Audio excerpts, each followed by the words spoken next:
Dr. Ralph Ndukwe. Want to also recognize everyone that are here for this State of the Map Nigeria 2025.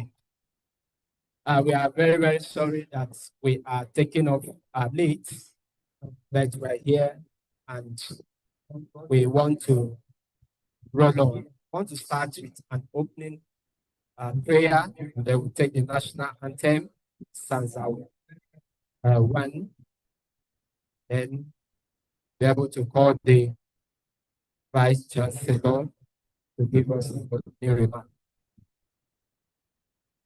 Can we rise up to have an opening prayer? The prayer.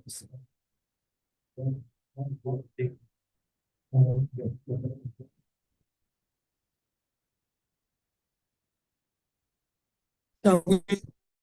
In the name of the Father, the Son, the Holy Spirit. Precious Lord, thank you for an occasion like this that you have made. A day like this, for this special occasion. Make this day for us. Thank you for your abiding grace, for your loving kindness, for sustaining us up to this point. Thank you for thus far you've led us planning today. The occasion is commencing. Father, we hand over everything that we're going to do today unto your hand. Come and take absolute control. Come and lead and guide us. As many as you have planned to be here, and gather them from various locations. For that be our way. Continue to prosper the mapping in this country and all over the world. Our Father and our God, we are a community. Lord, we pray that this program will be a huge success.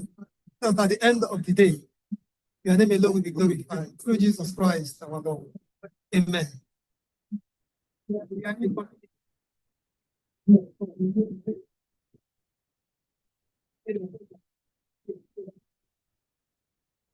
All right, to take the national anthem. That's answer.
We may be seated.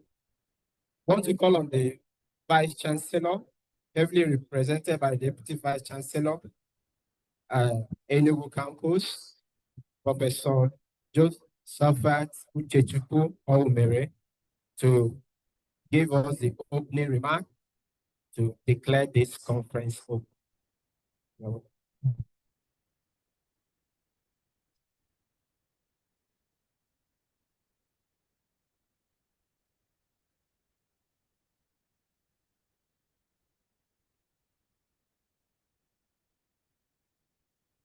Good morning, ladies and gentlemen. Let me stand on existing protocols. I'm here to represent the Vice Chancellor of the University of Nigeria, Professor Simon Chesnut Otuanya. So I will be reading his address. Distinguished guests, esteemed colleagues, partners, students, and friends. It gives me great pleasure to welcome you all to the State of the Map Nigeria 2025 conference, holding here at the University of Nigeria, campus. On behalf of the Vice Chancellor, Professor Chiemelu, and the entire management of this great institution, I warmly welcome you, every delegate, facilitator, and participant to this significant national event. This year's theme, Open Marking for Change, Community Empowerment, and Sustainable Development in Nigeria, captures the essence of innovation and collaboration needed to address pressing developmental changes in our country. The integration of open data, spatial intelligence, and citizen science is transforming how communities understand their environment and make evidence-based decisions. I'm proud that our own Department of Geoinformatics and Surveying is hosting this year's conference in partnership with the unique Mappers Network, bringing together academia, industry, government, and youth innovators on one platform. This partnership exemplifies the University of Nigeria's commitment to advancing knowledge and technology for national development. We are particularly delighted by the growing impact of our Lion Mappers teams in both Nsukka and the Enugu campuses, whose enthusiasm and creativity continue to drive Nigeria's participation in the global OpenStreetMap movement. Let me commend the outstanding leadership of Dr. Victor N. Sunday, National Coordinator of the Unique Mappers Network and Chair of this conference, whose vision has inspired a strong national open mapping community. I also appreciate Venerable Dr. Ndukwe Emmanuel Chiemelu, our indefatigable head of the department, and Professor Chukwu Nonyelo Obalokeke, the co-chair, together with the local organizing committee, for their dedication in making this event a success.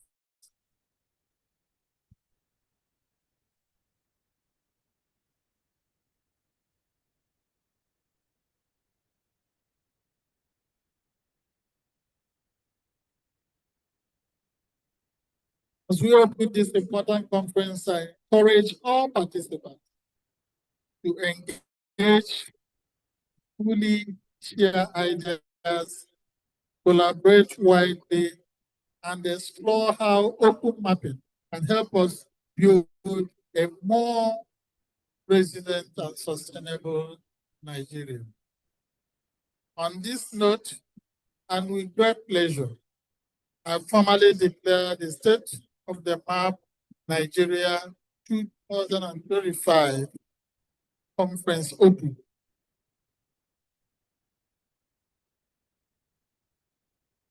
I wish you all fruitful deliberations and a memorable experience here at the University of Nigeria Enugu campus. Thank you and welcome.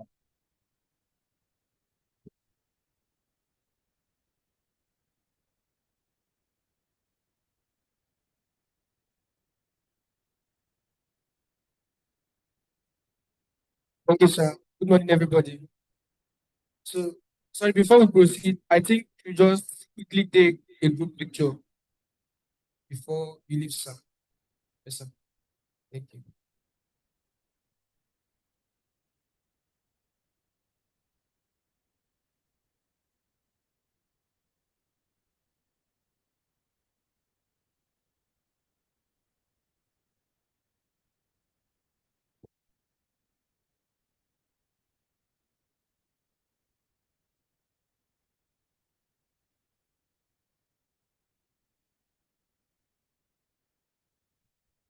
Everybody can join.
Thank you, everybody. Let's let's continue, please. Okay, ladies and gentlemen, I want to welcome. I want to welcome Professor Kunoyelu Opaloka Kaka. Sorry, sir, if I don't pronounce it very well. Opala Okaka. Thank you, sir. Highly welcome, sir. Please, a round of applause, please. Thank you, sir. Okay, sir. See, I don't know if everybody has seen him here. Please, sir, I want to welcome you for a welcome address. To address us to become address, sir. With a round of applause that is coming up, please. Thank you.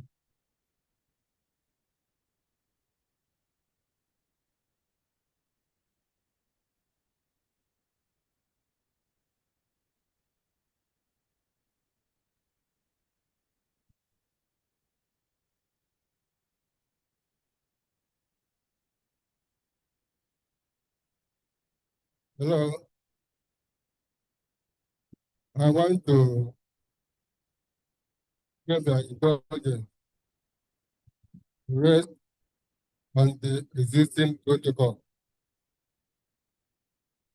Co-chair, State of the Map, Nigeria 2025 Conference, Professor of GIS and Photography, University of Nigeria, Uganda. University of Nigeria, Enugu, 28 to 30th October 2025. Distinguished delegates, esteemed guests, and students, I welcome you all to the State of the Map Nigeria 2025 Conference, holding here at the University of Nigeria.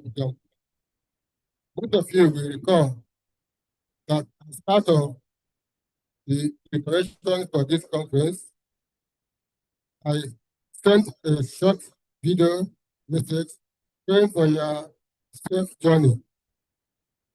And I'm really glad to see that you all arrive safely. This year's theme, mapping for change, community empowerment, and a sustainable development in Nigeria, reflects our shared commission to use the special knowledge, technology as tools for progress and the national transformation.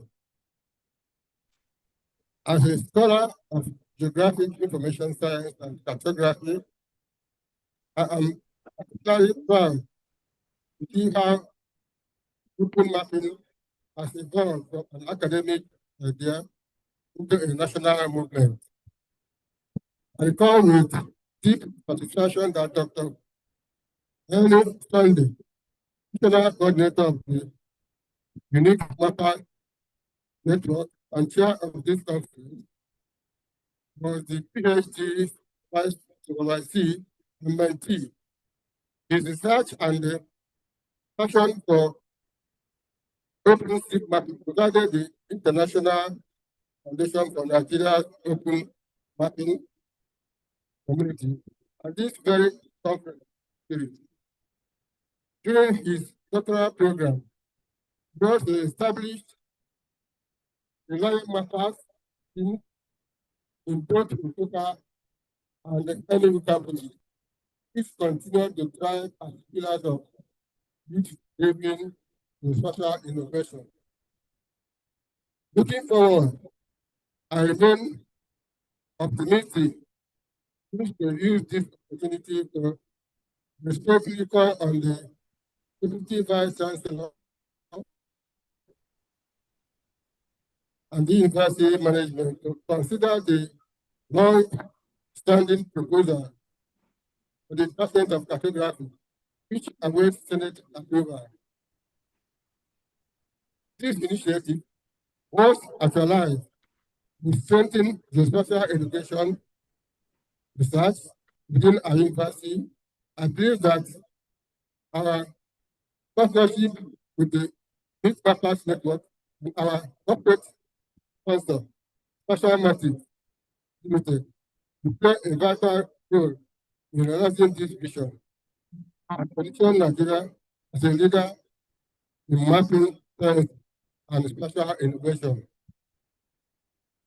To all participants, especially our students and young mappers, I urge you to make the most of this opportunity to learn, collaborate, and innovate. The future of open mapping in Nigeria depends on our creativity and innovation.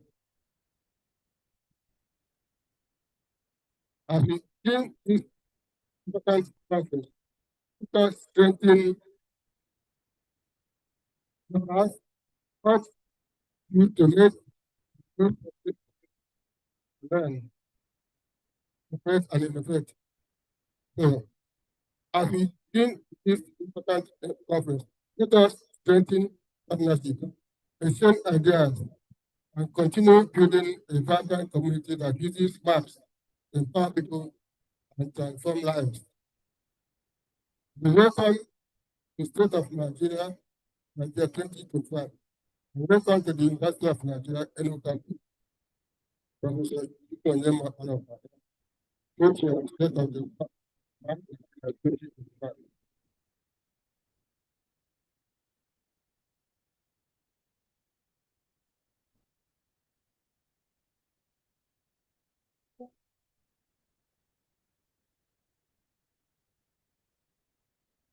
Thank you very much, sir. Again, we'll be welcoming this person I want to welcome now is very special to me personally. So don't ask me why. So let's welcome Dr. Emmanuel Chiemelu.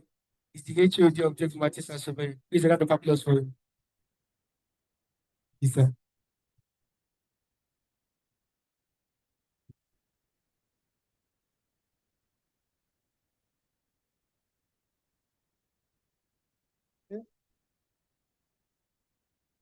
special to him, special to each and every one of you, and special to all of you. The Vice Chancellor, ably presented by the Deputy Vice Chancellor, University of Nigeria Campus, distinguished guests, esteemed colleagues, students, and friends. It is my pleasure to welcome you all to the State of the Map Nigeria 2025 conference, hosted by the Department of Geoinformatics and Surveying, University of Nigeria, Enugu Campus. This year's theme, Open Mapping for Change, Community Empowerment and Sustainable Development in Nigeria, captures our shared vision to use geospatial technology and open data as tools for national progress and community resilience. The Department of Geoinformatics and Surveying has always championed innovation, excellence, and collaboration in geospatial education and research.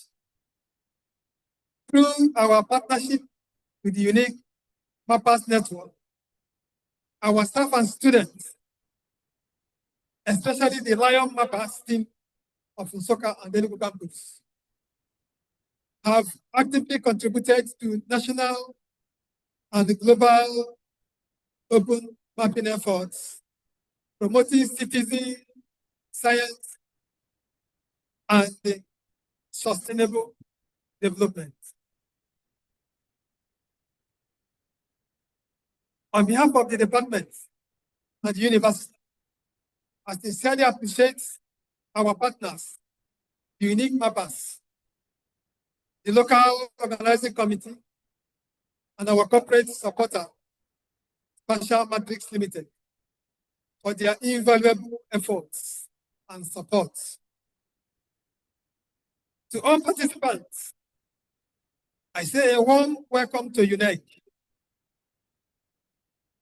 May this conference inspire new ideas, foster meaningful collaboration, and strengthen our shared commitment to advancing open mapping for sustainable development in Nigeria. Welcome and thank you. Honorable Surveyor Dr. Ndukwe Emmanuel Chiemelu, the HOD, Department of Geoinformatics and Surveying, the host of this year's conference. God bless you.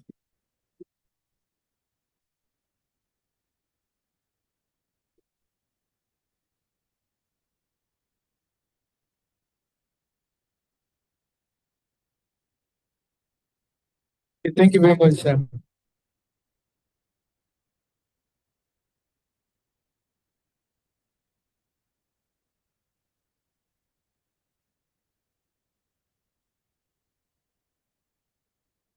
Okay, next on our line will be welcoming the national coordinator in the person of Dr. Victor N. for the welcome address. Thank you very much, and it is all with great pleasure, great joy and gratitude that I joining other the Professor Kaka and the head of department to welcome everyone while standing on the existing protocol, while existing already established protocol. I want to welcome you all to the State of the Map Nigeria 2025. And this conference is proudly hosted by the Department of Geospatial and Surveying, University of Nigeria, Enugu Campus. Can we just give a round of applause to them? We want to appreciate them for all they have done for this conference. This year's conference with the theme on open with the team Open Mapping for Change, Community Empowerment, and Sustainable Development in Nigeria, marks another remarkable milestone in our collective efforts to promote open map geospatial data, citizen science, and digital innovation for national transformation. The State of the Map Nigeria is not merely a conference, it's a national movement that has since its inception connected thousands of mappers, researchers, developers, and policymakers from Port Harcourt in 2022, where we had our inaugural conference hosted at University of Port Harcourt, to NASDA Abuja, where we collaborated with NASDA, National Space Research and Development Agency, NASDA Abuja in 2023. And then last year at Ile-Ife 2024, where we collaborated with African Regional Institute for Geospatial Science and Technology. And then here today, we are in Enugu in collaboration with University of Nigeria. The journey has strengthened the open mapping ecosystem and inspired geospatial collaboration across Nigeria. This year's conference promises to be a remarkable convergence of academia, technology, and community innovation. And it will feature, or it has already started since yesterday. We had a welcome Mapathon party at room A109 yesterday evening.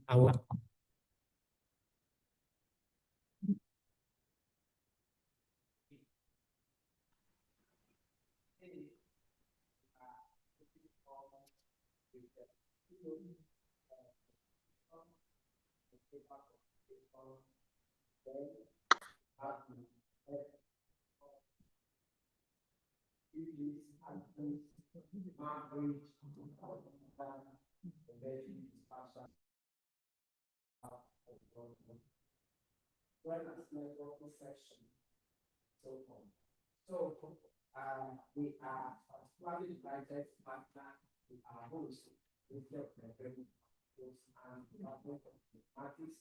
Survey, whose leadership innovation in the financial science makes possible. We also extend a sincere appreciation from Chiefs with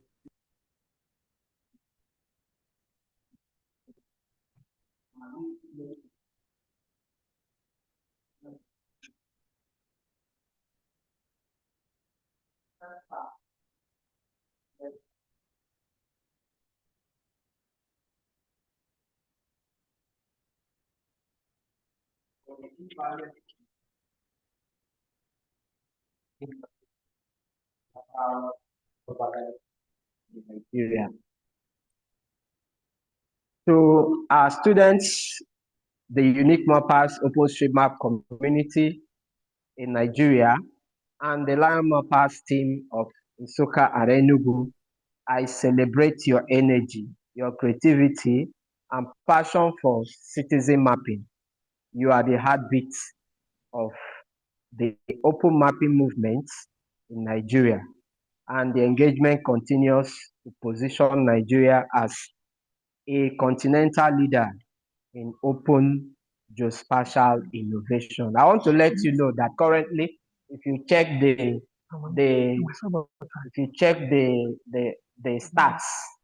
stats globally for open mapping using OpenStreetMap, we have consistently the leader from this University of Nigeria Enugu campus, and that is Sowole who was one of the leaders for Lion Mappers team Enugu campus. Currently, he has been consistent mapping. In fact, for the past few years now, you will see that on every day on his OSM calendar, he maps and he contributes, and he has mapped globally and locally. So I want to let you know that what we are doing is actually positioning Nigeria as a continental leader in open geospatial innovation. As we gather here, let us remember that each data set is a voice, and each community a story, and each map a tool for change.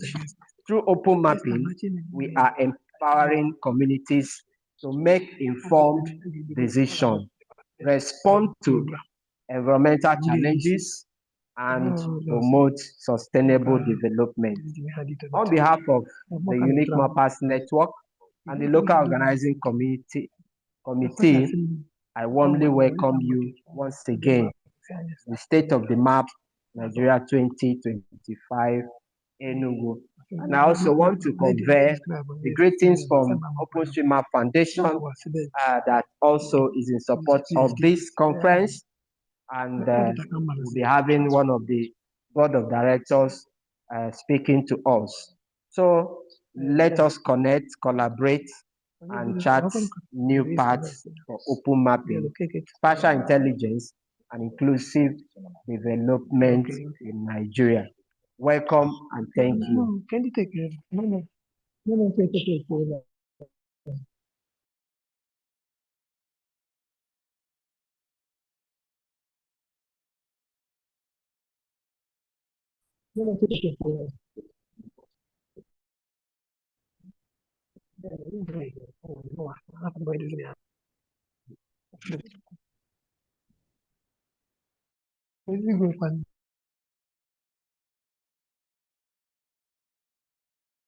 Where is Emeka? Where is you?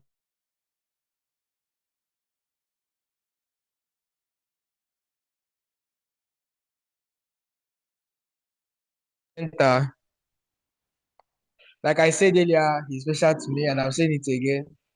So, very Reverend Dr. Emmanuel Chiemelu, please a round of applause for him. Yes.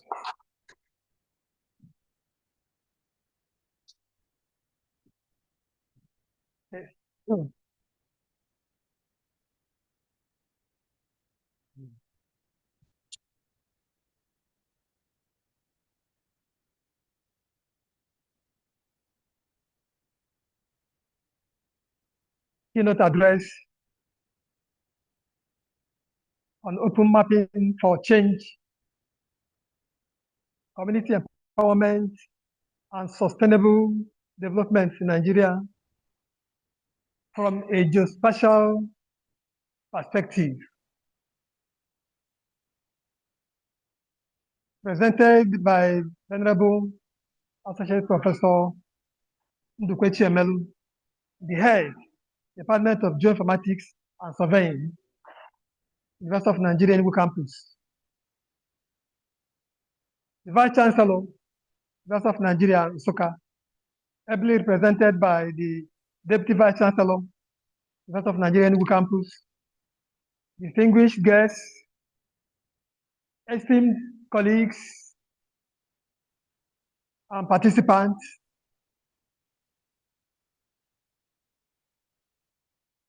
Students who are here, Lion and Lionesses. Okay, thank you.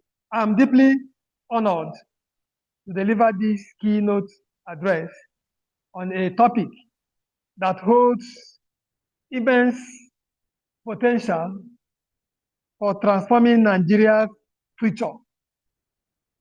Open mapping for change, community empowerment, and sustainable development, specifically through the lens of geospatial technology. As we all know, Nigeria is a country rich in diversity, diverse people, cultures, and landscapes. However, despite this richness, many communities still face significant challenges in terms of access to critical resources, governance, and development opportunities. But there is hope And that hope lies in the transformative power of open mapping. Today, I will talk about how open mapping can play a crucial role in community empowerment and sustainable development across Nigeria. By exploring geospatial tools and data, we can unlock new possibilities for addressing some of the country's most pressing issues. Understanding open mapping. At its core, open mapping is the process of creating and sharing geographic information in a manner that is open, accessible, and editable by anyone. Unlike traditional mapping systems, which are often proprietary and closed, open mapping invites collaboration. Tools like OpenStreetMap, OSM, for instance, allow anyone with access to the internet and a desire to contribute to collectively build a map that reflects the realities on the ground. Open mapping encourages individuals and communities to actively participate in the creation of maps, enabling them to tell their other stories. Whether it is identifying the location of health facilities, infrastructure, water sources, or even areas vulnerable to climate change, such as floodplain. Open mapping provides an avenue for community-driven data that can directly influence decision-making and policy. Theoretical considerations.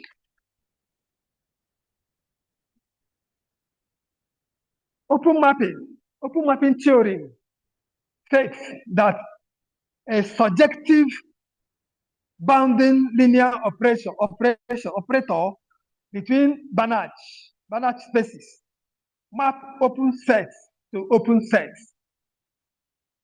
This is a cornerstone result in functional analysis with deep implication across mathematics. Yes, across mathematics. Here is a breakdown of the theoretical concept. Core statement of the open mapping theory. Functional definition. For instance, let T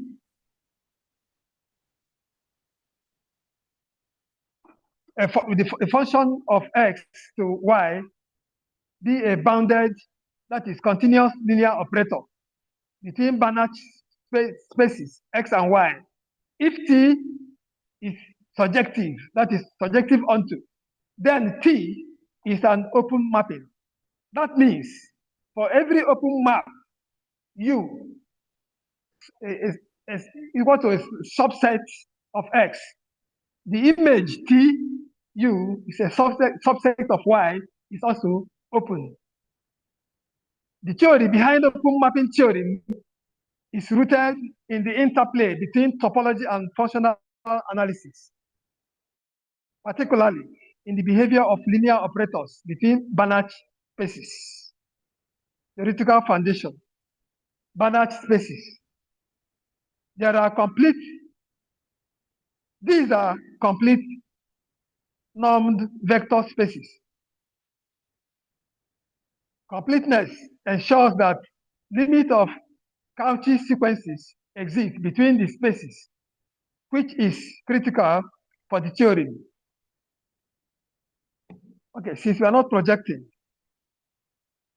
I just wanted us to know some elements of the open map theory, like subjectivity, for instance. Subjectivity, the operator T is subjective. if every element in Y is the image of some element in X becomes surjective. This condition ensures that the entire co-domain is covered. Then open mapping. It is a function. A function is an open mapping if it maps open sets in the domain into open sets in the co-domain. It becomes, you know that we are dealing with open mapping. Let me get back to the role of mapping in community empowerment.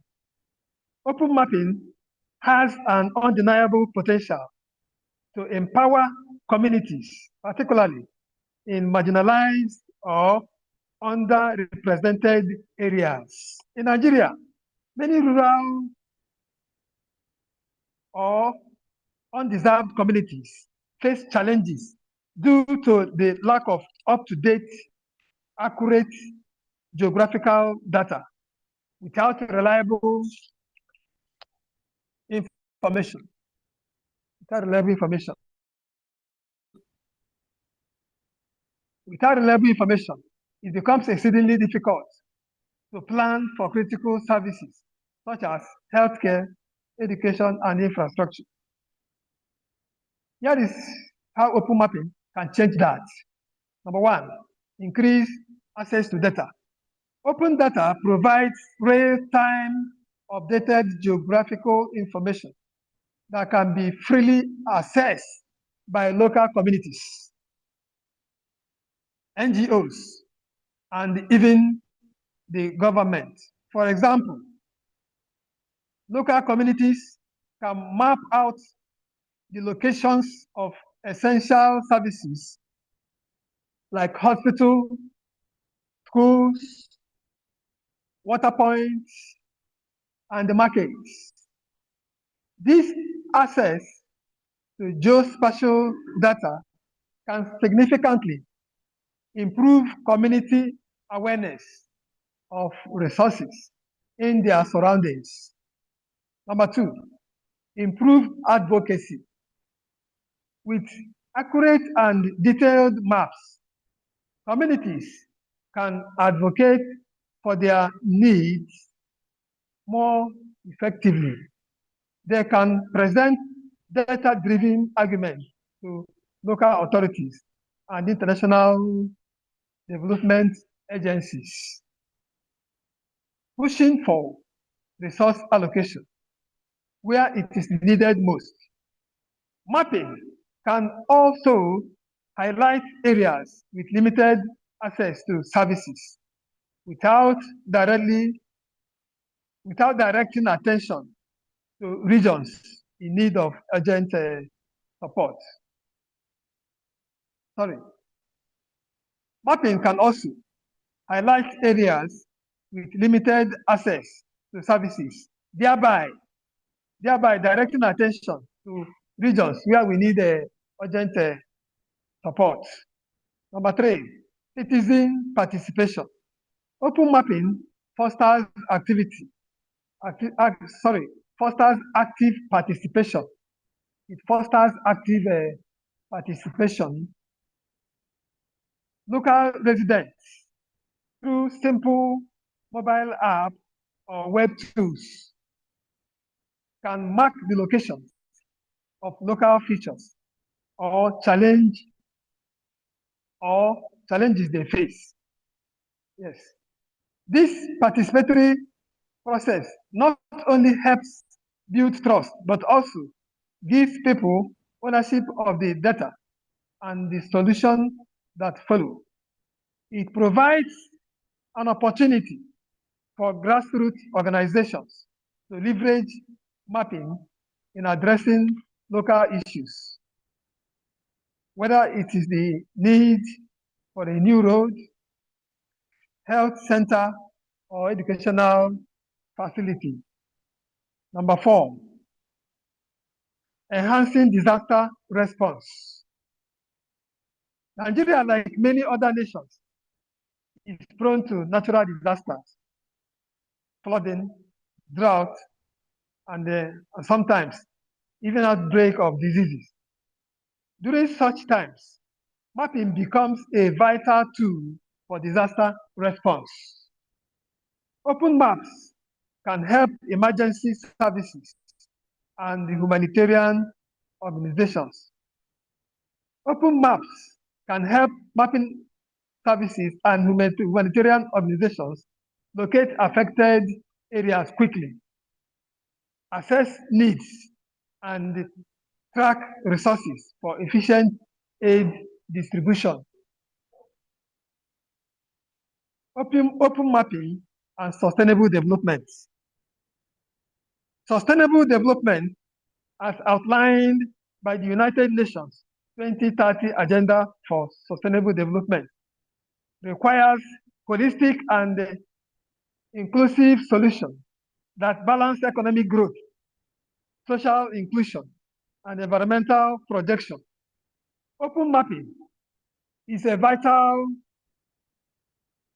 tool for ensuring that development efforts are informed, effective, and inclusive. Number one, data-driven decision-making. The availability of real-time geospatial data can facilitate evidence-based decision-making by identifying the geographic spread of poverty, healthcare needs, or environmental hazards. Policymakers can prioritize resources and interventions where they will have the most significant impact. Number two, infrastructure development. Open mapping can help track progress of infrastructure projects such as roads, water distribution, and electricity. Monitoring these projects monitoring them real time ensures that they meet the needs of local communities and that resources are allocated to areas of greatest need. Number three, environmental management. Nigeria's natural environment faces significant challenges, including deforestation, desertification, and pollution. Open mapping tools allow the monitoring of land use, water bodies, and protective areas by identifying areas at risk of environmental degradation. Authorities and NGOs, by identifying areas of risk of environmental degradation, authorities and NGOs can implement more targeted and effective conservation initiatives. Number four, economic development. As Nigeria continues to develop its economy, accurate maps can provide investment in various sectors: agriculture, industry, and tourism. Mapping agricultural land can help farmers make better decisions on crop selection and land use, ultimately improving productivity and food security. Maps of natural resources and infrastructure can attract investors who are looking for areas with untapped potential, challenges, and opportunities. Despite the vast potential of open mapping, there are challenges we must address. Number one, some of these challenges include internet access and digital literacy. Many rural areas in Nigeria lack reliable internet access, which limits the potential of digital mapping tools. Additionally, digital literacy remains a barrier, as many individuals may not be familiar with geospatial technologies or mapping tools. Number two, data quality and integrity. why open mapping allows for contribution, why it allows for contribution from diverse sources. Ensuring the accuracy and quality of data is essential. While the open mapping permits collaboration, contribution from different sources, it is important to look into the quality, the accuracy and quality of the data. It is essential. This can be addressed through validation and community engagement, ensuring that maps reflect the realities on the ground. Because the fact that it is open, people can start putting in, going into it and putting in whatever data or fake information they have. So that has become a challenge. But that could be addressed through validation and community engagement, ensuring the maps that are produced reflect the reality on the ground. Then government engagement. There is a need for more collaboration between government agencies and the open mapping initiatives.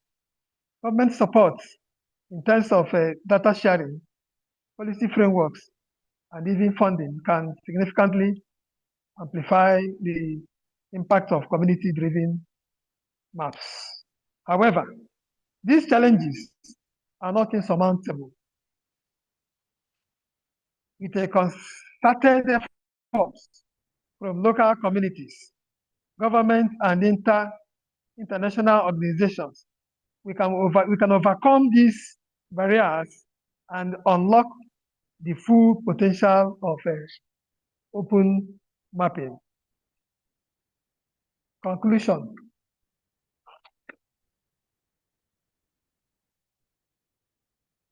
In conclusion, the future of Nigeria, and indeed many nations, can be shaped by how effectively we integrate open mapping, community engagement, and geospatial technologies into our development strategies. Through open mapping, communities can gain the tools and knowledge they need to actively shape their own destinies. By empowering people with access to data, we can build a more inclusive, sustainable, and resilient Nigeria. Let us harness the power of open maps, not just as a technological tool, but as a vehicle for change. One that empowers citizens, informs development, and builds a future that works for everyone. Thank you very much. Thank you.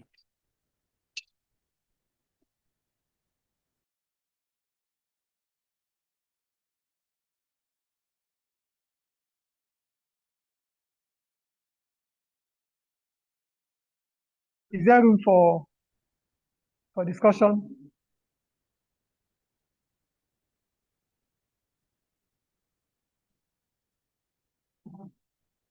Okay. You have something. You have contributions, questions. Okay. Oh, it's not working. Okay. Okay.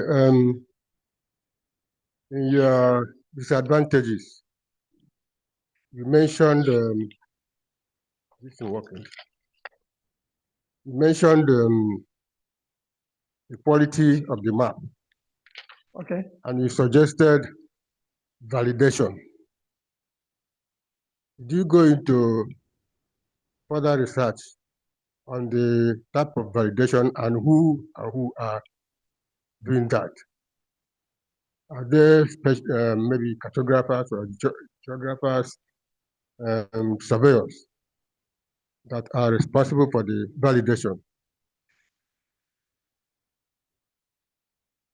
Okay, thank you. In terms of validation, actually, it could be a subject of discourse in this in this conference. But of course, we know that we mentioned the community engagement. You engage community to know that what is on the map, does it reflect what is on the ground? You visit the site. There's place for site visitation. So is a community what effort, what are collaboration with the community? Well, it depends on the I wouldn't say that there is an agency in charge of that validation. To the best of my knowledge, I didn't get to that extent. But I know that there could be validation through on-the-spot visitation. You see what is on the map. Of course, we that are in the spatial, in geospatial science, there are so many tools that could be used for validation as we are surveyors. You can use the coordinates using a GPS to you extract the coordinates. Then when you now plot it, you can now it will help you to validate that the locations are in order through that process. You know, when you especially you have a framework, a uniform framework, where you now make sure that all the maps are fixed within that uniform framework, so that whatever data one comes in with, you now validate chatting to know whether during chatting you now know whether it is within or outside.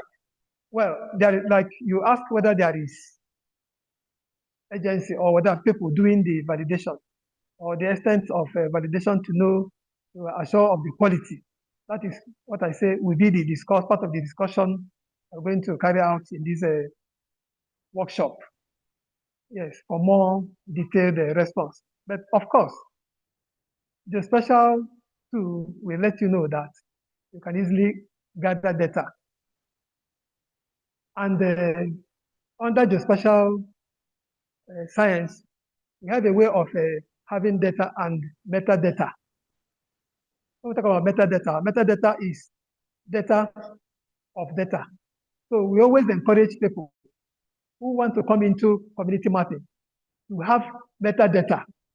So that within the metadata, they can now help us by saying, this data, look at the quality of the data. Look at the year the data is captured. Look at the quality assurance, the accuracy of that data. Is it a first order, second order, third order? Is it just a data you just acquired for, so that we now know where to place it? So metadata is usually a way of making sure we are doing the right thing. Thank you.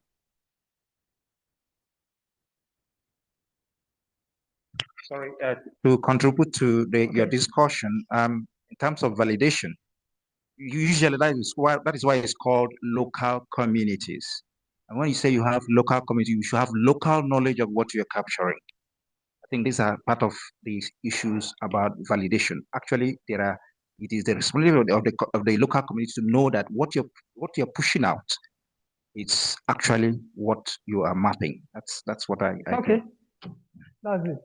Thank you. Thank you. Any other contribution or question? Otherwise.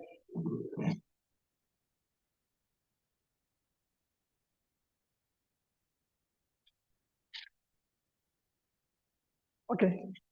Thank you. Once again.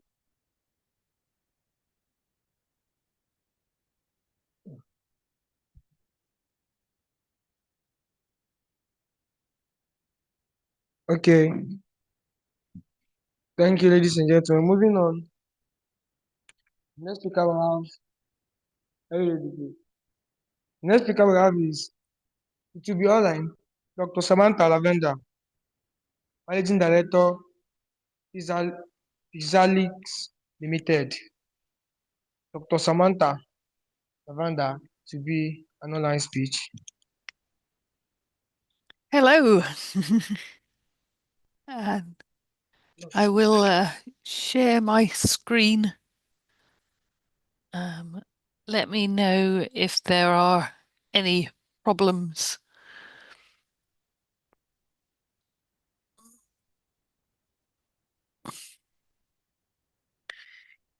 Can you see that okay?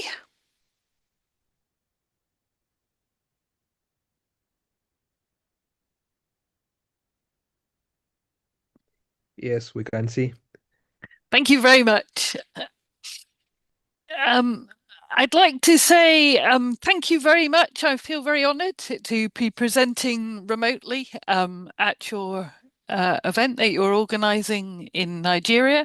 And I hope that the presentation I'm going to give you today will give you a few thoughts to take away and discuss amongst yourself in order to think about how we're maybe has happened in the past and is now changing. And I caught the end of the previous presentation, and there are certainly aspects that I will talk about in this presentation as well. So I titled this Geospatial Innovation, Empowering Sustainable Development Across Africa and Beyond. And for me, working with geospatial data, and particularly data from satellites, has been a long-held passion, not only in terms of handling the data itself, but the ability of communities to see that data and therefore make decisions based on information that they may not have by any other means. So if we look at the world we live in today, we are seeing an exponential growth in the number of satellites circulating above our heads. And I would say this has both positive and negative aspects. This is a table that was produced earlier this year. And so you can see, if you look back into the 1950s and 60s, you were at the level of at most 100 or so satellites. As of 2024, we were up at almost 3,000 satellites having been launched. So that's not the total number in orbit, that's those that were just launched that year. Now, I should say that many of these satellites are from communication constellations. And if you look at the night sky nowadays, often you see them passing overhead as bright streaks. But we do have also increasing numbers of EO, or Earth observation satellite constellations, providing data. In addition, we have a change in mindset that has certainly occurred by myself, and some people in the room may have seen it as well. That we went from a time, certainly when I did my PhD, when you had data on magnetic tape and you were lucky if you had 1 or 2 images to do your processing on. Now we have these large constellations of satellites, both from commercial, but also I'm showing here the Copernicus missions launched by the European Commission. And this is free to access data. So some of this rapid increase in data is commercial data, and that still causes many problems in that there are outdated methods of buying such data. You never truly own a commercial image. You buy the right to use it, and depending on how much you pay, that right may not last very long and may be very limited. But we do also have these free to access data sets. And so they are starting certainly to get to the point for many PhD students and researchers that they're not limiting the data science anymore. And also, increasingly, you don't need to be an expert to use this data. Although I would always say that, a bit like was being talked previously about maps, you have to do it with caution. If you have not physically been where you are collecting data of, then you have to be very careful in your interpretation of it, and that you're not interpreting some artifact in the processing regarding something that's not actually real and on the ground. So there are also difficulties with this massive explosion in data. So we don't always get the best out of our historical archives. And this is something I'm working with the European Space Agency in terms of trying to bring historic data sets from the 90s and even 80s up to date so that people can use them to look backwards in time. Because that's one of the huge advantages of using Earth observation data as opposed to something like an on-ground survey, is you have these large archives going back in time. So when ESA was involved in launching the Copernicus satellites, there was a dramatic shift we saw in Europe, but also across the globe. So on this particular graph, which is fairly old now, but I still like to show it because of what it shows, you've got the traditional science missions of ESA, starting with ERS in 2008. And there was a steady increase in the number of registered users to do that data. And as soon as they launched the Copernicus satellites and they started providing data perhaps every 5 days for something like Sentinel-2, you can see there's this real exponential increase. And there was such an increase in the number of people trying to download the data that actually it caused the system to break because that hadn't been foreseen.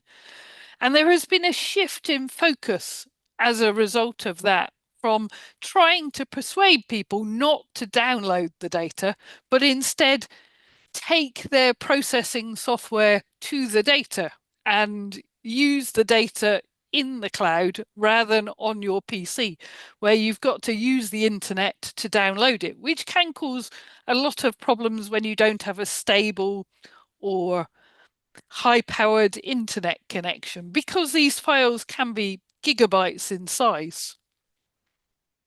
However, we are now at the point where we're really seeing this shift, and it will be interesting to understand more, I think, in Africa, how the access to the internet is both allowing but maybe also still restricting this shift we're seeing occurring online. So we have this cloud computing resources.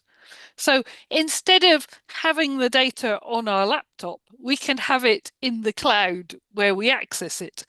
And there is this proliferation of formats, both for the metadata. So Stack is an asset catalog for the metadata. And then we've also got here these terms you may well not have come across. They're still very new to many people. COG and ZAR, which is, COG is a version of GeoTIFF, but for cloud storage, and ZAR is much newer still, which is a version of a scientific format called NetCDF. And really, these are all designed together to give us the ability to not having to download a whole image, but just the bit of an image we're interested in. So that rather than downloading gigabytes of data to extract maybe a few megabytes, actually you only need to download the megabytes, and then your internet connection speed becomes less critical. But there is still some problems we see with intermittent internet connections and systems timing out. And we also have open data sets. So Digital Earth Africa, if you've not come across it, I would recommend having a look. It's become very much a way of providing access to data sets in a way that's easy both to use and to process. I would say that the negatives are perhaps the costs. If you've ever owned a cloud computing account, you have to be very careful. You have to watch what people are doing on it, because before you know it, you can have spent a large amount of money because someone has downloaded a lot of data you weren't expecting them to, and you've paid costs for that. So there have been, in the early days, some people very much got caught out of this. And even when you now have the big agencies like NASA making data available from cloud computing, they will often make it a bit difficult to download lots of data just because you're then costing them money. Actually, that money is being paid to the cloud computing organizations, which are Amazon, Google, Microsoft, the big three. And actually, if interestingly, when you look at someone like Amazon, their web services are making them a lot of money, even if you compare them to their online marketplace. And there can also be issues of security. So certainly in the UK now, we are seeing a lot of organizations having viruses and spyware installed on them. And that normally is a combination of insecure passwords and maybe someone being tricked into giving their details over. And so when you have your data in the cloud, you're relying on someone else to back it up. And you're relying on that internet connection to it, which can also be a route in for someone else who maybe wants to cause you some harm by affecting that data.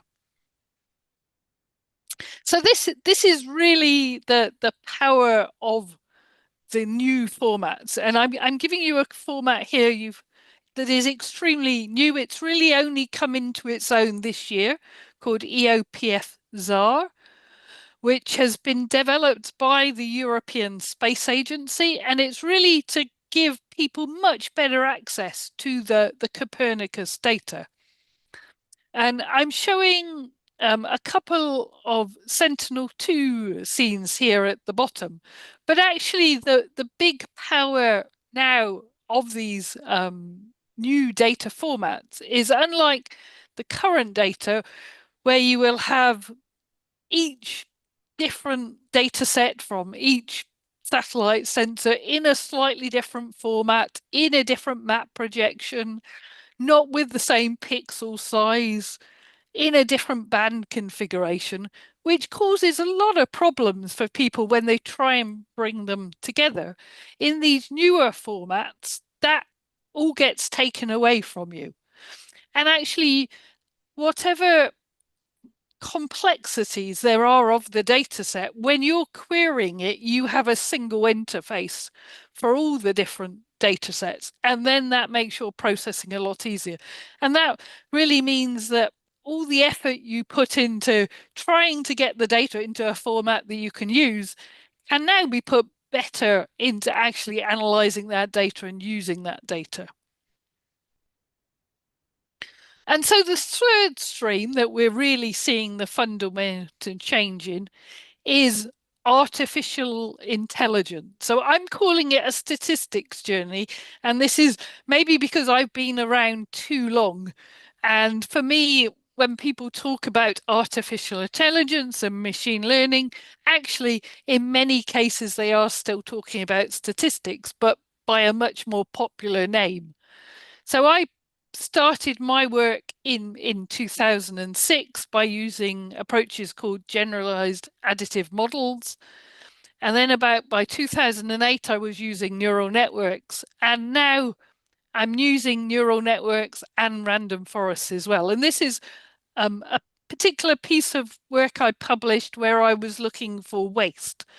So this was a combination of landfill sites, accumulated plastics in river and at sea, and also we've got on the right here greenhouses in Spain, in Almeria, that are also showing up as plastic because that's what they're made of. And there's a lot of problems in Spain with inappropriate disposal of that waste plastic that is created.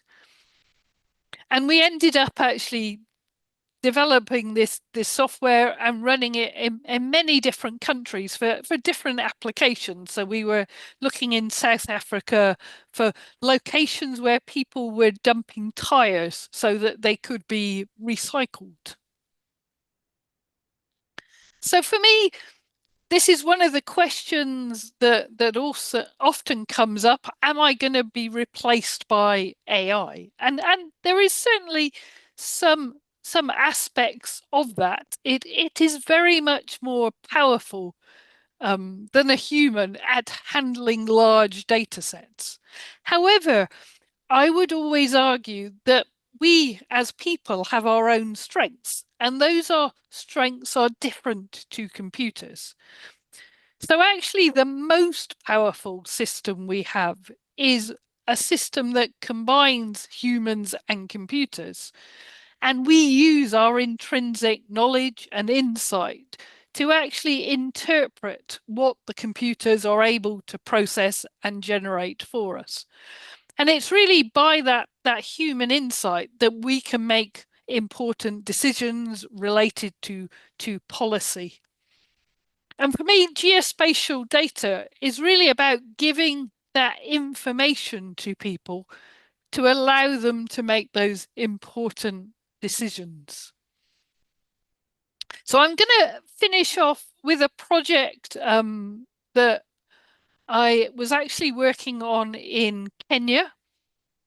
And I'm showcasing it because actually it occurred during the COVID era. So unfortunately, I never got to visit Kenya. But I have to say, we were using the same technology I'm using today, Zoom, and I was meeting up with the different counties in Kenya to discuss what we were finding and what the results meant. And so we still, although the project finished a few years ago, we still have the website that people can go to, that alongside a promotional video, and we wrote an open access white paper so that the findings could very much be shared in Kenya without the need to pay for them, and people could take that knowledge and consider it for moving forward. So this particular project was looking at sand, and before I came to this project, I didn't realize, even myself, that there were different forms of sand, and the sand you use in construction is not the sand you find on the beach or the sand that there are in deserts. And so what is happening often in countries is that sand is being extracted from the environment for construction, and that is causing problems. So this was some of the work we did in Kenya. So we were looking at investigating sand dams. So this is where sand accumulates in rivers. And then when you're in the dry season, those areas of sand accumulation actually act as water, areas where water is stored, even when the river runs dry. And so that water can then be used both by the local population and the vegetation. So it's very important for farming as well. So we were investigating the areas around sand dams to look at where the sand was and what the vegetation health was. We were also looking at dredging and the extraction from the shoreline of Lake Victoria.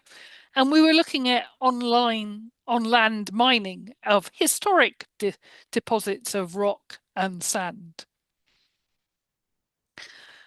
And this was very important because it was very difficult for the local environment officers to actually cover the whole of their counties on foot and physically look at what was happening. And so the idea of the satellite imagery was it could point people at where were the areas where maybe something was happening that they should go and investigate. And so allow them to better use their limited resources to really find the areas that were having problems and catch those problems before they escalated and the sand was all extracted, and then there were longer term problems without a lack of sand.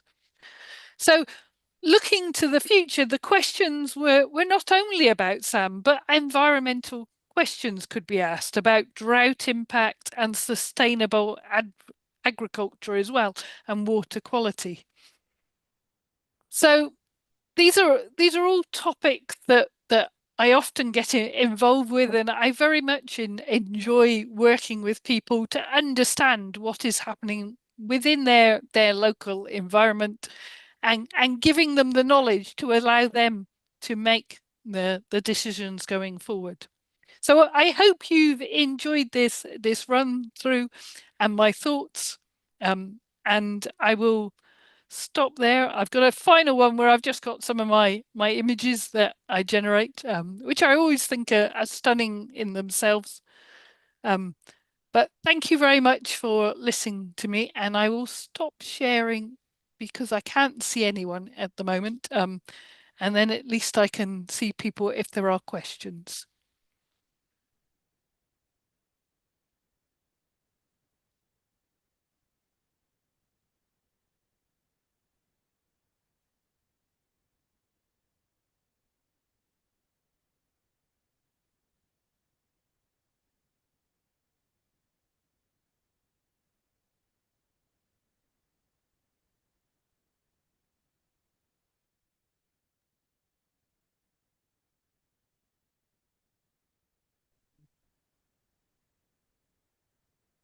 I can see. I think you have Joaquin has a question for you. Sorry, Joaquin, you can.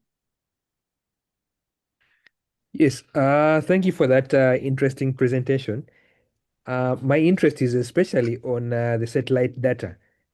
How recent is it for for the region of Africa? So you mean how recently has the data been collected?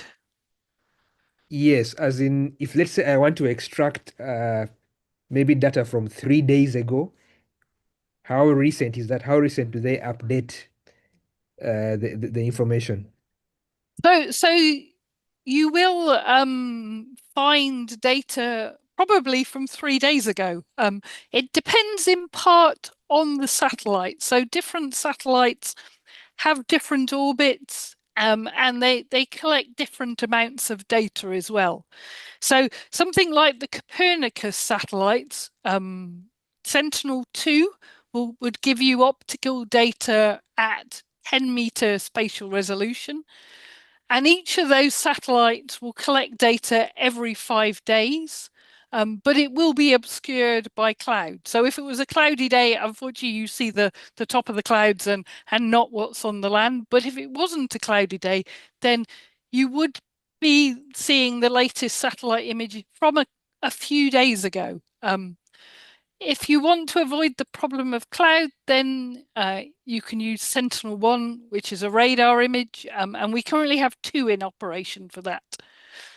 So certainly you can get also commercial data as well, but that tends to be someone has to pay for them to acquire the data, although there are organizations like Planet who are trying to collect data more systematically, but you do then have to buy that data. Thank you.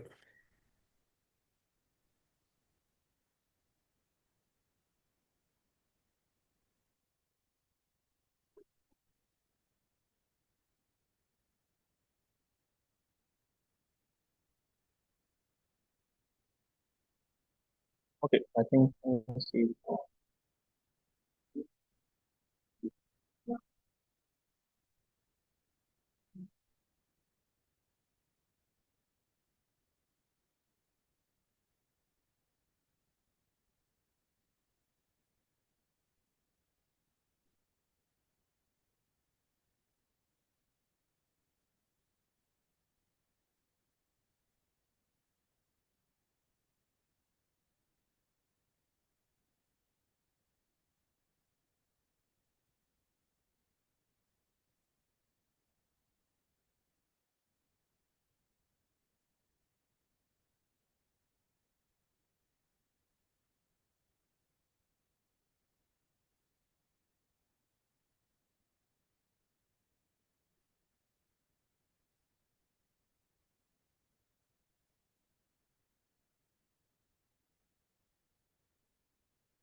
If there are no further questions, then I'd very much like to thank you all again for listening, and wish you the best for your ongoing event.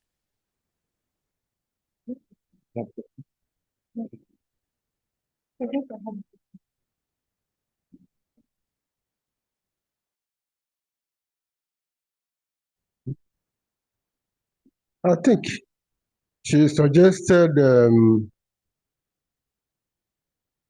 instead of buying the data from the net, that we should collect the data from the cloud and then clean it before use. There are no agencies there that could do that. So yes, and then upload it for us to. So if you take a look at Digital Africa, they are certainly working on that, in terms of making data sets much easier for people to handle.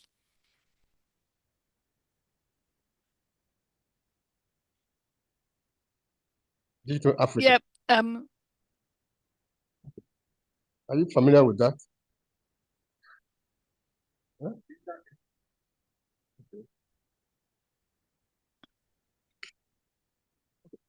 Thank you very much, Dr. Sam. I think that's we. You have a question? Okay.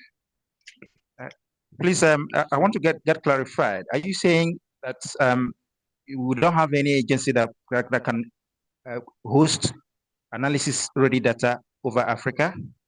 Analysis ready data over Africa? Is that what you're saying? So I'm saying that I've put it in. I say that. Yeah. Can we have access to analysis ready data for Africa? You can, yes. So there's several ways you can do that. So there is an organization called Digital Earth Africa who has been doing this for a few years, but also now the organizations like the European Space Agency are making all their archives in the formats that are hosted in the cloud. So in reality, you can use that data as well, because once you've got an internet connection to the cloud, then it doesn't matter really where in the world the data is. Okay, all right. Thank you, please. Okay. Thank you very much, Dr. Sam. Thank you very much. Okay, that's all from here.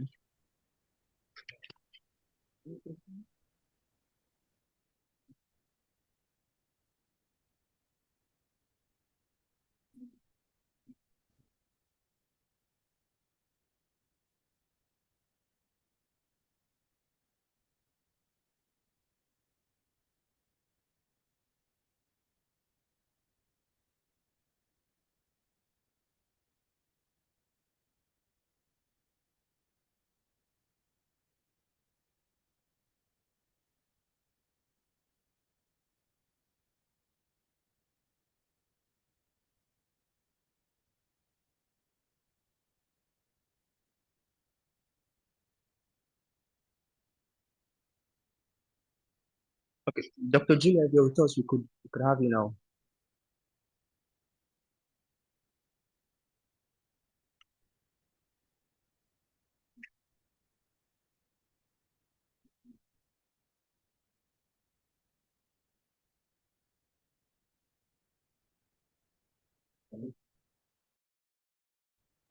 Hello, a very good morning to you all. And I started sharing my screen. I hope you can see my screen, please. It's not full. It's not full screen, please. Could you come again? Make it full screen? It's full screen now. Yes. It's not full screen. Can you see it? It's okay now? Yes. Yeah, I think she has done it. Okay. Yes, it is now. All right. So I would stand on the already established protocols to say a very good morning to the distinguished colleagues, partners, innovators, students, and the Nigerian mapping community. Greetings from Ghana, the Department of Geography and Regional Planning. I am Julia Quaicoe, a lecturer with the department, and it's a profound honor to join you in this movement, as you termed it, the State of the Map Nigeria 2025, to also serve as a keynote speaker on the theme community empowerment, building local capacity for open mapping beyond university campuses and national boundaries. This particular theme, even though looks and sounds very simple, is a very profound theme. Its profoundness lies in the fact that in this era we find ourselves, in the era where we have a lot of disasters, we have a lot of population growth in different parts of the world. In the midst of the climate change we are experiencing, we cannot do without maps. And so maps are more or less power. When you have your map, you have some power. And that power is able to give you a basis for how you can develop your resilience and forge ahead in all this era. But initially, if we are considering the maps or how mapping was done in the olden times, we would realize that the traditional mapping was characterized by a top-bottom approach. And this particular approach had a lot of issues like inaccessibility and unavailability of data, because people who mostly indulged in the mapping were authorities, specific institutions wishing to map specific areas for specific projects. And some of these institutions were not ready to release their data easily. And so we had the issue of inaccessibility and unavailability of data. We also had issues with the data quality and then the timeliness. The data quality had to do with even the spatial accuracy.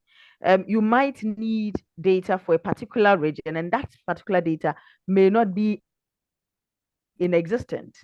Again, you may need data over a specified time period, and within the time period you need that data, you may not have it. And so the traditional mapping had some of these issues. Again, people were not so much involved in the development of the maps, which concerned their own welfare.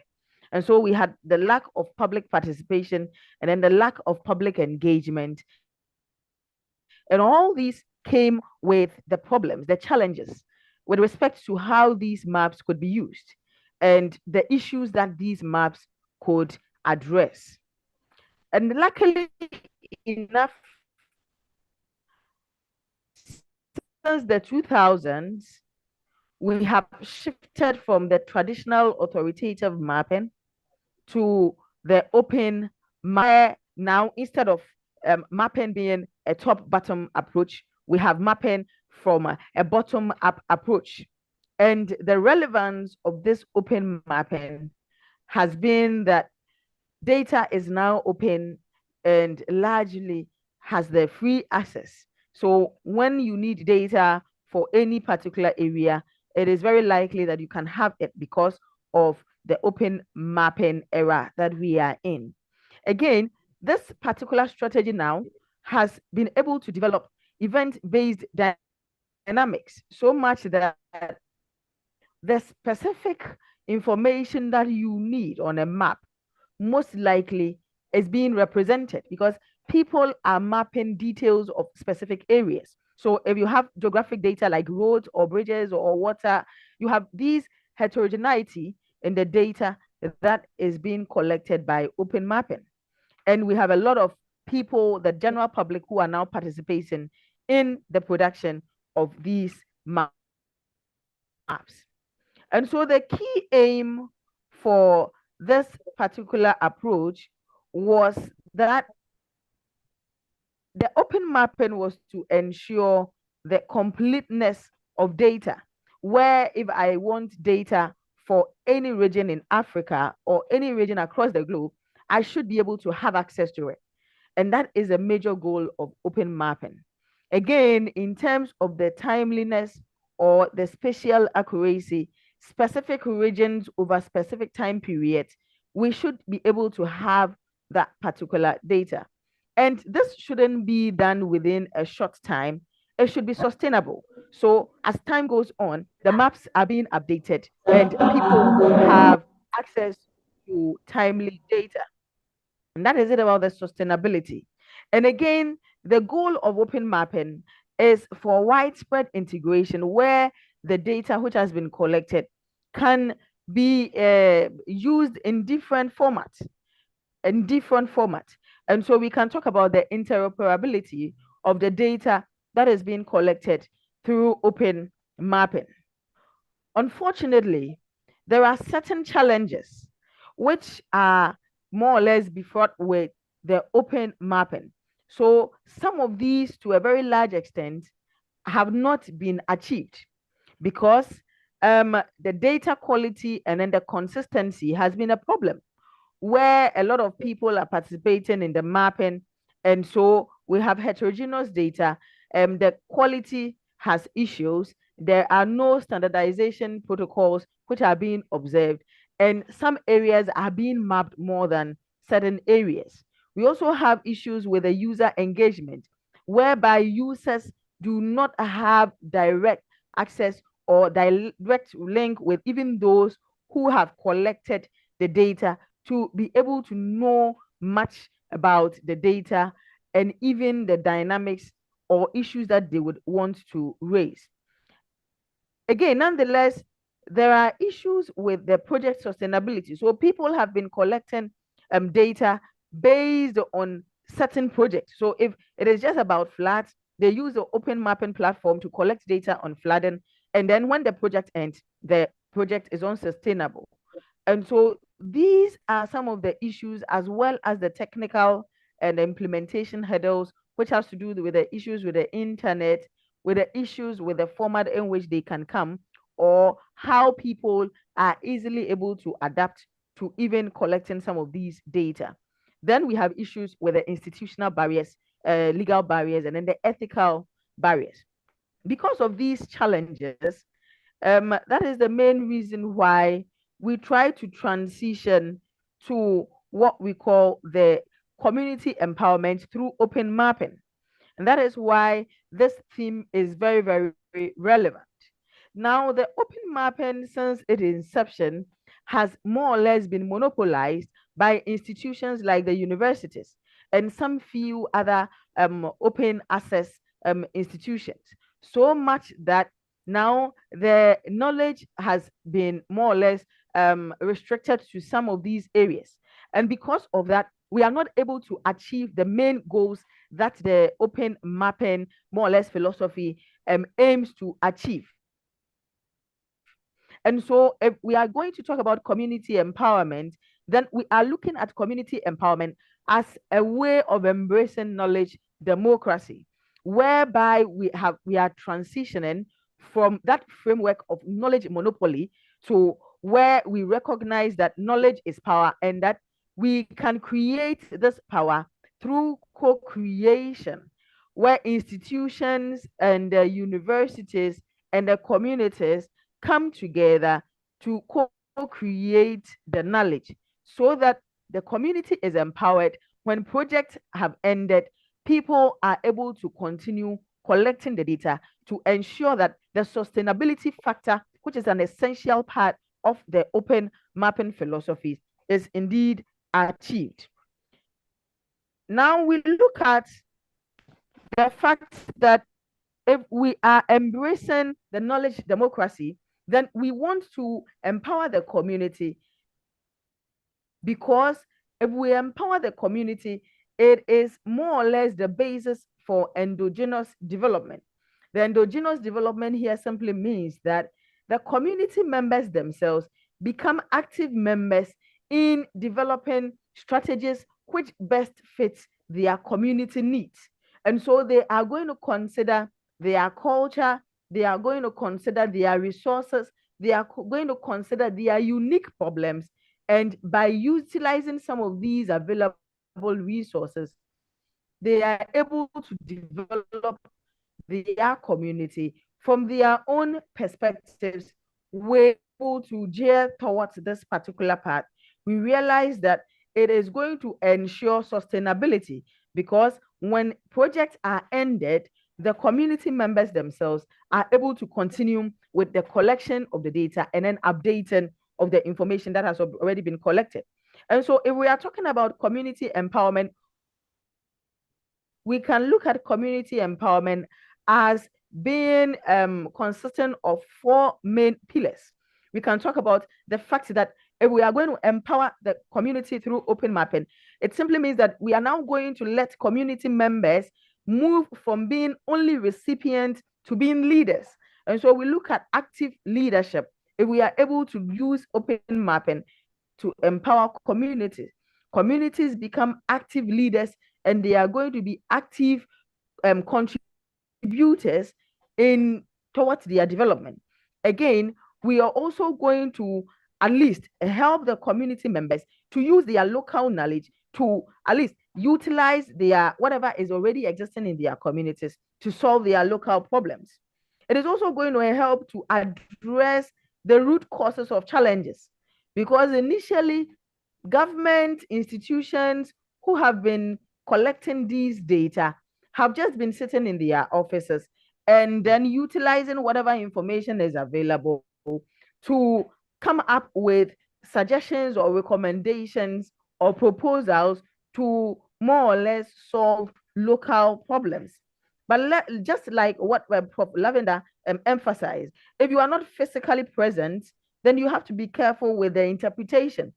And so if people are going to sit in their offices and then utilize whatever available data set to more or less address challenges which are not local to them, it means that they are going to interpret them in ways which are not very true or very representative of what is actually existing on the ground. And so by community empowerment, it means that the governance is going to change and people are going to be active members of addressing their problems and then suggesting solutions to their local problems.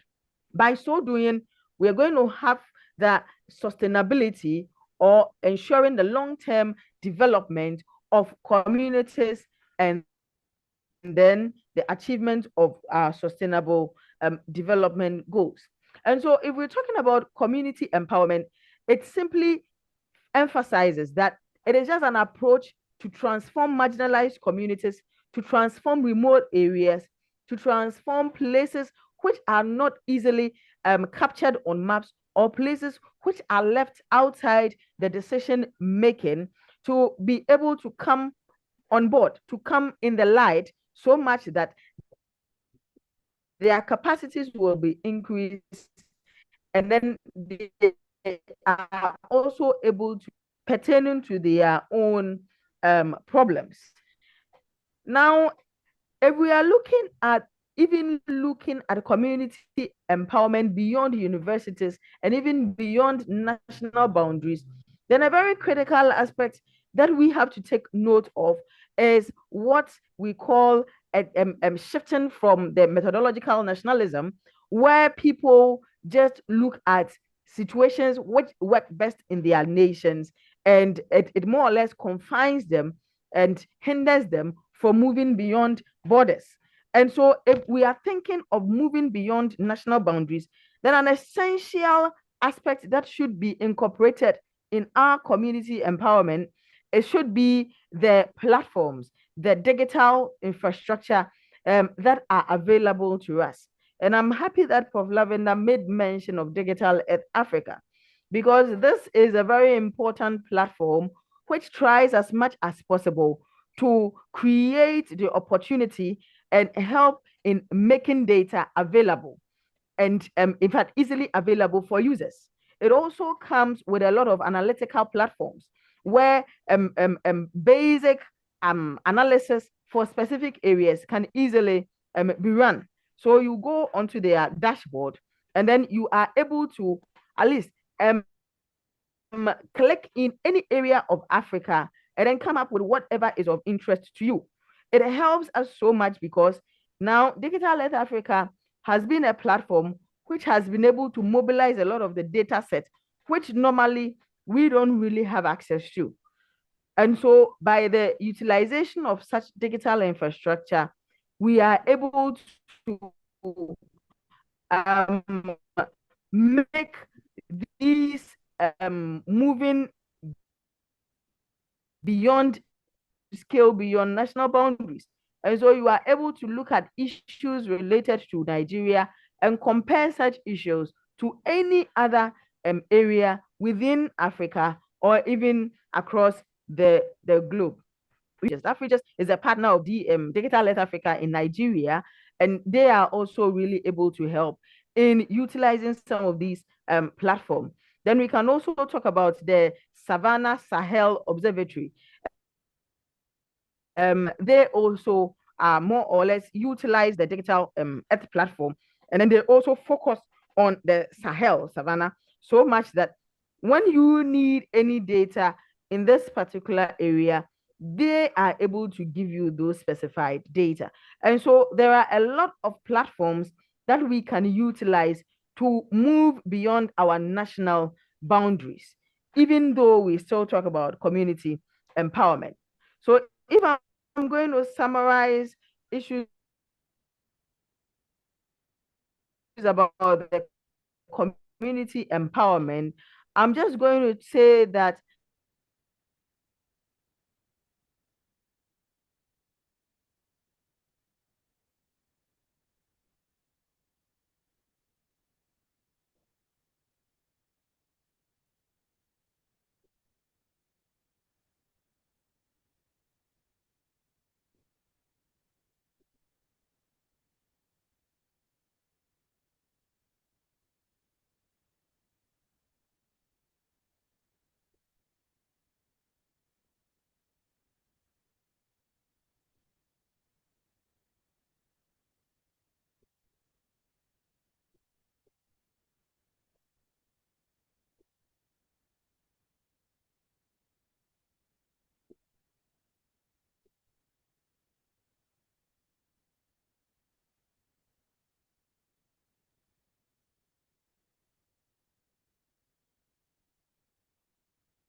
I think we're trying to reconnect back, so invite and let's give a little time to reconnect.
Hello. Okay.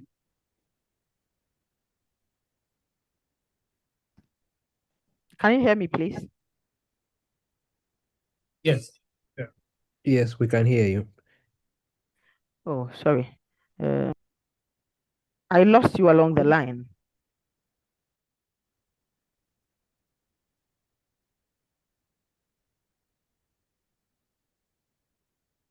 When you're concluding the last slide, was it?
Okay. Yes, hello.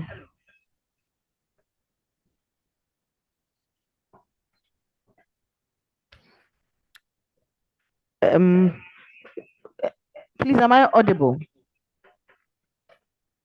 Yes, you are. Yes. Okay, all right. So I don't know. From here I got to the summary and takeaway. I don't know if we're on the same page.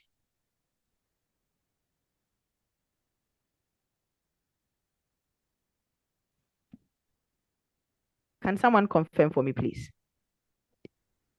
Yes, that is actually, after that is where we lost you. Okay, all right. So sorry about that. It's okay. So I was just trying to summarize whatever I have spoken about in terms of the community empowerment. And I am just saying that we are looking at community empowerment. It shouldn't be taken as a little something. It is a foundation for real resilience. If indeed we want to build resilience in this era of climate change, food security, social justice, sustainable development, then it means that we really, really have to go all out beyond our university boundaries and then beyond our national boundaries. If we are going to embrace the 4 pillars that I have already mentioned, then we are ultimately going to transform the communities from being just passive recipients to active leaders, and each member in the community is going to help in building resilience for himself, for the family, for the community, for the nation as a whole, and even for on the global scale. And so to conclude, we can think of investing in the non-traditional and then real imagined infrastructure. And by this, I simply mean that we are going to shift from the traditional authoritative ways of making maps to this non-traditional way of open mapping. And then we, by doing this, are going to try to provide a pathway for integrating the global citizenry and then the sustainable development principles beyond our traditional institutional constraints. And again, by doing this, strengthen the local mapping capacity, just not for Nigeria, but across Africa. And when we are able to do this, we are able to ensure that knowledge will be co-created and it is going to serve the needs of a majority, promote inclusion, and then build just and then sustainable communities. Thank you very much for the opportunity to be part of this wonderful program. Thank you very much.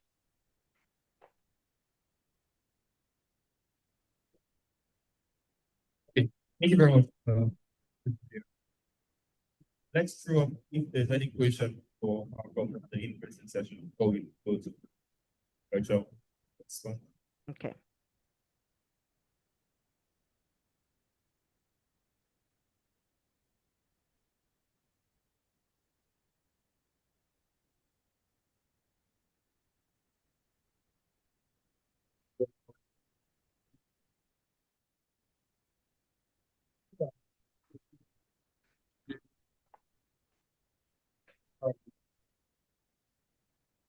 We talk about the fatigue before this process. Who is going to fund it? Will each community have a center around the building? How do you organize the result of the community with the world already in existence? Something that we care. And then say that instead of talking about the university is something the best available.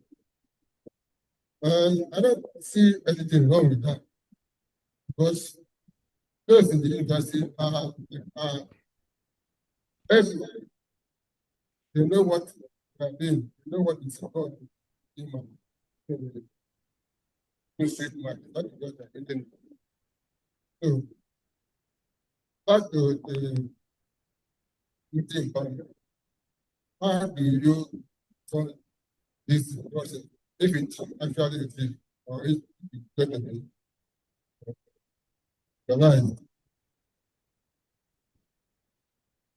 Okay, can the moderator kindly repeat the question for me? I didn't get the question clearly, please.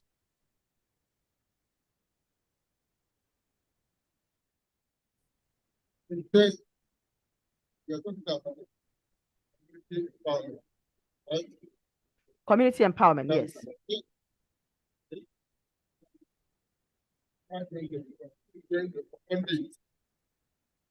If each community establish offices in their area and how with their own product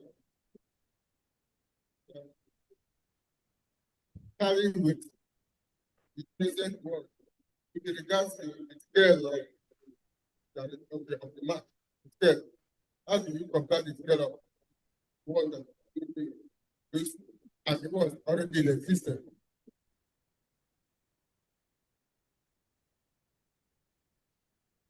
Unfortunately, it is still not clear. So I wish the one seated by the machine could repeat the question for me, please.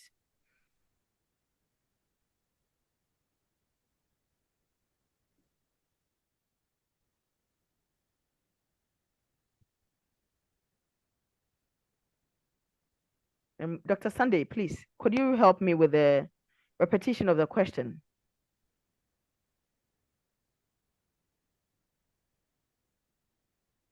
Thank you very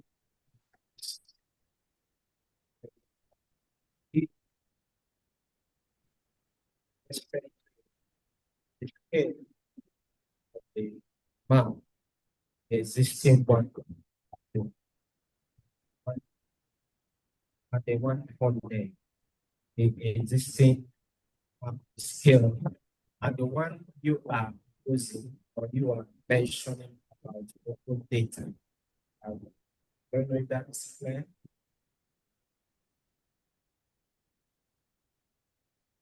Talking about, is it That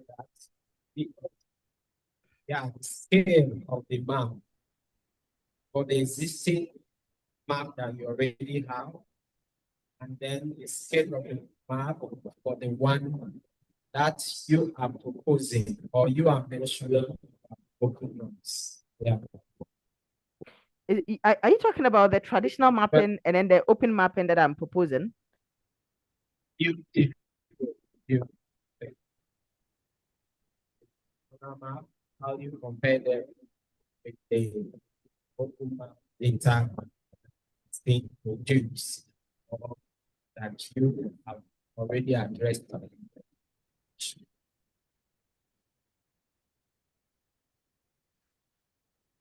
No. I wish, yes, I wish you could write it in the chat for me, but I don't know. I am thinking that you are asking about the traditional mapping and then the open mapping that I'm talking about. When I'm talking about the open mapping, I'm not saying that the traditional mapping is not right, but I'm just saying that if we are talking about open mapping, we are just trying as much as possible to make sure that the data that is being collected is not restricted. The data follows the principles of openness, fairness, easy accessibility, all right, timeliness. So all those attributes of open data are the main reason why we would like to go with the community empowerment.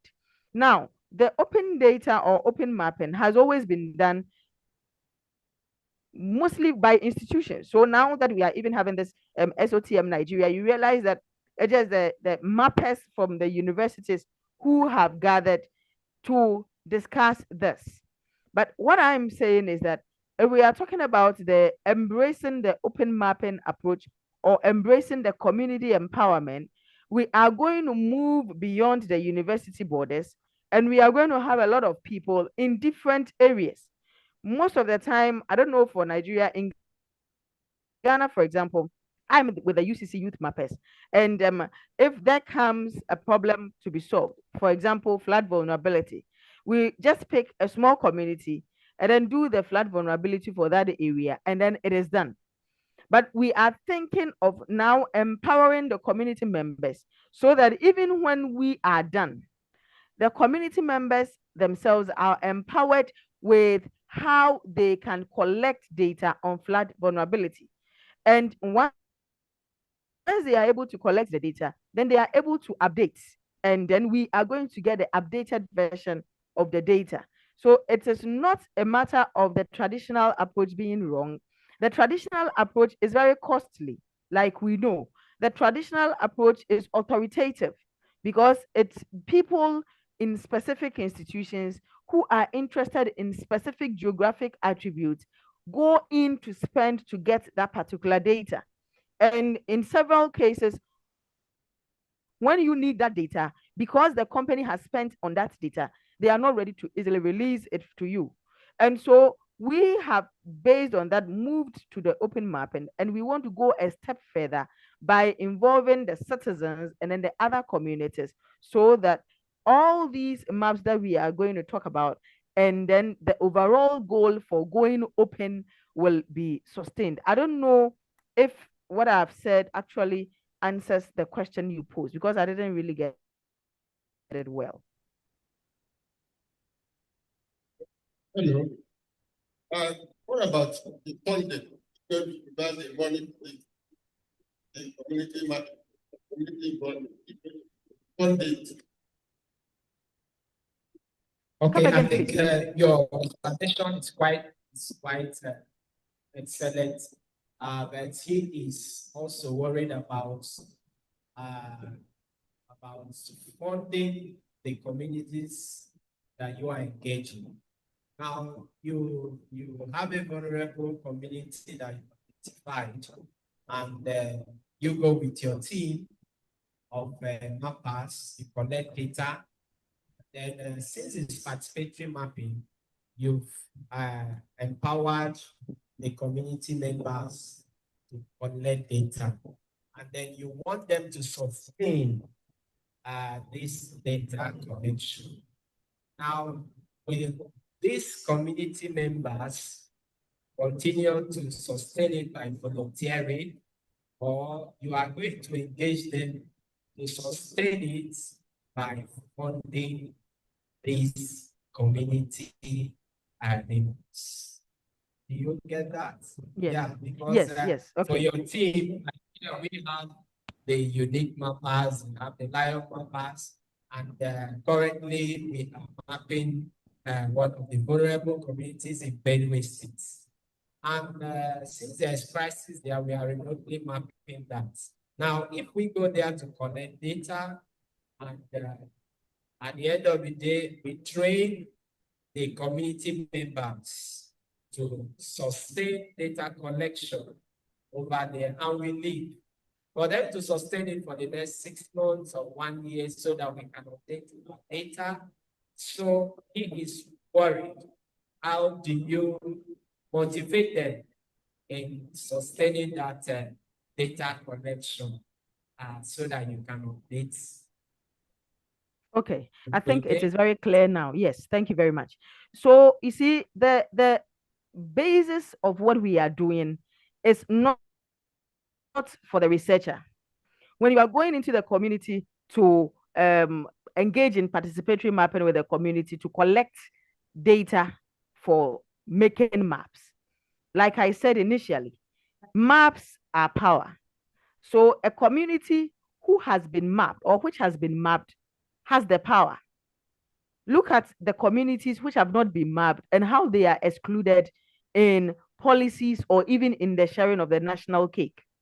And so by empowering the community, I'm not sure that it is just in the interest of the researcher who needs the community members to sustain the projects. It is going to be in the interest of the community members themselves, because by so doing, the government has easy access to updated version of their challenges that they are facing as a community. Again, international partners or funders of that problem would really have an eyesight or a bedside view of what the problem looks like. And understanding the problem is an aspect of the solution.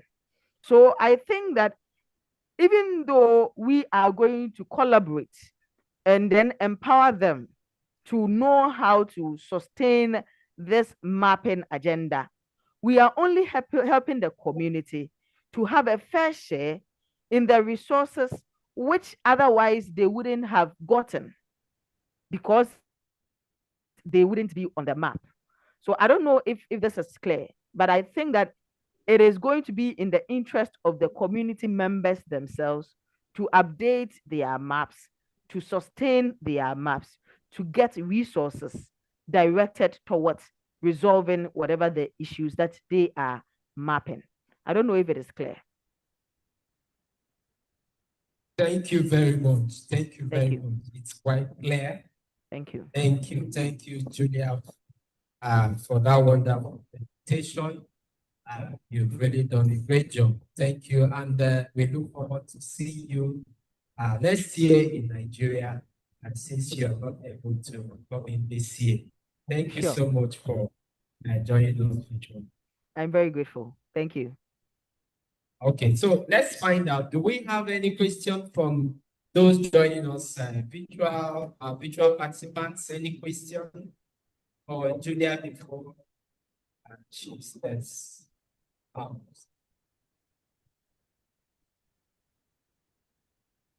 Anyone? All right. Thank you very much. Thank you very much. Okay, I'm grateful. I wish you a very successful deliberations. Thank you. Thank you very much. So we will be going on the next presentation. But before that, can we have our audience here just stand up and stretch out your legs and so on, so that we'll be able to go for the next paper presentation. Let's just stretch out a minute. We can stand up, stretch out ourselves, stretch out ourselves, stretch out ourselves. Yes. just stretch out. Are we all together? That's great. That's great. That's great. Just stretch out, stretch out.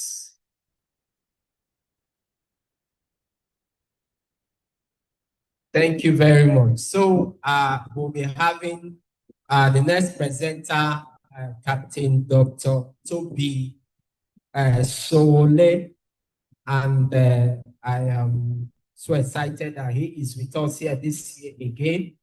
As you can see on our website and the logo at some of our campaign material, Captain Dr. Tobi Sowole is the Managing Director of Spatial Matrix Limited, and he joined us last year at AfriGIS Ilefe, and he was one of the corporate sponsor supporter. And since then, he made up his mind that he is, as part of his corporate social responsibility, that he will continue to support State of the Map Nigeria conference. And this year, he has also given us a support. And with his support, he requested that we should produce T-shirts, dozen of T-shirts for the conference. Can we just give a round of applause for Spatial Matrix? So, and we're giving out those T-shirts, and we look forward that they will for those who, so that we can also send to him.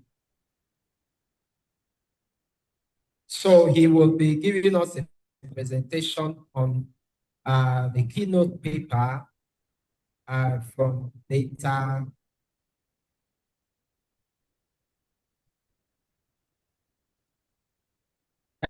from data to impacts, from data to impact, building a governance culture for mapping in Nigeria, for global mapping in Nigeria. That's a very exciting paper, and I look forward to have a very interactive section discussing how this paper. So, Captain Tobi, are you on? Yes, I am. Can you see my screen? Good afternoon. Oh yeah, we can see your screen. All right. Very. Yeah. Thank you for the wonderful introduction. I'm sure that you can also see my face. I've turned on my video, but to help me with my connection, I'll turn it off. So I just wanted to turn it on and introduce myself. Will you permit me to turn off my video to take this presentation? Right. Thank you very much. Yes, I commend SOTM Nigeria. It's always fantastic to hear. The speakers are quite knowledgeable.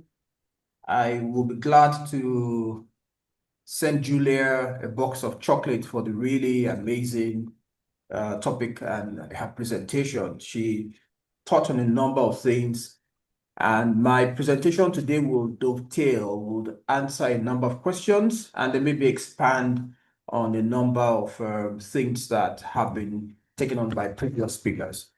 You must agree with me that one of the benefits of such conferences like this is one of the foremost geospatial conferences in Nigeria, is that it opens up questions.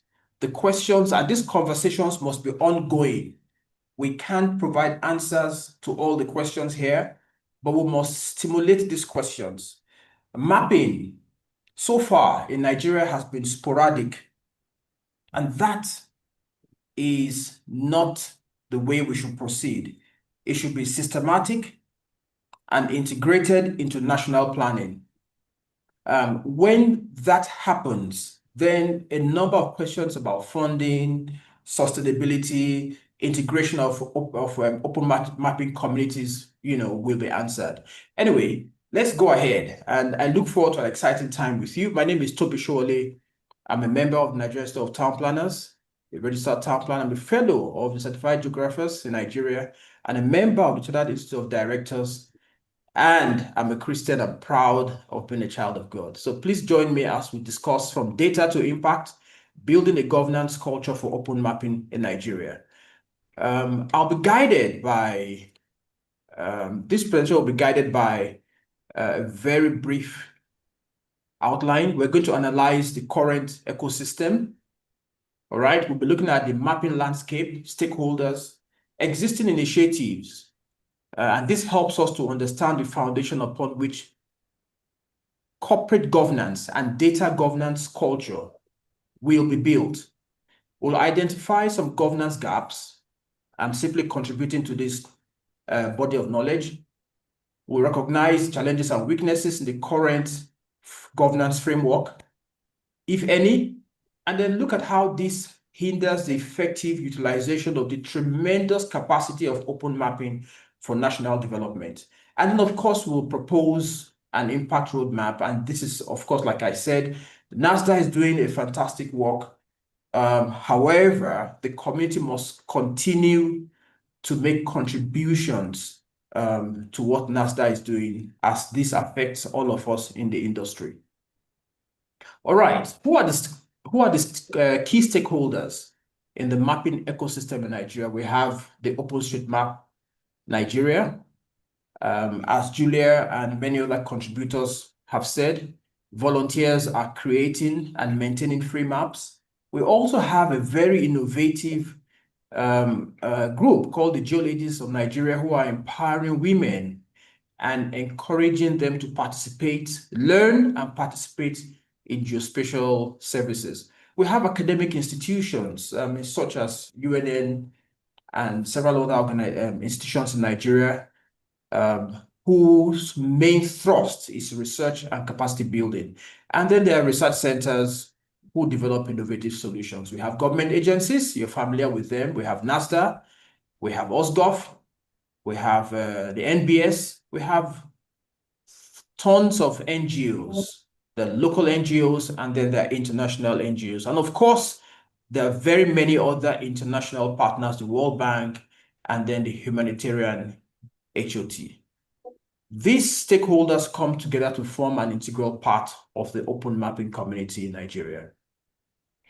I'll highlight a few of the mapping initiatives. We have the flood resilience mapping, where community mappers have put in their resources in mapping, for instance, flood-prone areas. One of them is an effort recently in Ibadan, the map flood-prone areas, critical infrastructures, and of course, evacuation routes. The data that they acquired supports early warning systems and disaster preparedness. What does this translate to? Enhanced data risk management and, of course, community safety. This is one of the benefits that Julia spoke about, the benefits to the community.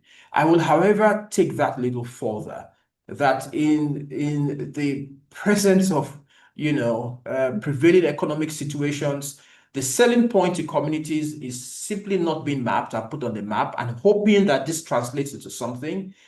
It is that, look, mapping projects must be driven by project goals.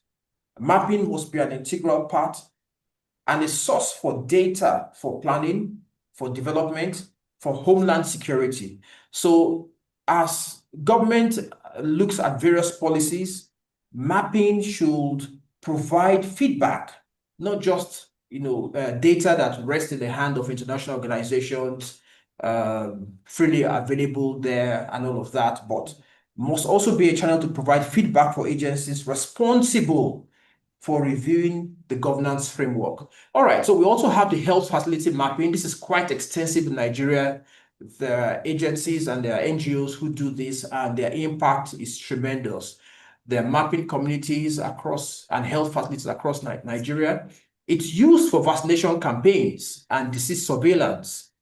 And of course, this is supported by international partners. Then we have infrastructure mapping, and this is going on in different parts of the world, in Lagos, Abuja, in Port Harcourt, in different parts of the world. What do? They document roads, buildings, water points, essential infrastructure, and then they identify informal settlements that lack this infrastructure. So this, like I said earlier on, contributes to better urban planning and service delivery. What is the current landscape? Roads, buildings, administrative boundaries, waterways, these form the fundamental layers for what we call the base map. And this is useful for various applications. I'll be taking this further. The next slide, you're going to see something that is of major concern. And of course, there are very many thematic layers. You have locations of health facilities, you have schools, you have water points, you have commercial institutions, you have several other points of interest. There could be security and emergency services. All of these form various thematic layers. However, there are serious concerns about completeness and accuracy, and these vary significantly across regions and across projects. And this is where we need data governance. This shows us the significance of governance. So I'll show you, and this is a project I was involved in recently, developing a web map for a certain client. And we had to pull several data layers, a number of them that are open source and available, including OpenStreetMap. And then we took data from Grid 3. And when we overlaid them, all of them, even when we consider the coordinate reference system, we find inconsistencies in something as important as the administrative boundary of Nigeria. We find inconsistencies amongst various same data sets. If you get local government data from 3, 4, 5 different sources, you'll find different names. You'll find different gazette, different town names. You'll find different boundaries. You'll find different shapes. And this speaks to the issue of inconsistencies in data quality. How does this affect us? Of course, I'm certain that you know how it affects us. So open mapping is oftentimes geared towards collecting the data that has been collected over and over and over. And when you overlay this and you analyze it, it is the same data with different inconsistencies. So in Nigeria's open mapping ecosystem, data quality control lies primarily on the internal mechanism set up for that project. And this does not ensure accuracy and reliability of the geospatial information. All right. So what do we have existing today as data quality control? Committee leadership, experienced mappers are the ones who usually will review contributions and then, say, okay, this is accurate enough to be pushed through the system. Then you have task coordination. You have OSM tasking managers coordinating efforts, assigning tasks, and of course, facilitates the review to maintain what they will consider as quality across the project. Then there's internal quality assurance that reviews that data meets the need of that mapping effort. However, a lot of times leaving out overall data integrity, spatial correctness, and its integration into, for instance, a national spatial data infrastructure. For me, it's not all gloom and doom. This often presents to us, as it presents challenges, it presents opportunities. What are the challenges? There's a need for more formalized and centralized and openly understood quality control protocols to ensure consistency across diverse projects. Mapping efforts should not have to rest, for instance, the administrative boundary of a local government, of a ward, a location, or the extent of a road should not be in the hands of repeated mapping efforts. This should be data layers that are provided through certain agencies and organizations that have taken the responsibility for doing this. And what is the benefit? There is standardization, and then there's enhanced reliability for national development initiatives. We'll be looking at governance frameworks, and we'll be looking at a number of things under governance frameworks. One is the access and licensing. There are open license models that we're all familiar with. This is the standard license for OpenStreetMap and other initiatives, ensuring that data is freely accessible, is usable, and is shareable. There are data sharing principles, and this promotes widespread collaboration and innovation by establishing very clear expectations for data use and redistribution. Oftentimes, this is not respected by users. For instance, attribution, letting end users know the source, the age, the purpose for which that data was collected. I heard Julia say in her speech, and she says, look, if you're not physically present when data is collected, then be careful how you interpret it. And this is where data governance comes in. Nobody has to consult an oracle to determine why a specific data set was acquired, or need to fast and pray to determine how to interpret that data. Data governance ensures that all of this is available, and whoever connects and utilizes this understands clearly what has to be understood in order to promote interpretation. All right, so what are the key challenges? There's what we usually call the government-community divide. There's a lack of consistent data sharing policies between government bodies and open data community. Where are the mines? Where are our subsurface infrastructure? Do we have a before you dig system in Nigeria where road to be constructed is not done until there's an analysis of what is subsurface? All right. There are integration barriers, difficulty integrating community-generated data into official government systems and workflows. As a matter of fact, they don't exist. I can say that data is just openly available, but there is no formal integration framework that communities have to apply to their data collection in order to ensure that there is consistency across board. All right, then we have community management. There are organizational structures. These are usually well-defined structures that facilitate operations for open mapping. Of course, there are digital platforms for coordination, and then there are real-time project management capabilities. The beautiful advancement of open mapping efforts is that there's always consistent training. There's workshop for new volunteers. Mentorship programs are always available. There are online resources for continuous learning. And then somehow there's a continuous influx of skilled mappers. There is regular mapping events, what we call member engagement, the Mapathons, recognition of contribution and achievements, and then a participation, a sense of satisfaction in participating in impactful projects. This shows tangible benefits of mapping efforts. There are governance gaps, and this is our concern. One, lack of formal government recognition. And like I said earlier on, mapping projects should not be sporadic. Oh, let us map vulnerable areas. Oh, let us map places where there's no water. Oh, then somebody needs so and so. And then a researcher needs this. Oh, a non-governmental organization requires this. Mapping should not be sporadic. Mapping is the source of life for humans.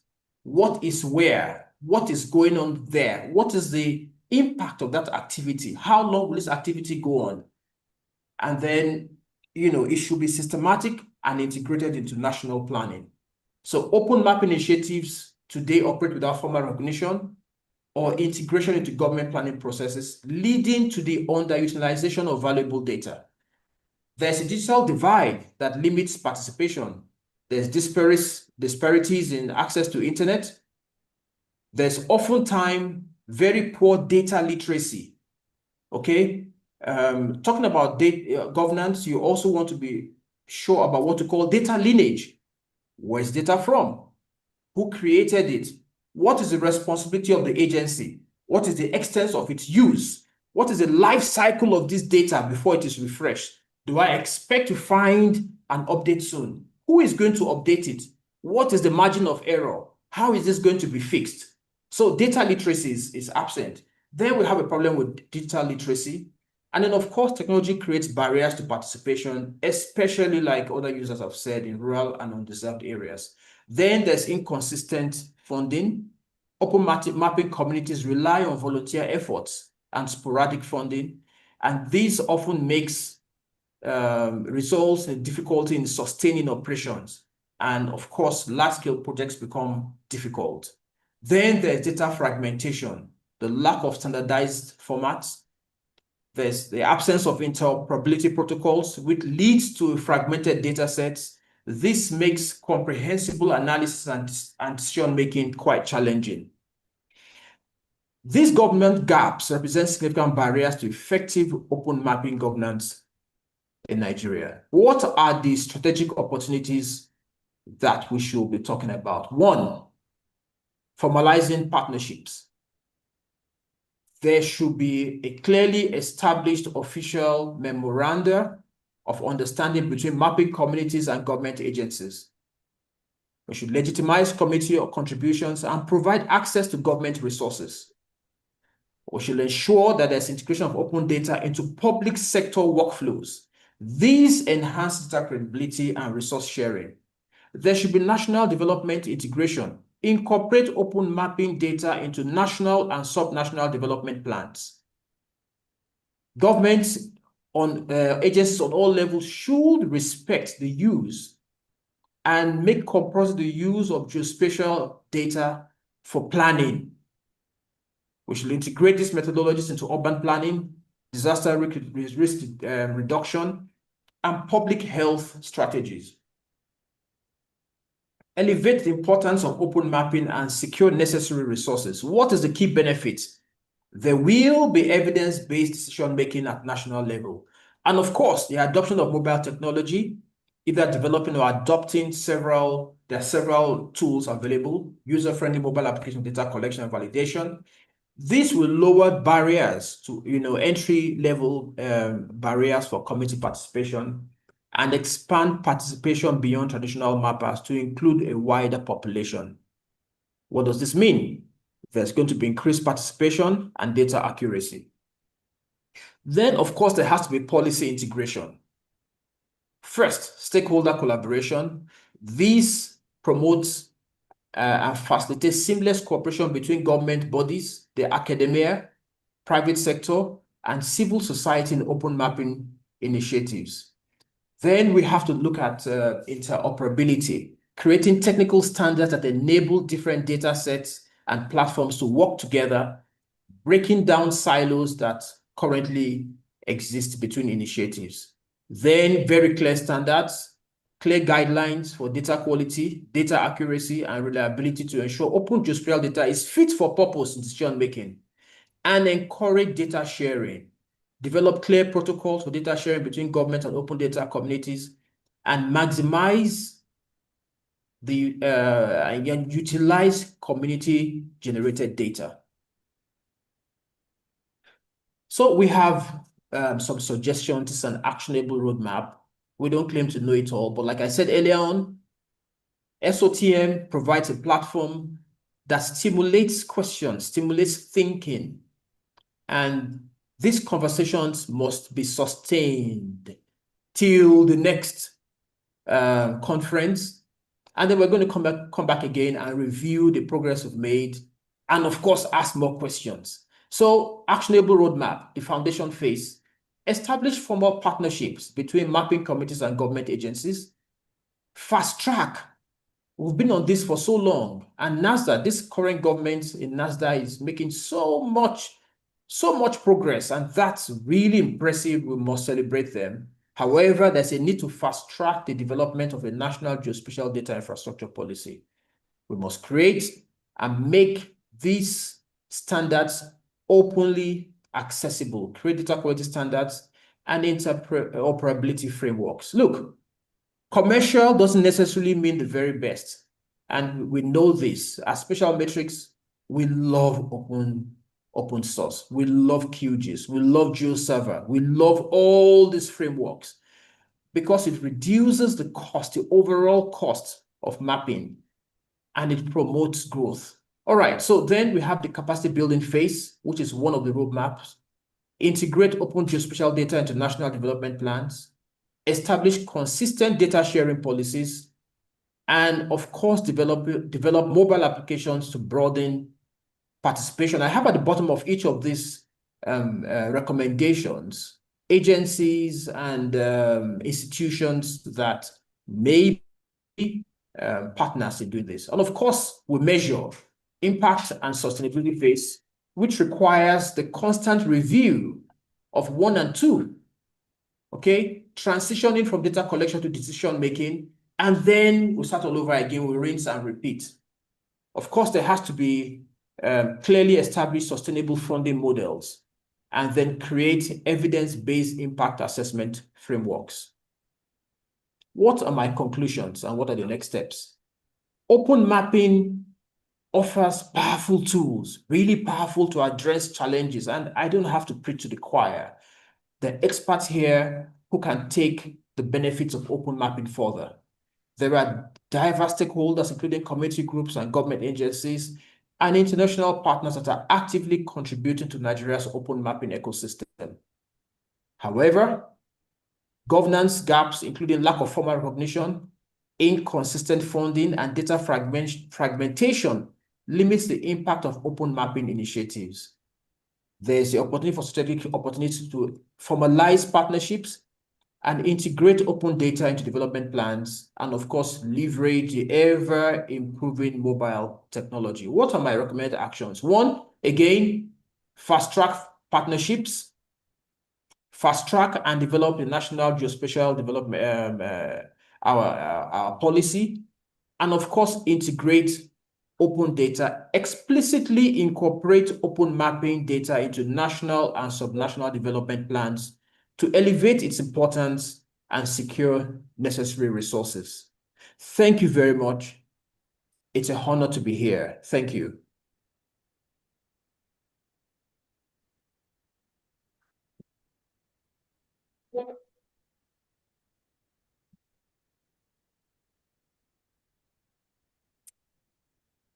Thank you very much, Captain Dr. Tobi Sowole, for that amazing presentation, and I'm sure our audience is very, very excited with that. I don't know, is there any question from virtual participants and in person? Any question?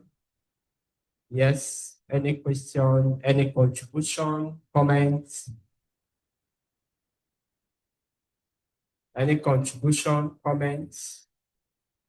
All right, what about, okay, we have Prof.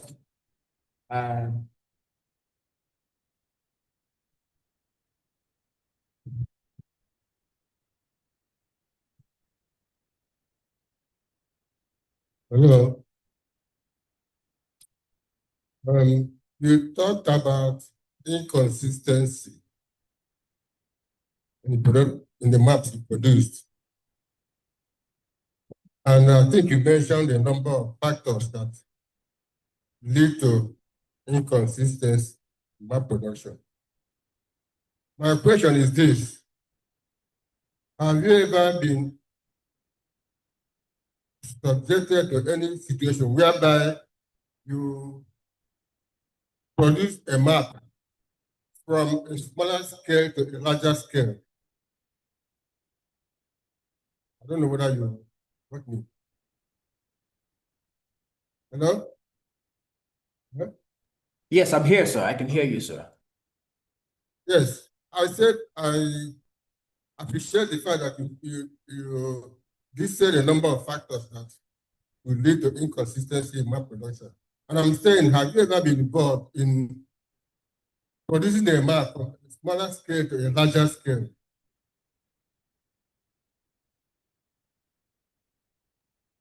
Yes, sir. My question. Yes, I have, sir.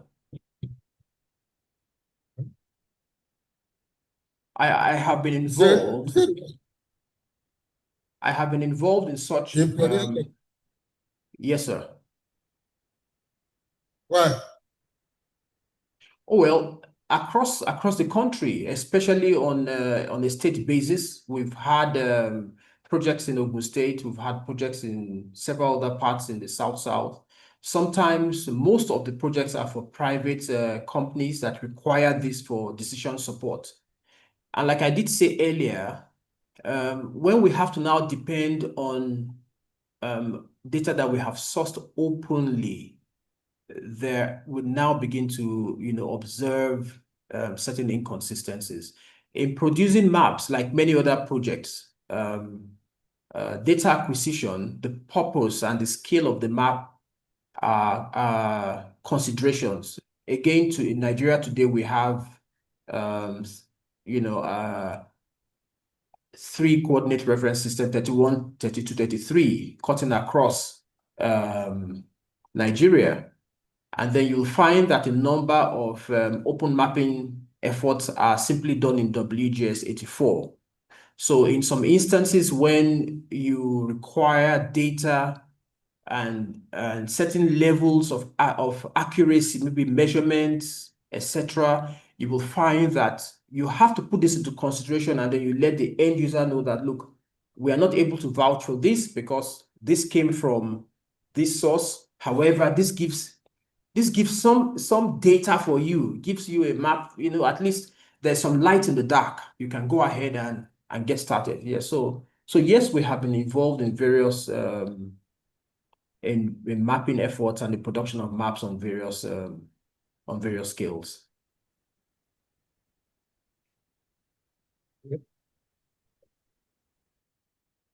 Thank you very much, Captain Dr. Tobi Sowole, for that response and an amazing presentation. Do we still have? Okay. Oh, we have another question for you, Captain. Just stand by. Yeah. Okay. So Captain Tobi, in your presentation, you made emphasis on the different boundaries. So I do 1 or 2 analysis in most cases, and it's evident that Nigeria alone has about 3 different shape files showing different boundaries for Nigeria. What you get in OSGov is different from what you get in Grid 3, is different from what you get in Diva GIS. What are the solutions what are the solutions being put in place to actually give us a single shapefile that can be generalized for the country in terms of both admin 1, admin 2, admin 3? Yeah. Thanks. Thanks a lot. Your name, please. All right. So, did you get that question? Yes, I did. All right. So I don't have all the answers, but my simple suggestion, this I'll use an example that we can all relate to. I'll use an example here. If you buy a plot of land, it is your responsibility to survey your land. It doesn't matter if it is 50 hectares or half a plot. Why do you need to survey your land? Because you want to determine the territorial integrity. Where does my land start? Where does it end? All right. The effort of mapping the boundary of Nigeria should be the responsibility of Nigeria. Now, one of the things that we hope that our geospatial framework will do is to deepen collaboration between professional agencies and between the federal and subnational. Okay, you have states that should make certain data available and should consistently collaborate with their neighboring geographically contiguous states in resolving boundary issues. Look, I can bet you that there are over 10 boundary issues between Lagos and Ogun. There are several boundary issues between Lagos and the next state, between Ogun and the next state. And every time the surveyor generals from these states come to a resolution, do we know, is it published? Where does Ogun State end and where does Lagos start? At Ojodubega. Where does Ogun State end and Ibadan start on the Lagos-Ibadan Expressway? So the responsibility of mapping the boundaries, that's why I say that mapping is not It's not a project. It's not a contract you award because you want to award a contract. It is integral to the life of a country. You require it for homeland security. Where does the custom set up its post and say that this is Nigeria and that is Benin Republic? Where? Many years ago, I was working on a project in establishing controls all over Adamawa State. We walked all the way to the border of the neighboring of the next African country. And the indigenous had to warn us that, look, don't pass that place or, you know, you will not come back alive. So we didn't even know where the boundary was. Where's Nigeria? Where's Cameroon? The responsibility of demarcating, and these are first order controls, of demarcating this, delimiting our national boundary is the job of the country of Nigeria. It is not in the hands of SOTM or in the hands of any other person. However, there is also the role of subnationals. So this is my take. There could be several other contributions. It is not something you digitize off a map. I shouldn't trust OpenStreetMap because it is there, or Google because it is there. Nigeria should determine its boundary. You should determine your boundary. Even spiritually, when we pray every day and we say, so and so out of my life, it's because you are setting the limits of your life. You are saying, no, this portion of land belongs to me and there must be no intrusion. So I hope I have answered this, that mapping should be a recurring budget item in Nigeria and in the States. And it's not a contract that goes to cronies. It is the bedrock of development. Mapping boundaries, mapping resources, subsurface, mapping what is in the air. As a matter of fact, look, I'm a pilot and I understand air law. There are boundaries in the air. Who are you speaking to when you pass this place? Is it to Lagos? Or is it to the next country? Or is it to Kano FIR? So every little space should be mapped. And this should be an integral part of national budget or annually. It is non-negotiable. You don't begin to map when you now want to get funding from somebody to set up borehole. That's not how development works. It's not sporadic. It is systematic. It is deliberate. It is integrated. Thank you. I hope my answer suffices. But this question, we should keep it open and we should keep talking till the next conference. Thank you. Thank you very much. Thank you, Captain Tobi Sowole, for that response. Let me add up to what you just said, and I think that question is coming from a very curious geospatial analyst, because here we are talking about open data, open mapping, and community empowerment. Now, the open maps or open data are usually available in public domain, and everyone accesses that to do whatever they want. And here you discover that we have different platforms in Nigeria where you can access open data so that you can proceed to do whatever geospatial tasks you need to carry out. Now, our concern when it comes to open mapping as a community is to see how field data collection is sustained, and that field data collected, it's also able to empower communities, and through that data that is collected, communities are being transformed. But when it comes to administrative boundaries, like he mentioned, admin boundary, admin data 1, 2, and 3, it is the responsibility of the authority, the Ordnance Survey Authority, to provide such boundary data. And sincerely, some of these boundary data are in the public domain. And the complaint now is that when you overlay, when you get this boundary data in public domain from different platforms, and you try to compare them, they do not align. Now, the problem could be one, when was that admin data or admin data released?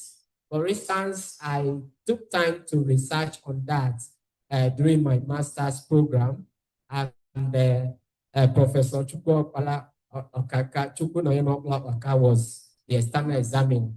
We overlaid 2 boundary data, and we discovered that there was, an overlapping, and 2 different states capitalized on that to claim oil well ownership in the Niger Delta, simply by, seeing that, oh, this is the boundary data that is available, and they are using it. The other state is using, but these 2 boundary data came from OSGov at different time.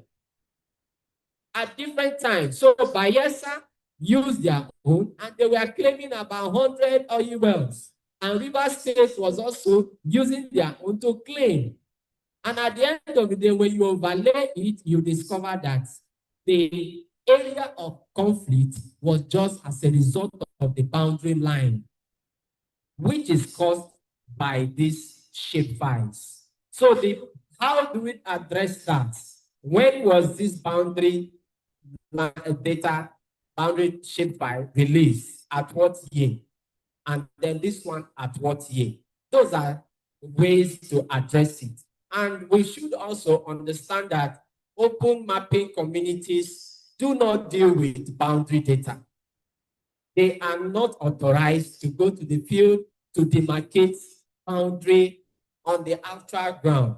So it is OSGov, it is National Boundary Commission that have the authority to provide that.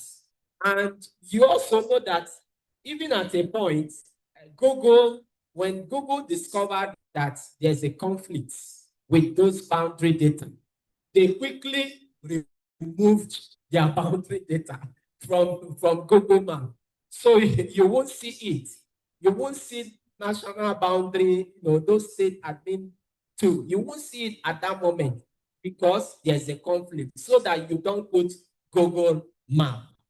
So we want to say that, yes, we might have some of these issues arising from the time these shapefiles were released into the public domain. But that should also give us a concern to drive towards national geospatial data infrastructure. It is the national geospatial data infrastructure that will enable us bring all this data together. And then we could say that this is the authoritative source that we can have the best one. And I'm sure this will help us to address. And just like in our satellite imagery also, you discover that sometimes when you see some of this satellite imagery, the time they were also captured determines the extent of data you are going to acquire from it. If it's data that is captured in 2000, and then you want to do a job that's, that has to cover data that is required for 2025, using satellite imagery captured in 2020, because it is free, will not really help you. That is where you come in with drone mapping to update. I'm sure this insight will help us to address that last question as we go over to the next presenter. Thank you. If you've spoken so well, thank you very much. I'll just chime in. I'll just add something to that. Thank you for clarifying the roles of agencies, and clearly that the responsibilities of open mapping does not conflict with the roles of government and government agencies. My emphasis is that open mapping requires accurate data. Open mapping, the correctness of your mapping depends on the correctness of some data that you depend on. For instance, you are told to acquire data of schools in certain wards. Where does a ward start? Where does it end? Where does it start? Where does it end? You want to know the distance of, you want to do school redistricting, distance of schools to bus stops or to markets or to noisy areas, because you want to be able to generate maps that advise government on where to site schools or where not, which goes into physical planning, where not to make approvals for schools.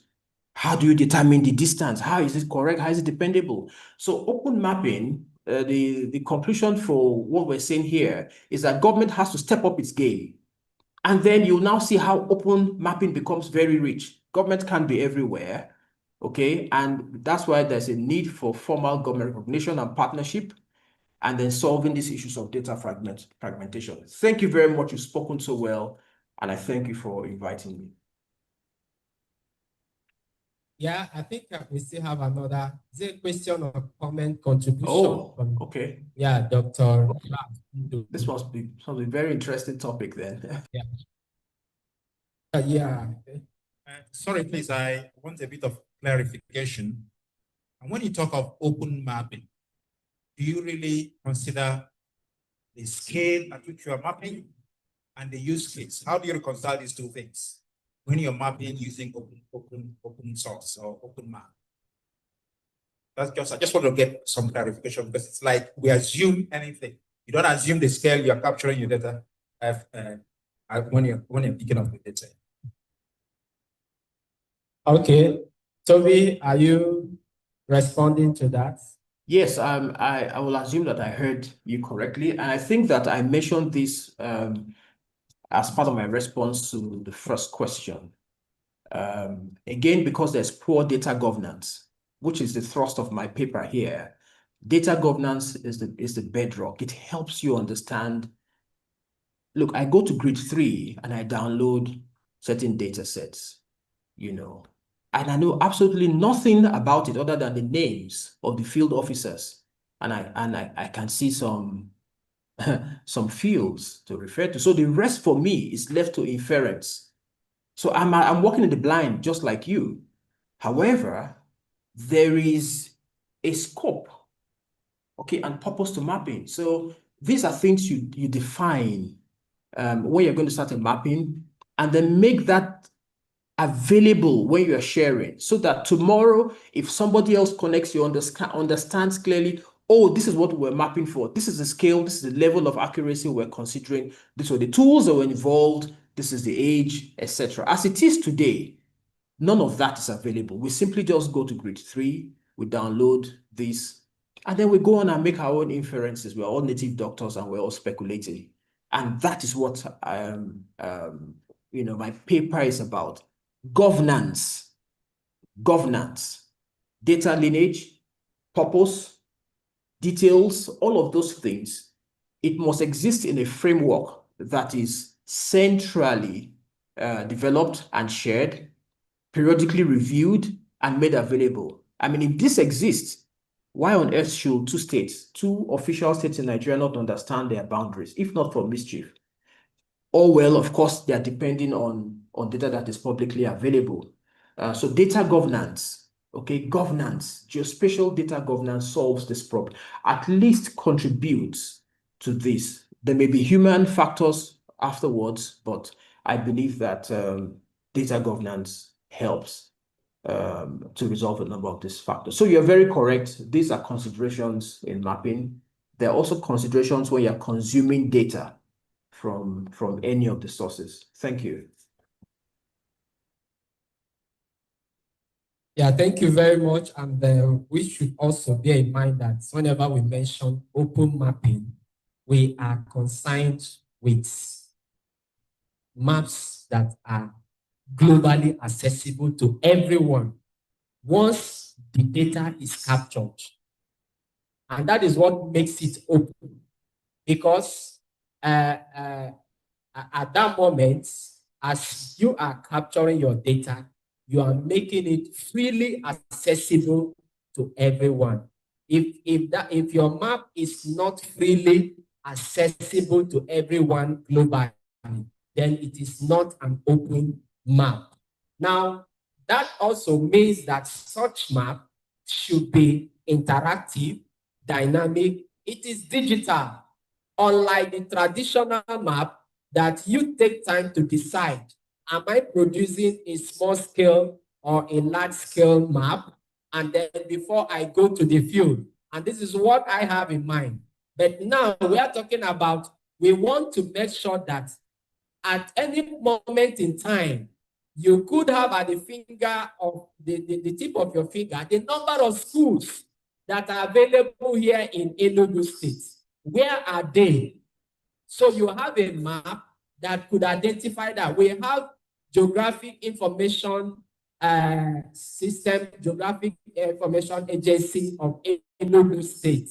Now, if they have an interactive map that shows Enugu, can we look at it and see the number of schools that are available at any moment in time? Where are they? Now, once your map is online and you want to get it out, because it is dynamic, you can always change the scale to whatever scale you want. Yes. Go ahead. Mike, please. It's supposed to be an academic interaction. Actually, you should, the consumer of your data should know what he is consuming. That's what I want to say. It's not about being available. I should know what I want to do. I should know whether I can rely on the open data I'm using or not. That is actually what I want to provide. Okay, beautiful. Very correct, sir. I think, that was when I made my presentation. Prof asked about validation. How do we ensure the accuracy of the open map, the data? So that is our greatest worry, because whereas it is open, once it is open, open means not just open for you to have access to use the information, but also as a community, open to the community to even make input into it. How reliable? How do you check? How do you validate those inputs from community? How we ensure the accuracy of what people are? Because it's open, anybody can decide to put in any jump, and that is it. So the question, the issue I wanted us to discuss when I say during the course of the further discussion, it will come out. How do we ensure the accuracy? Thank you very much. For OpenStreetMap, we drive accuracy in the process or in the workflow of our contribution, irrespective of the individuals that actually contribute to that map. And what do? We have the beginner mappers, those that digitize, and if they are to digitize this building, at the end of the day, we have validator mappers who comes in to check, to validate the accuracy of how this particular building has been digitized. Was it properly done? Is it accurate? Now, when it comes to the satellite imagery, now this satellite imagery are captured at different resolution. If the resolution that is if the resolution that is used in capturing it, it's not okay for you, you want a more higher resolution. For instance, you want to use drone. You can actually use drone to fly over these samples, and at the end of the day, you upload it to the OpenStreetMap platform, and then engage your students, engage everyone to digitize. And at that point, you've already defined the resolution of your drone image, maybe 6 centimeter spatial resolution, and you know that is what is there. The other one, probably 32 or whatever, depending on the source of the satellite imagery. Now, those data, those information is usually placed there so that everyone will know that this is the resolution you are capturing. Now, when data is provided openly, especially by a community of OpenStreetMap, like Unique Mappers Network, we have a workflow that ensures that accuracy is implemented. And when individuals go to the field to collect data, it is also validated before ensuring that it is uploaded to the platform. So that is how it goes. And it's also editable. For instance, we've had cases where the toponyms, the labeling of the names are not accurate. And because they are not accurate, maybe I spelled the name of your village wrongly. And you see it there in OpenStreetMap. It's editable by you. So you can go there or write the name of your village and accurately it will be shown globally for everyone to see. Yeah, I think this is a very interesting aspect, and I want to appreciate Toby for coming up with that topic. Okay, Prof, you want to contribute more? Yes. Toby, we still have more. Yeah, go ahead. Okay. He mentioned. He said that there are boundaries in the air. There are boundaries in the air because it's a pilot. And I wanted to know, do they have maps to that effect? What are the indicators in the air that show the boundaries? Because they have to be very, very aware, particularly where during a war. If you fly over another person's territory, you'll be shot down. So I want you to respond to that. Do they have a map, a physical map, or any type of map that shows that this is the boundary of Nigeria stops here and that of Cameroon starts here? So, all right. Dr. Toby, are you there? I think this should be the final. Yes, I am. Thank you. This there? Yes, I am. This will be a master class, a 10 seconds master class in aviation. So for aviation, yes, there are maps, there are charts that shows boundaries as you go horizontal and lateral, so up and across. So who are you speaking with? And the purpose is to determine separation between aircraft so that there's no collision. Is to also be able to control many other things. I mean, your speed, your direction, your authorization, etc. For instance, if you are in Nigeria, depending on your altitude and where you are, there is the tower that you're supposed to be speaking to for clearance. So are you speaking to Kano, or are you speaking to a state? When you're leaving a certain boundary, you may have left, for instance, technically left Kwara State, but you may be speaking to Kwara until they hand you over to Ibadan, for instance. So the purpose for this is to control what is going on there. That's why some of us have been pushing for, again, it is governance. Everything comes to governance.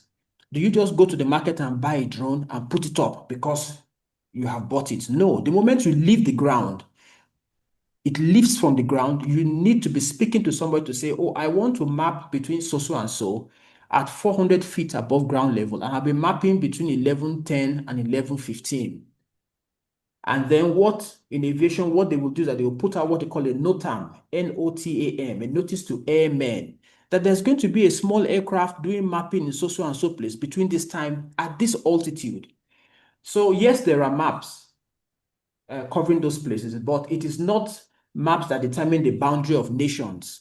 It is maps that determine who you should be speaking with, what authorizations you should have, no-fly zones, for instance, are places you should not fly over.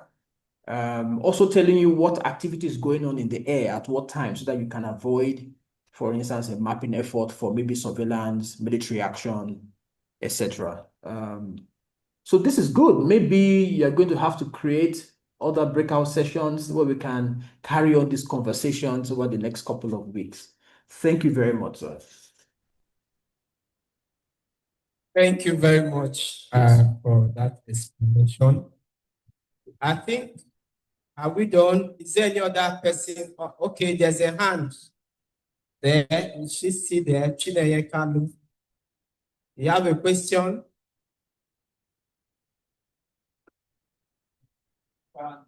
Okay, it's down. Okay, thank you very much, Captain Tobi Sowole, for this wonderful presentation. I think the discussion will keep on going, like you said, over the year until we meet again next year. And I want to really appreciate Spatial Matrix for being a corporate supporter sponsor for this conference. You've been doing a great job to sustain this conference in Nigeria.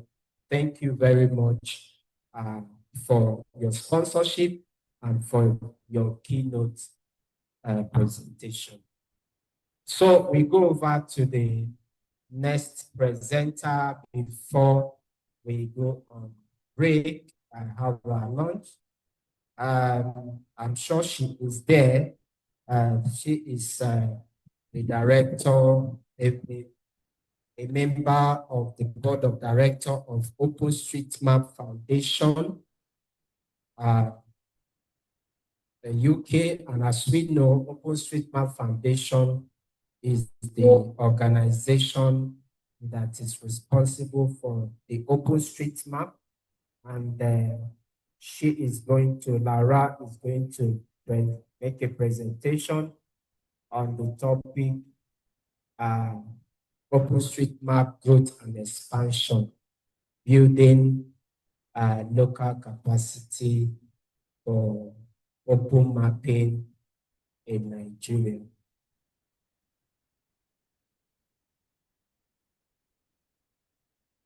Yeah, Laura, are you there? Yes, I am. Can you hear me? Yeah. Right. Oh, beautiful. We can hear you playing. Thank you. Okay. Yeah, I also hope you can see my screen and my slides. But thank you so much for the invitation to participate in the conference. Yeah, it's good to hear all the conversations happening and also see the similarities among different communities. Issues to do with data governance are also things that here in Kenya, where I'm based, we also struggle with. Getting updated boundaries from government agencies is also such a big issue for us, and it's like a conversation that keeps coming in, year out. So good to hear, so good to learn, and to see also some of the things we can implement from what you're seeing from your end. But as Victor has shared, my name is Laura Mugeha. I am based in Kenya, and my background is also in geospatial engineering. And at the moment, within the open mapping community, I serve on the board of directors for the OpenStreetMap Foundation. I'll share a bit about that towards the end of the presentation. And but yeah, for a long time, for the very many few years, around 4 or 5 years, I've been a contributor to the OpenStreetMap community in so many different ways, from mapping, from creating communities, working with organizations like Youth Mappers, volunteering with people like OSM Africa and TOTOSM, which has been all interesting in so many ways, and basically just getting to see what's possible in this space. And yeah, today I was invited to discuss a bit and share on what it means to build local capacity for open mapping communities. And I think for most of us being here at the conference, we probably do know why maps are important. We are contributing to OpenStreetMap for one reason or another. But I think for all of us, what I think the main things that we know is that maps show us where things are. And yeah, at times it's for very casual sort of users like navigation, like just trying to find out where a coffee place is because you need to meet with your friends. But at times it can be very critical. So say, for example, there's a health emergency and you need to find the closest hospital. As opposed to like traditional methods where you would either ask a family member, maybe there's one specific hospital that you go to or your family goes to. Nowadays, you can use digital platforms and maps to know which is the closest hospital. But because of also how digital mapping has evolved, we now can also add like a lot of information. So you can also know what's actually the closest hospital with emergency services. I really like using this example. There's a movie in Kenya that was based on a true story. Basically, it just shows how broken the healthcare system here is. And it's a story of someone who was involved in an accident and they basically managed to get an ambulance, but the accident happened in the evening. And the first hospital they went to was closing. The second hospital they went to didn't have oxygen. The third hospital they went to didn't have a free bed.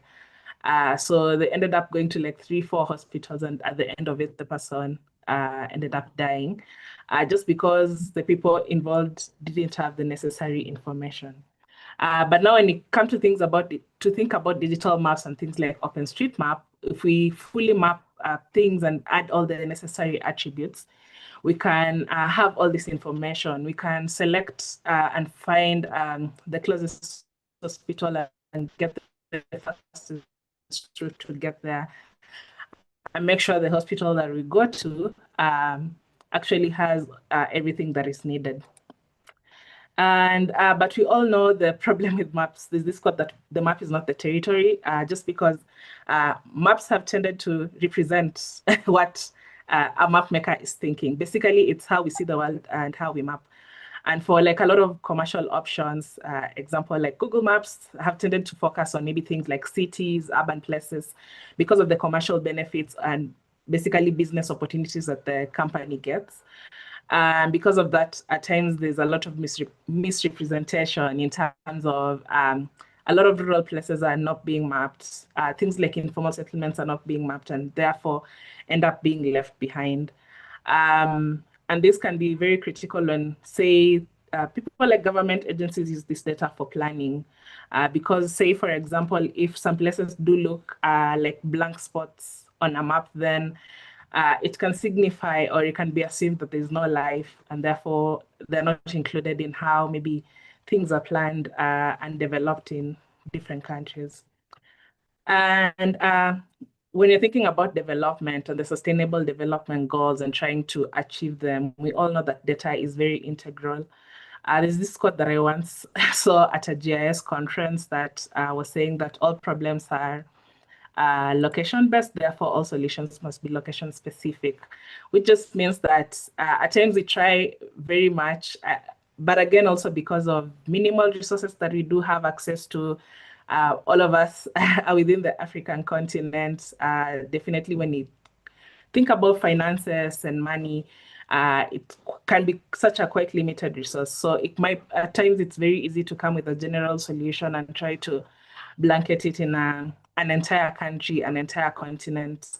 But actually what maps have shown us, what location data has shown us is that we have to actually customize solutions to fit specific locations. It's at times it does work. For example, in spaces like fintech, it's possible to have solutions that work for an entire country. But especially when you look at things like urban planning, you have to tend into smaller communities and smaller units and look at how a problem is looking in that area and then customize a solution for them. Say, for example, when it comes to, say, wanting to improve the electrical connectivity in an area, the way you design that for, say, like a very gated community where maybe a lot of working professionals are, and how you design that for people living in an informal settlement will be totally different just because of the dynamics and how the area looks like and how the buildings are structured. So maps are very important in such a way that we are actually able to provide that context to different players. And for us to be able to do that, open mapping, open geospatial data comes in handy so that everyone everywhere has this data to be able to make good decisions, so that it also does not end up that you need to have money to collect the data to work on the solution. And when we're talking about money being a limited resource, you just want to sort of work on the solution itself. And that's where OSM comes in. I won't speak a lot. I think a lot of us either contribute to OSM in one way or the other, know some things about it. But basically for the OpenStreetMap project, the idea is to try to build a free and editable map of the world that anyone, anywhere can freely use for different purposes without restrictions. And also anyone, anywhere can sort of edit and make contributions. So say, for example, I live in location X and I noticed that it's not on the map. I can actually use one of the editors that we have to add it on the map. If I see something has been wrongly mapped or something that has been mapped and it's now closed or it's changed, you can quickly change it to reflect actually the realities of what's on the ground. And one thing about OpenStreetMap, as you all know, is that it's owned by the community. As a contributor, you actually have some data sovereignty in terms of how the data looks like. You own it in terms of the contributions that you've made. I recently went to the Global State of the Map conference, and Tom had these items that had these quotes that it takes the world to map the world. Just because, again, as you said, maps tend to show the perspectives of the person who's creating them. So for us to actually create a true map that is representative, it actually needs the world, the entire world, or the majority of the world to actually map it. So OpenStreetMap fully depends on the community, the people within it, who actually contribute in so many different ways. And that's why it's important to talk about capacity and how basically to make sure your community are meeting their needs. They're having basically a good time contributing to the project and using the data. And one thing about the OpenStreetMap community, I think for a lot of people, tend to assume that it's just a number of mappers who are sort of building it, but it's actually a community of communities. We have mappers who are logging in very regularly, others every day, others a couple of times a day, to actually add data to improve the data. We have developers. One thing that we all usually say, the data is open, but also the software is open source too. So we have like a lot of software developers who are building the editors, building the tools, thinking about new and interesting ways that we can actually contribute to OpenStreetMap. If you've contributed for a long while, you've seen how the platforms have changed over time. We have organizers, people like the amazing Unique Mappers team who make sure the community is meeting, discussions are happening, conversations are happening on how to improve the map, actually creating spaces for people to meet to create the map and to improve the map. But also users. If we just created the data on OpenStreetMap and it never got to be used by anyone, it can sort of end up being useless in a way. So users are quite important, making sure that the data that we are producing, that we are adding, has some impact in the world. Then we also have advocates, so people who actually share with different people around the world. So not just the community itself, but organizations. So say, for example, non-governmental organizations, people working on healthcare and real issues, and telling them, oh, that this is how you can actually use OpenStreetMap to make your process and your work better or to create more impact. And lastly, academia and universities doing a lot of research around the data as well. and the trends that we are seeing, and basically what can inform how to grow and improve things. So again, without all these people sort of either working individually or together, OpenStreetMap wouldn't exist. So the spirit, sort of the core of the project itself are the people. So why then is capacity building or thinking about local capacity important? Because the community is always growing. So you have to find ways to have spaces that are welcoming to everyone. It has to be easy that if I have learned today or just heard for the first time about OpenStreetMap, that I am able to quickly come in, join the project, start contributing and doing so much more. And you also have to find ways or to bring in new people. So we've talked, I've had conversations today on government. How do you actually bring in government agencies and show them the importance of OpenStreetMap without not showing what the local capacity looks like and what the community has been able to do? But also, in as much as you're thinking about growth, it's not always about new people. You also have to find ways to retain what you currently have. So for all your existing mappers, how are they engaged? And you have to keep them engaged, because I don't know if you've ever joined like communities of practice on like all these platforms like WhatsApp and Slack, and the group just goes quiet. That's like a sign of low engagement. So you have to find interesting ways to engage mappers, and it can be through activities. It can be through events like State of the Map Nigeria, but also through projects and them being able to see how they can use basically OpenStreetMap and generally open mapping to solve problems that they are seeing within their communities. But also, even as you get new mappers, you have to think about what they are getting out of it. Because at times it might look like quite extractive that people come in, again, for various purposes, but people come in and they do contribute to the map, they do contribute to the community in different ways. So how are you also supporting them? Most, at least from what I've seen, a lot of people join the community and they're also looking to grow their skills as people working within the geospatial sector. So people coming as beginners, but they, at the end of it, they want to advance to become advanced mappers, to even lead communities in one way or the other. And then you also have to think about sustainability. So how do you actually sustain the community in the long term? I think for me, that's what informs growing local capacity in one way or the other. And why this matters for Nigeria. So I was looking up on like, or trying to find out like statistics on what OpenStreetMap looks like in Nigeria. And growing local capacity is important because there's like still a lot of unmapped places around the world. And obviously that includes Nigeria. So this is like a map of Pascal Nays, who's built like a number of tools for the OSM community. And basically estimates like unmapped places as areas where there's no road connectivity. And most of the time, if you look into these places, you'll find that they are unmapped, basically, which means there's an opportunity to still contribute to the platform in terms of creating new data. Another reason is even with the mapped places, there's a number of data quality issues.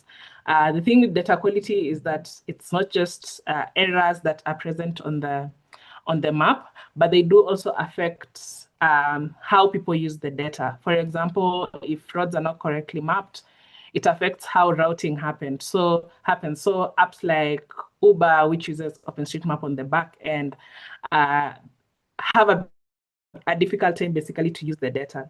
So again, if you look into platforms like Osmose, you can see there's a lot of data quality issues that need fixing. And this is work that can only be done by people again. And if you look also at the statistics, there's people who are mapping every day, there's contributions happening every month, every year. And you can see the fluctuations. And again, this is not like unique for Nigeria, but happens across all OSM communities and even globally for the entire OSM community. But what was also interesting is that there's new people joining. So I actually looked at this and I saw that even just yesterday, there's someone who joined OpenStreetMap yesterday, basically created an account on the platform and was actually able to make edits within Nigeria. So there's always people joining. I think there will always be people joining every other day, every other year. So that just shows the need for people and the need to actually make sure people do have the skills and the abilities to actually contribute to the project and to maintain the data. So what are some of the things that I personally have seen with different groups when it comes to growing a community and sort of sustaining a community is that at times people assume that OSM communities become successful and sustainable by accident, but actually it's not the case. If you look at like most of the successful communities within the OSM ecosystem, is that they do take a lot of intentional steps and actually work on how to grow the community.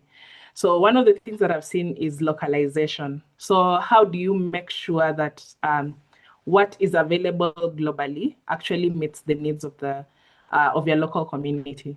So say, for example, we do have like a lot of resources when it comes to learning and growing our skills. So things like LearnOSM, but most of them have been created by, I would say, the Western OSM community.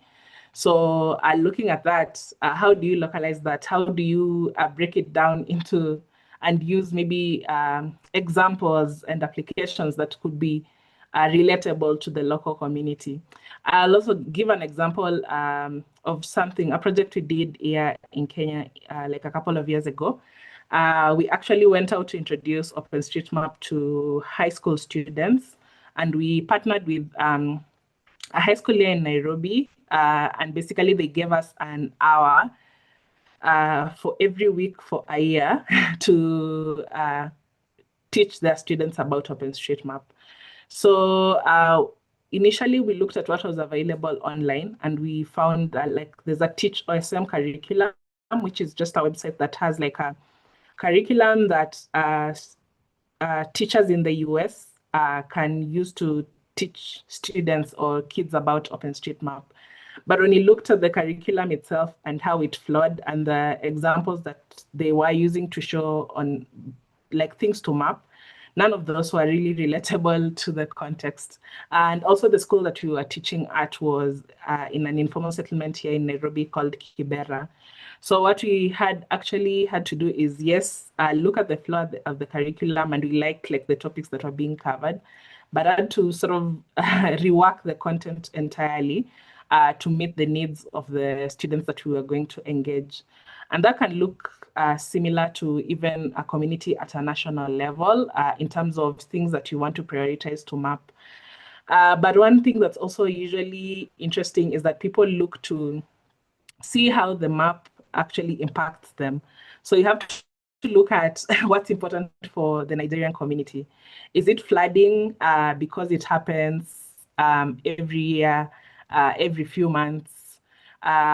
Is it healthcare because there are just so many cases that you see on the news every day? And then look at what's on the map and what solutions people can build using that, and see how you can design community activities and projects around it. Another thing is also, I think even the previous speaker was mentioning that mapping does not always have to be because something has happened, then let us then do some mapping. That's also something that causes the gaps, where you find that there are like a lot of mapped places, but also a lot of unmapped places. I think for each community, there has to be some sort of analysis that has been done to know what's missing, what's there, and then come up with some sort of easy timeline, considering also that this is through volunteering and people do it on their free time, in terms of how people can come together to actually achieve some sort of completeness. So that means like fully mapping an entire country. And that would include creating new data, but also improving what is existing. And what you've seen with this is once you do like a lot of localization, it really becomes meaningful to a lot of people. You actually get a lot of ideas and people wanting to take up different roles. So it stops sort of also being extractive where people are just being called to sort of do some mapping, but actually people feel engaged and they are actually engaged in different phases in terms of what the community does.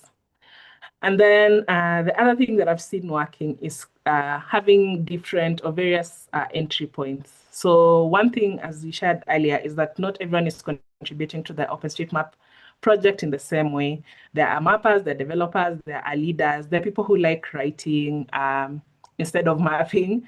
And basically, it's just to actually create space to allow all of these people to come in and support the community and the project. And yeah, finding basically space for actually people to also learn from each other. And with this also what happens is people are also able to sort of create new things and work on interesting and new ideas so that it's not also just always mapping, but maybe one time there's a hackathon because people see the data, but now they can learn how to use the data by developing some tools. And also others do have contacts, work in these organizations and can actually connect you with those organizations to be able to share about the data and the platform. So it's important for communities to be open to all of these new voices and all of these different perspectives that could come in to make things better. Then the other thing is also, in as much as training is good and building skills of mappers is important, what's really critical is building systems. So yes, I have trained you today, but can you actually also train another person? So once you also notice maybe you've done a couple of trainings from time to time, how can you create basically new trainers? So one thing I've seen was a project that was done in the Caribbean, where instead of focusing on training just new mappers, they also looked at for our existing mappers, how can we train them to become trainers?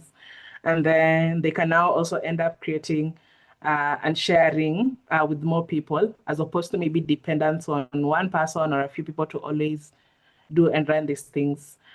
And then also just having things that people can reuse. So things like slides that can be shared and reshared and reused for different purposes from various people is something that's cool.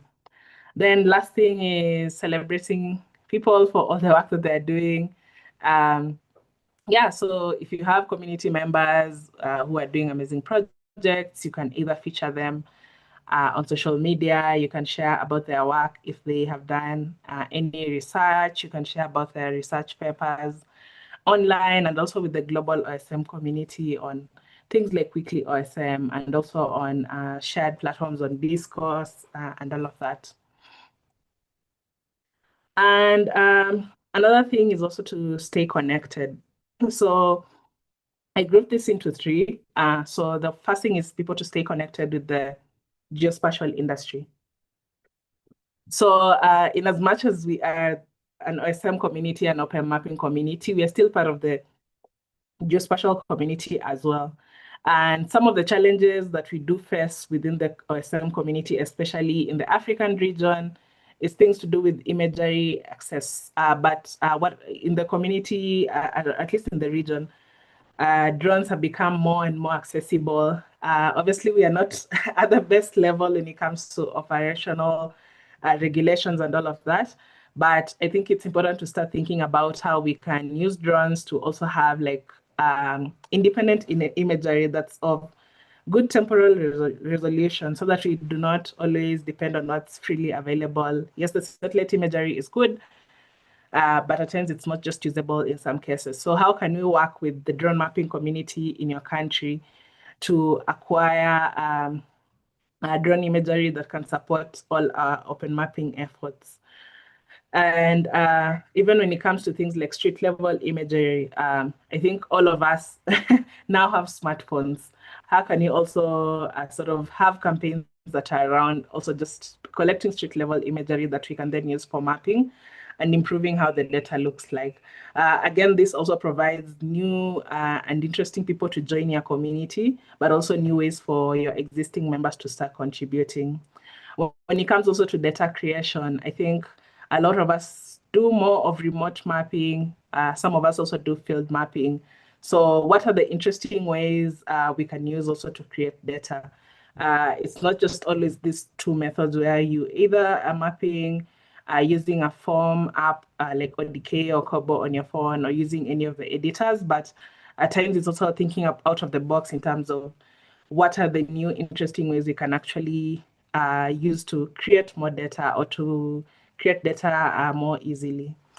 And then lastly, it's on usage. So how much more can we sort of visualize and share OpenStreetMap data other than just what's on the website? Like what are the interesting ways that we can actually report on this data that people will find useful, or people who are from non-technical backgrounds will be able to easily understand what's on the map and what it means for them. But also it's staying connected with the tech. One thing with the OSM community, again, the tech is open source. It's and anyone, anywhere can develop all these tools for use. And something is, I feel like something is always coming up, just the same way within the tech space. There's always a new platform. There's always a new AI sort of platform that does X and Y.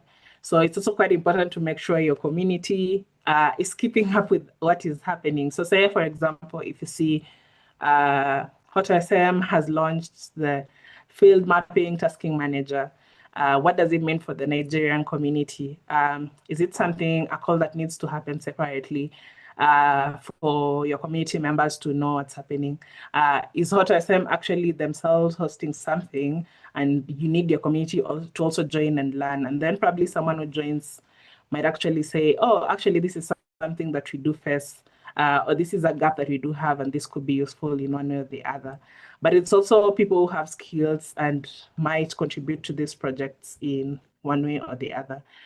And one thing is also, at times there are global programs that do happen that community members could take advantage of. So say, for example, every year there's Google Summer of Code, where students get a chance to work on open source projects on a paid basis. And some of these projects do participate, like I think last year, the ID editor was participating, and they were able to hire a student to work on it. So it's also just creating opportunities for your community to be able to grow in one way or the other. Then, yeah, also staying connected with the global OSM community, the regional OSM community. We have OSM Africa. They do organize a number of virtual mapathons. I think there used to be like a regular monthly mapathon.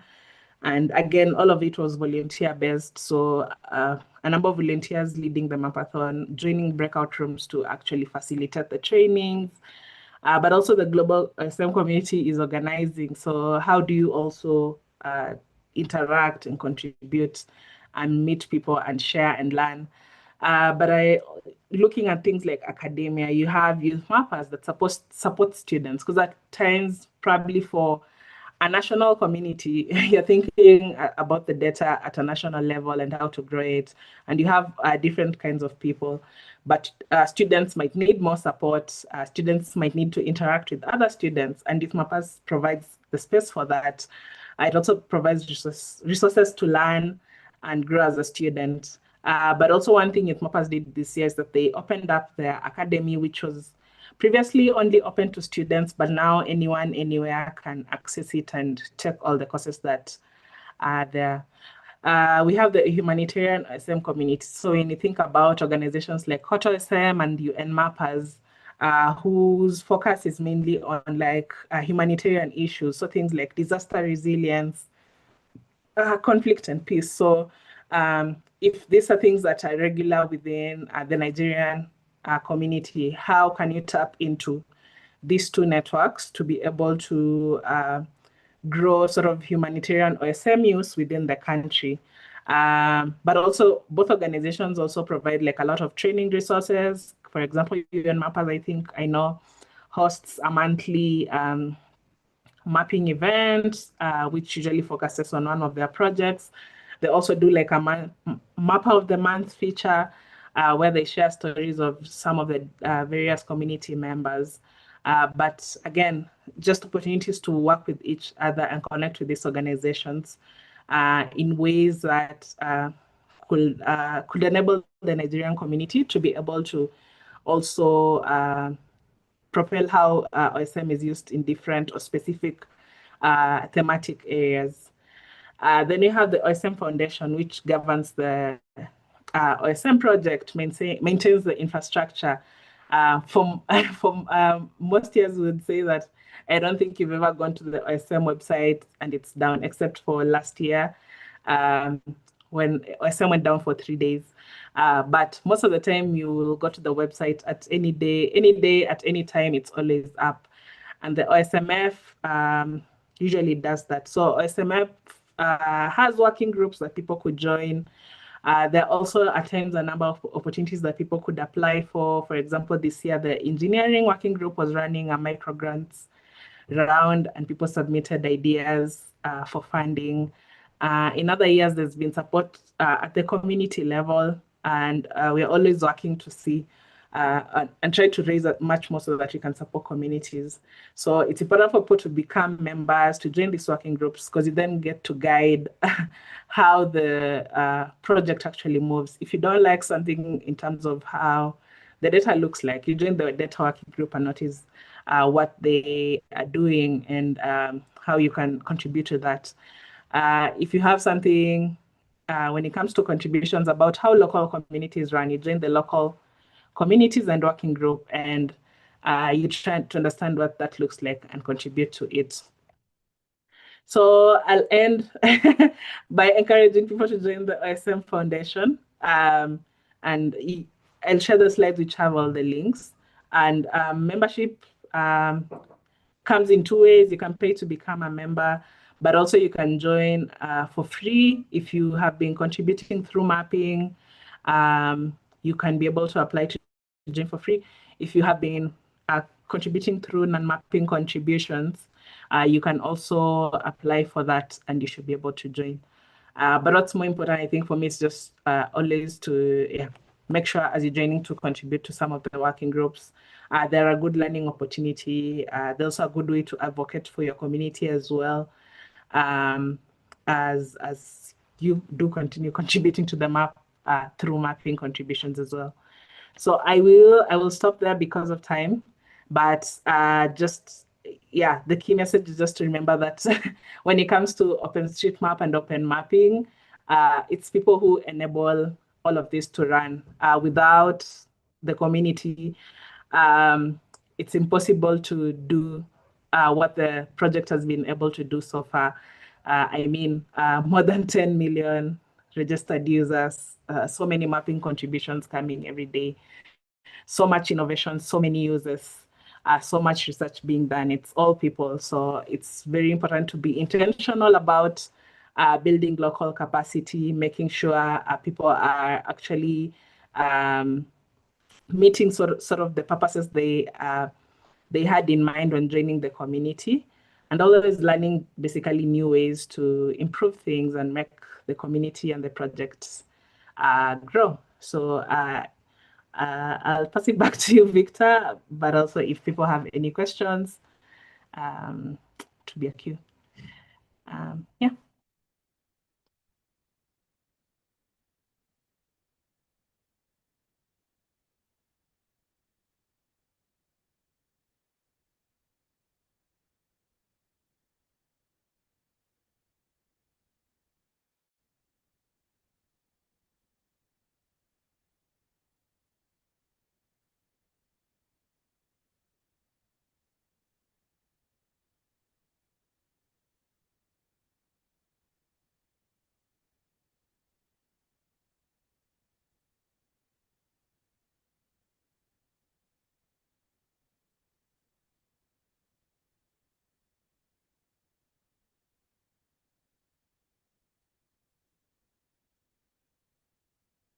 Hello, is anyone there? Yes, we are here. Okay.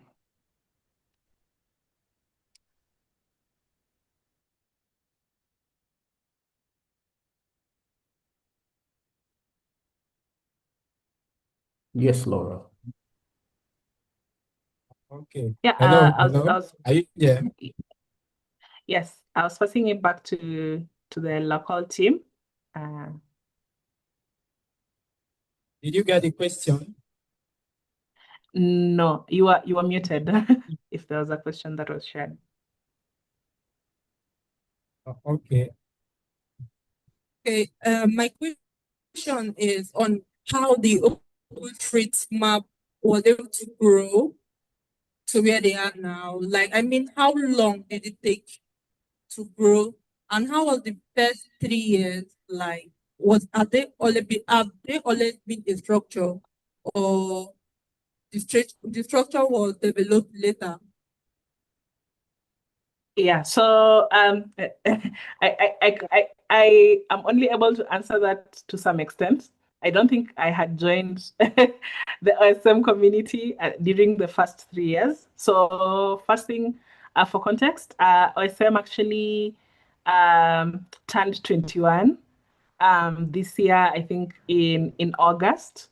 So that's been 21 years of OpenStreetMap existing and running. But actually, one thing is that OSM was created by someone called Steve Cost, who was based in the UK. His motivations at the time were that the government unit, which was like their surveying unit, I forget the name,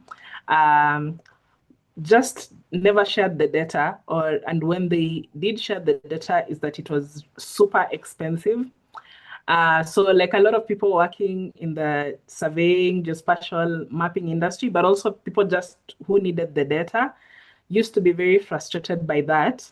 And then Steve Cost started experimenting about creating some sort of open geospatial database where people can actually create and share the data, and then everyone can have easy access to it. And so when he started it, so if you go and look at some of the pictures and photos, is that people, because a lot of people could relate to the issue, people just gravitated towards it, and then sort of were interested in developing and contributing and supporting in any way. And I think that sort of end up growing globally because, again, even just joining the last session, you could hear data governments. Really Sorry? I can't really hear you. It's breaking. Oh, really? Is it the same for everyone else? Don't know if it's on my end or. It's clear now. It's clear. I can hear you. Yeah.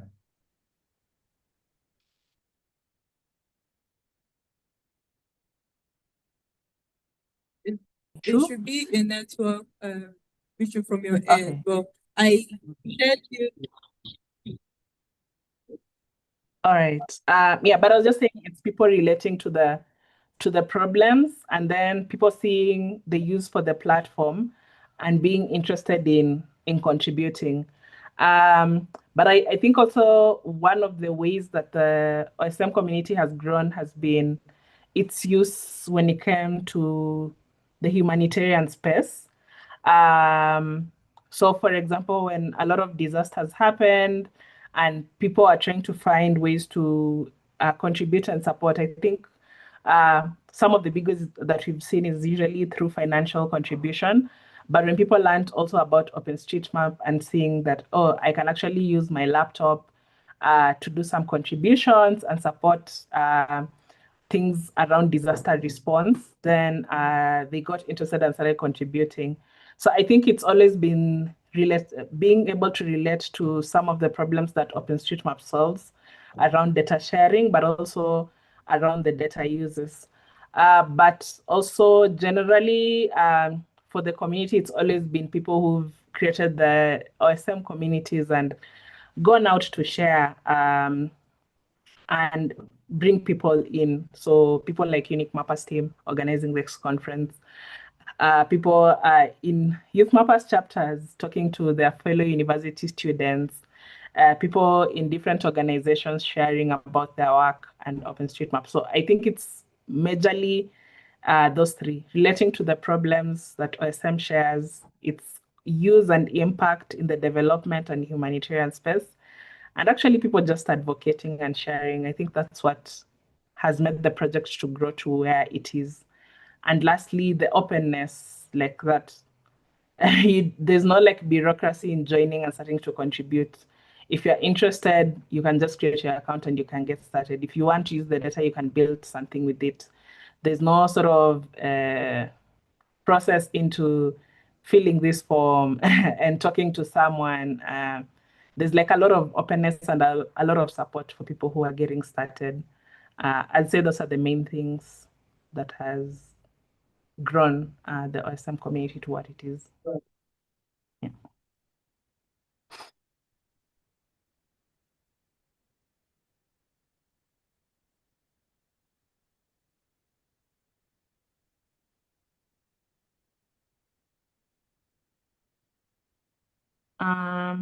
Thank you very much, Lara, for your response to that question.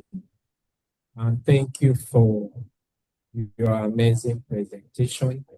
We'll be going on break now, so we can have a lunch and then come back for the final section.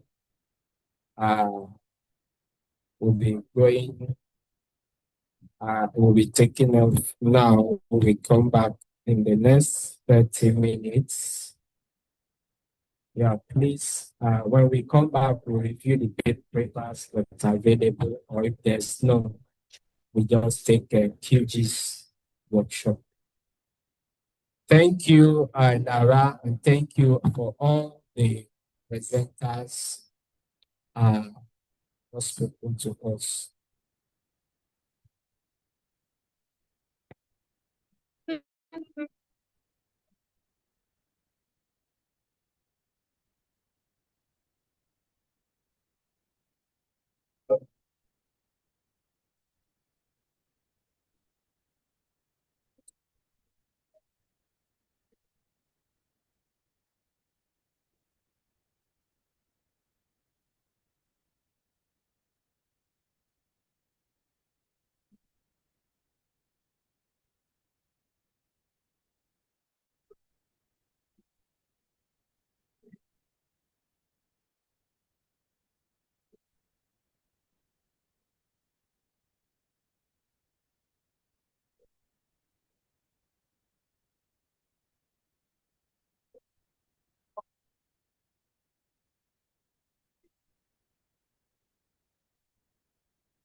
Okay.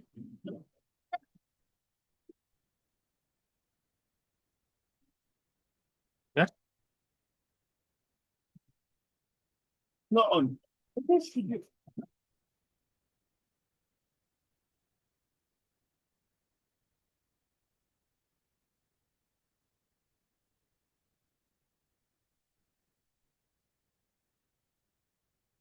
If not, I will not make my own color than your own. Here's my answer. Okay, I'm muted. You're not muted.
The browser panels, the layer, magnifiers, rotation, render. This is the coordinate system.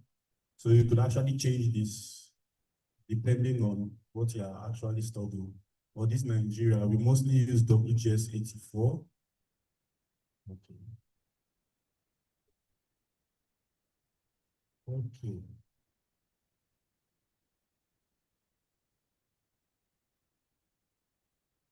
So with the understanding GIS concepts, we said it basically make use of mostly two types of data, which is vector and the raster data.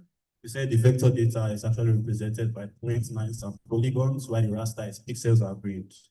Examples of vector data, like schools, is an example of vector data. Roads, is also an example of vector data. One example of raster data, we have the satellite imagery, elevation map, land cover, etc. The coordinate system define how spatial data aligns on Earth, which is the WGS 84. And so this is the procedure on how to add data. I'll take you through this, but all you need to know is that you go to layer, add layer, vector, and the rest. There's also something known as attribute table as well. And symbology and styling. So you change how the feature look using the layer properties, etc. Map printouts. Okay, so let me take you through on this. So first of all, I'm going to show you how to actually download these QGIS. So you can actually get these QGIS from any browser. You just have to search for QGIS download, or you go to the official page. QGIS. This is their official page here. You click on it. So there are different types of this QGIS. There's the long term. There is the. I'm currently using 3.44. So download. Skip and go to download. So there's the long term for Windows. There's the latest version. So when you click on the long term,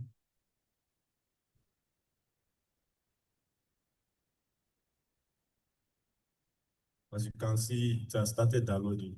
But since I already have QGIS, I don't need to download it. So I'll just cancel it and that is.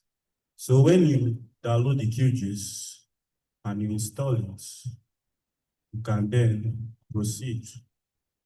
So this is the QGIS interface. So there are different types of data. We talk about the vector and the raster data. I'll be focusing mostly on the vector data for now. And there are different sites you could actually use to get this data. You could use Diva GIS or Grid 3. So when you click on Diva GIS, go to this place.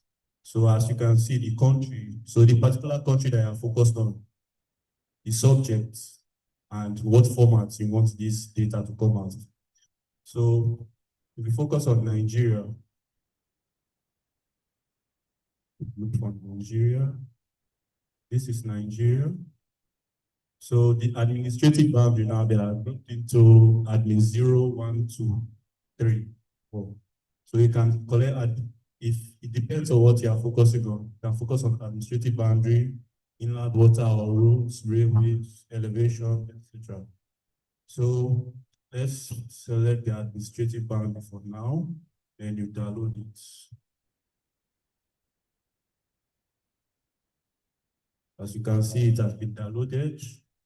Then we go back to your QGIS. So there are two different ways on how you can actually bring this downloaded file to this Canva.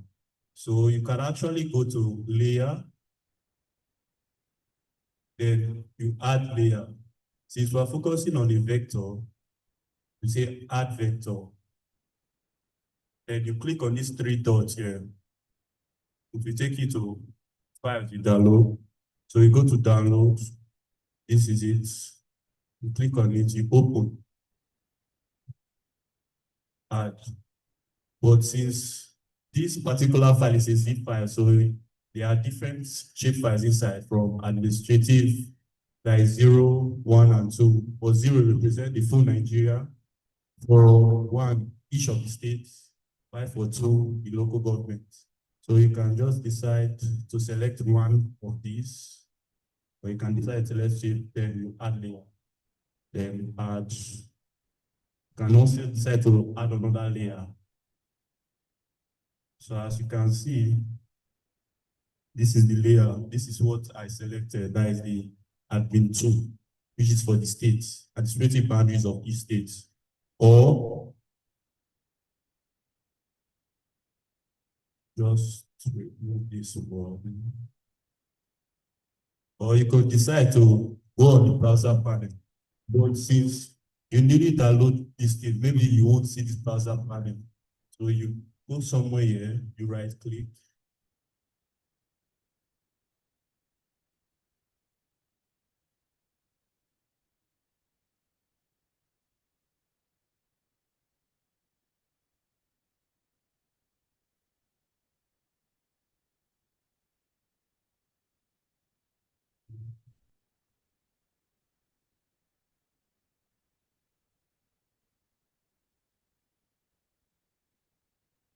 Right clicking is not even working.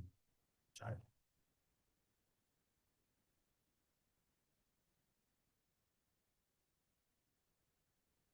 Okay. Let's remove this one, this processing tool.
But does anybody have any question? Or I only follow?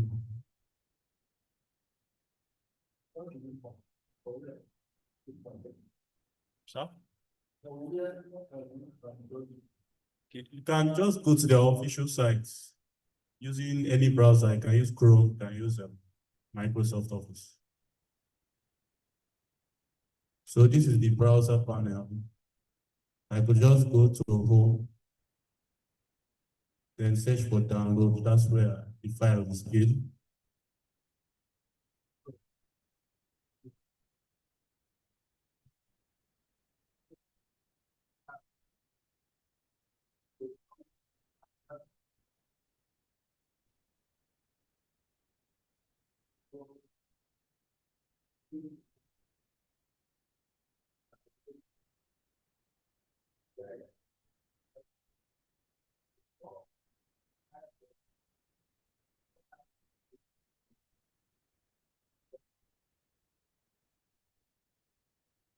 Okay. First of all, as a student, while I will download QGIS is due to research work.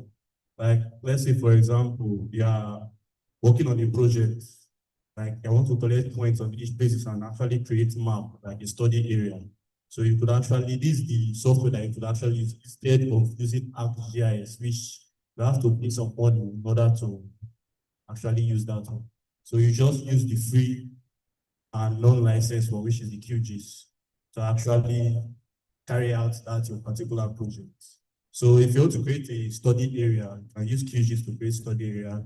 If you want to create a map actually showing some kind of different like butterflies or any other thing, you can use QGIS. If you want to like determine the distance from one location to another, like part of your study, like you want to determine like the nutrition, where like markets, the distance from markets to schools or from market to hostel, they actually use QGIS to actually carry out those analysis. That is the reason, as a student,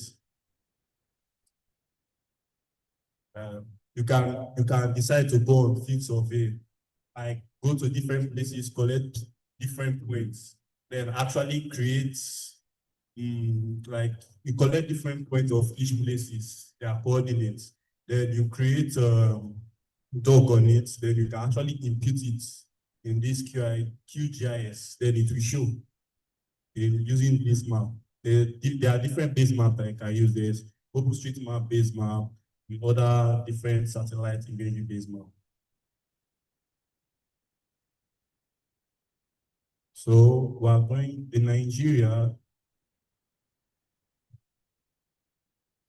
administrative boundary of Nigeria. Okay, this is it. So you can just click on it and drag it to the layer. Same thing, drag, click on it and drag.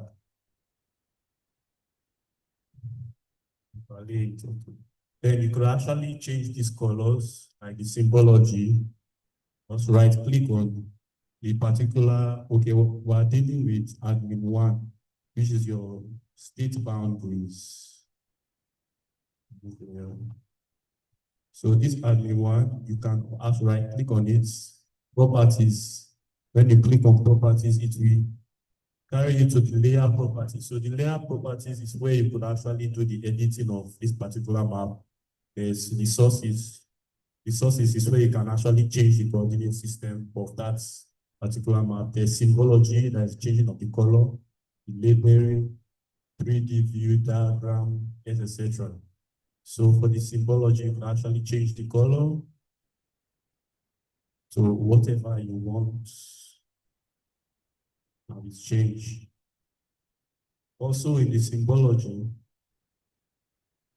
there's single symbol and there's categorized symbol. But the single symbol is talking about the full Nigeria. That means when you are changing the color of a single symbol, that particular shapefile you are using is the full thing that you are changing.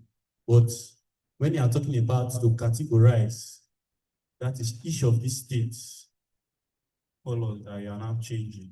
And this is actually done using the attributes table. But first, I will just explain the attribute table. So each of these shapefiles actually come with its own attributes table. They are the information of that particular shapefile.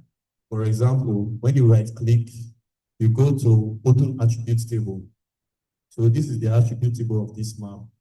There is the ID, there is the name, ID 1, name 1, type 1, etc.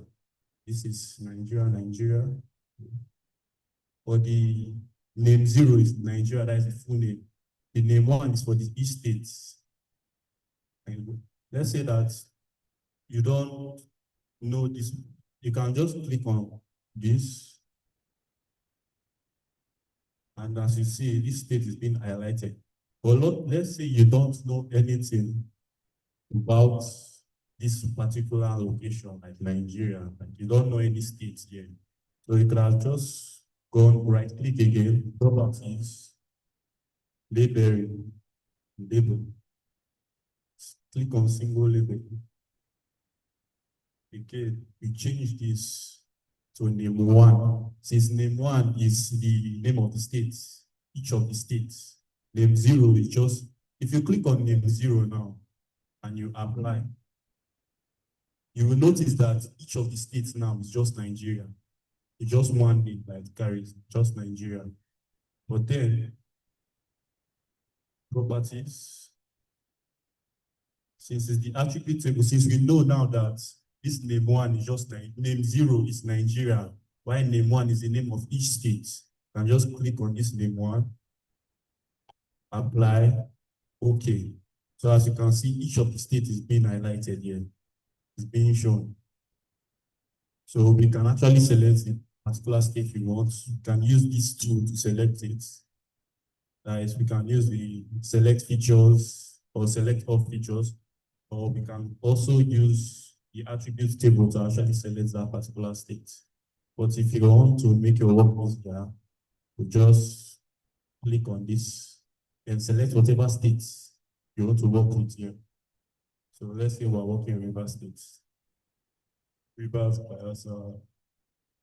Rivers, you actually select multiple states. When you right click,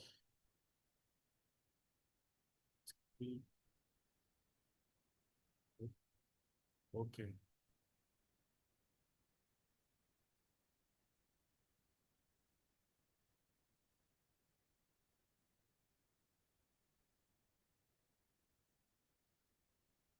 Okay. So you just control and select, control select, and select any state you want. You can select multiple states at once if you are focusing on that. So once you select the states, you come here, click on it, then you could actually save, export, save selected features. You selected something, so you save the selected features. Click on these three dots and you locate where you want to select it. So I have a particular folder where I usually keep my QGIS, that's QGIS work. Then you can just name it, can give it any name, just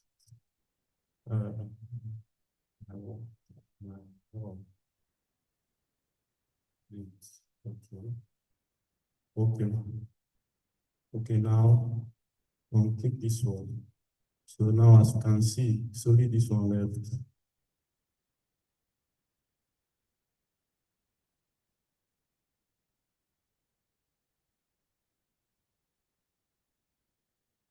Okay.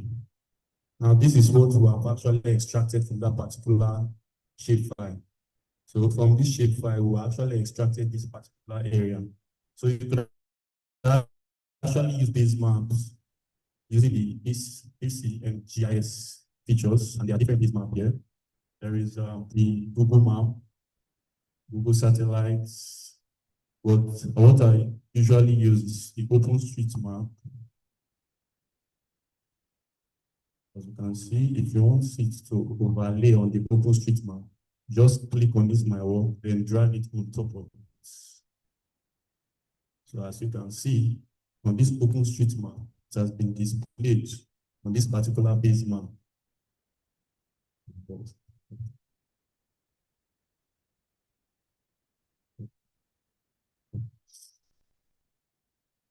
we're going to put other features like roads, buildings, and the rest. You can just go to that Divas GIS, download the particular shapefile you're actually interested in, whether it's rivers or road or railroad, etc. I already have the files for that. So I'll just locate it. Okay. There are buildings here, roads, railways. So I'm going to use the one here. We're going to focus on road instead. Okay. So when we are working on this, is the full road network that will actually be displayed. So, but your focus now is only on this particular area. So there's an easy step you can go. You just have to click on this road.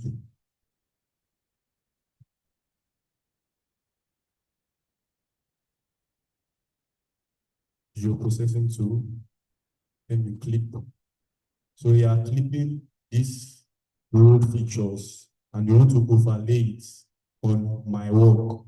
Since you want to get the road network of the particular place you are focusing on, that is my work, you could actually save it, give it a temporary name.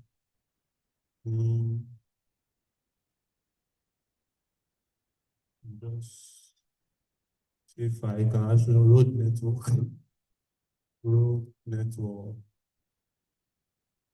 of my work, click on it, then you run.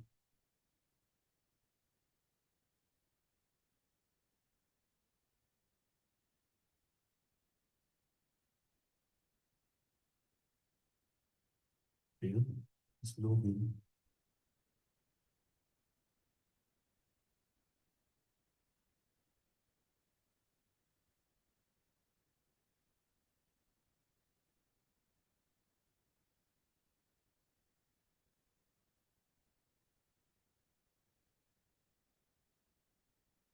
Okay, it has shown. So road network of the work I'm doing currently.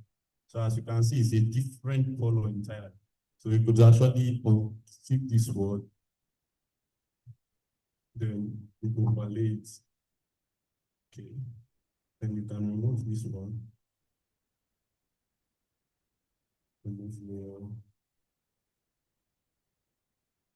Okay.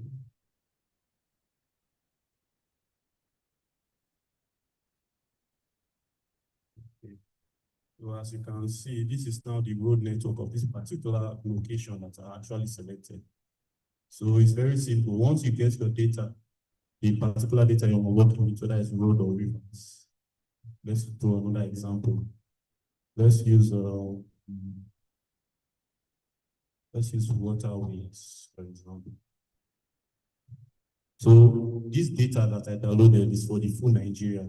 So this is the waterway of the full Nigeria that is currently showing on your screen here. But we don't actually, but our focus now is just on this particular location, which is actually named my work. So since like that, we just click on highlight this GIS OSM water, click on vector, geoprocessing tool, clip.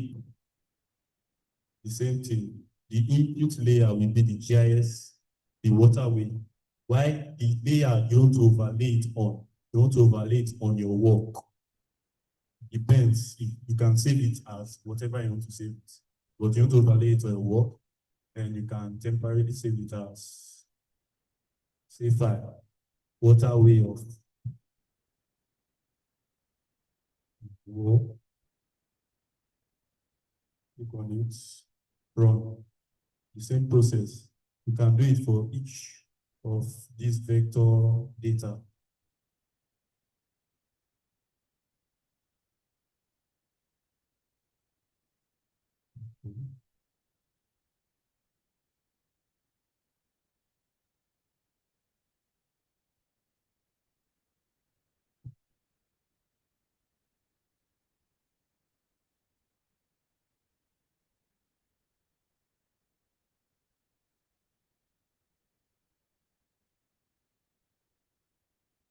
Okay, just okay.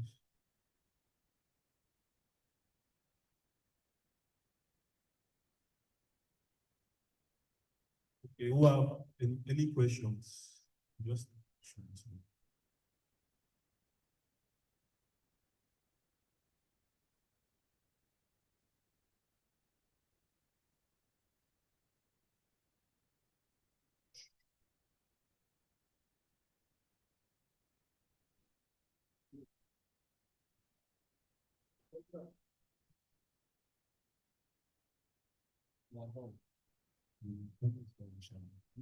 Almost done, but saying that, yeah, it's already done. So should I take questions or? No, it's not your past. Explain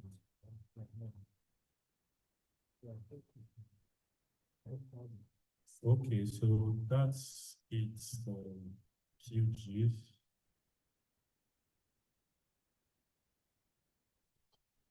Yeah, thank you very much. We want to see how we can close up in the next 15 minutes for today.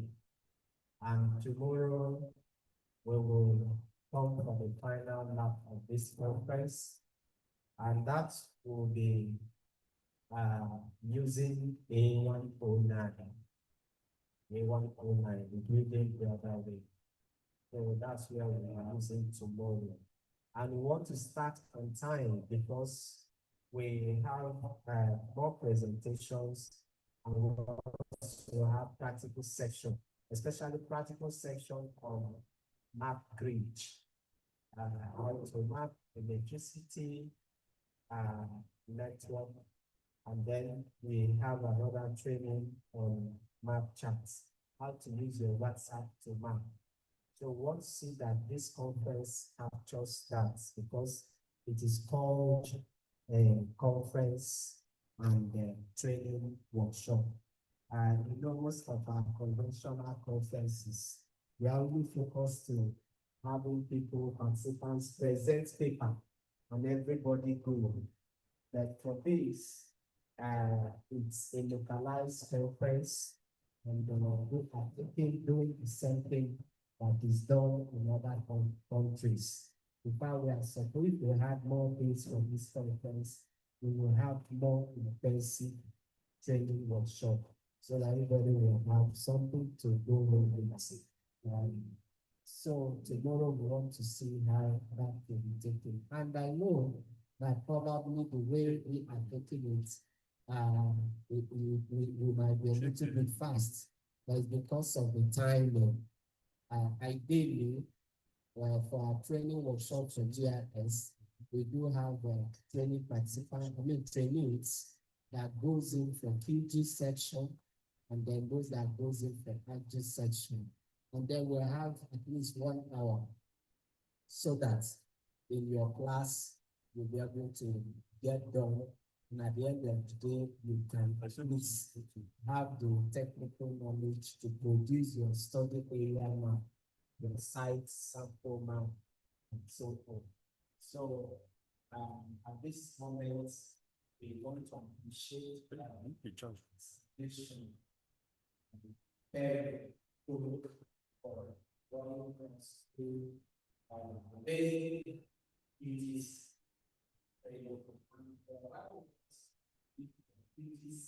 Because is a community the place for open source software, open source GIS.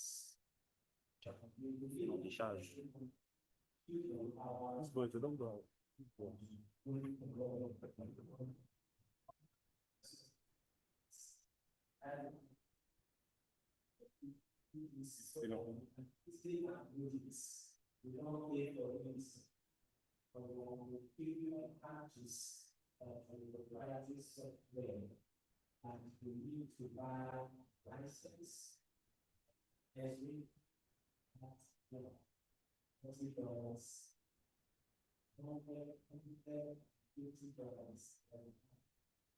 Everybody else to make much. So in case of the source, we are also the ability of trainees to also and training lessons. You will have the special training. Also, everything is free. So we have a class. We also have a class. Training also works for people basic needs. How we can make this very safe and fast. So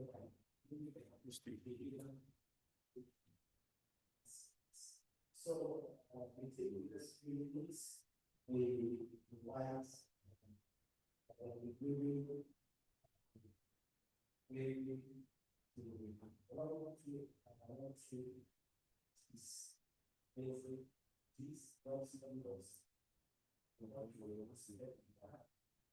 let's see the tools. So let's see this. Thank you for questions. Thank you for speaking. We really do a lot of questions on how we can see the campaign that gave the government was in these states.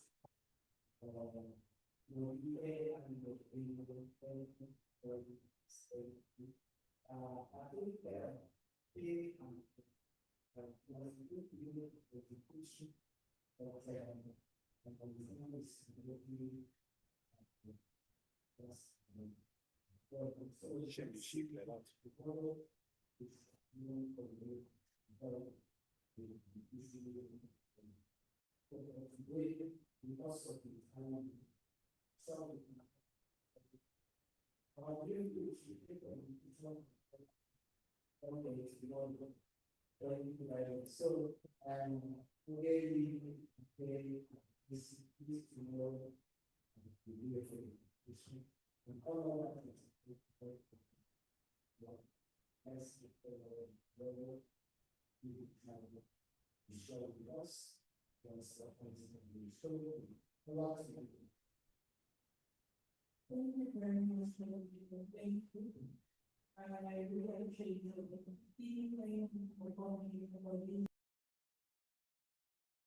Okay. So this is how the interface of Overpassable is. It's a web browser. Okay, this web browser, it helps extract different information as per need, what you want it to do for you. And it doesn't take time. So what you can see unique, this is unique environment. I would have just gone ahead, but I want to show you how to search, because sometimes if you go to Overpassable and use the search icon here, it doesn't lead you to where you want to go to. So we'll be using the survey principle that says go from known to unknown. So first I will zoom out to the whole of Nigeria.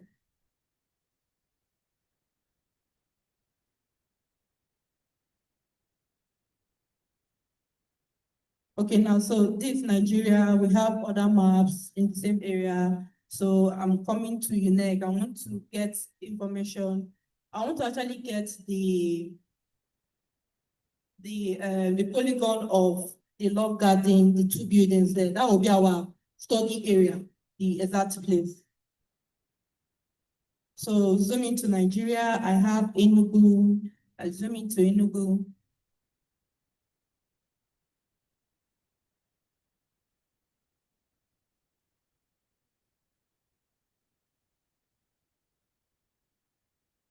So this is unique. It's properly marked. Everything is just in here. So this is unique gate. Then I have to specify the area I want the data to be extracted from. I won't just leave it open because it will take a longer time. So take it in.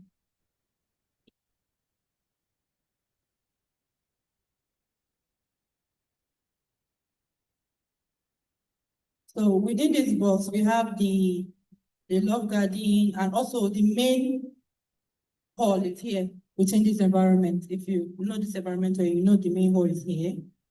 So this is the area I want to be extracting data from. Then you click on wizard. What I want to extract is building. So I'll type building. It's already typed here. I'll type building. Then I'll click on build query. Yes, I want to talk about this timeout. If you want to extract a very large data set, you should increase your time. There's somewhere called timeout. I don't know if you can see my pause for timeout. It's 25 seconds. But if it's 25 seconds, but if you're somebody that wants to extract data sets for the whole of Enugu, 25 seconds will not do it. Because once 25 seconds is over, it brings an error message for you. So you want to increase the number of seconds so that it can take time and get the data for you. But somewhere this small, I can even reduce it to 2 seconds because it will not take time. So I click on run.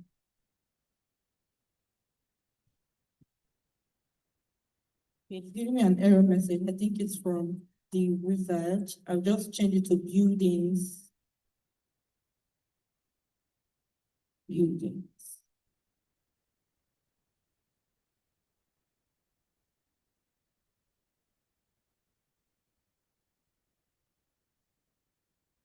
Error message. Said the server is probably too busy.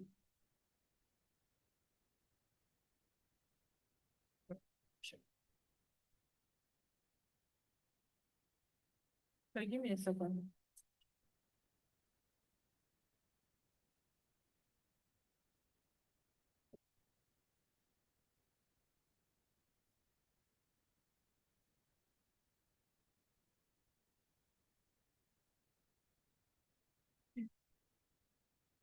Let's try to fix this.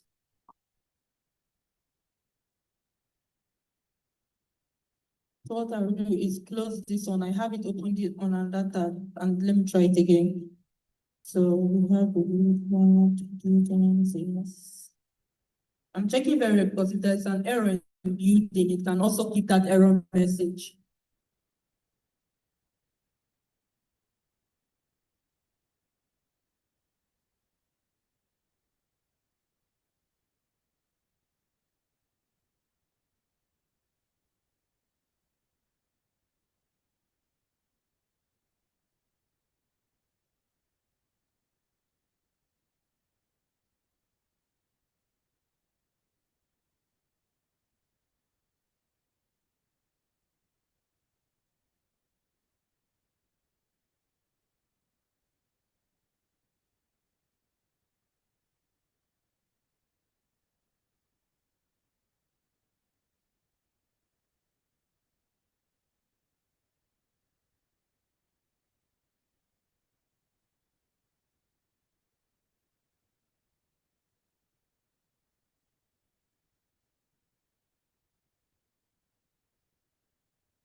Okay.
Okay, I don't know why it's coming up with this error, but I want us to go ahead because while I was sitting at the back, I already downloaded the data from this same site. So I won't also take much of our time. So now, assuming we've downloaded that data, I'll come to my ArcMap. The data I downloaded it in KML. If you want to use that same data for QGIS, which my colleague just spoke on, it will be JSON. You will download it as. So the KML, we're going to convert it using the conversion tool in our ArcToolbox. So I come to the ArcToolbox. Then so here we come to conversion tool. We are converting from KML. So that will be KML to layer. Then the input KML file.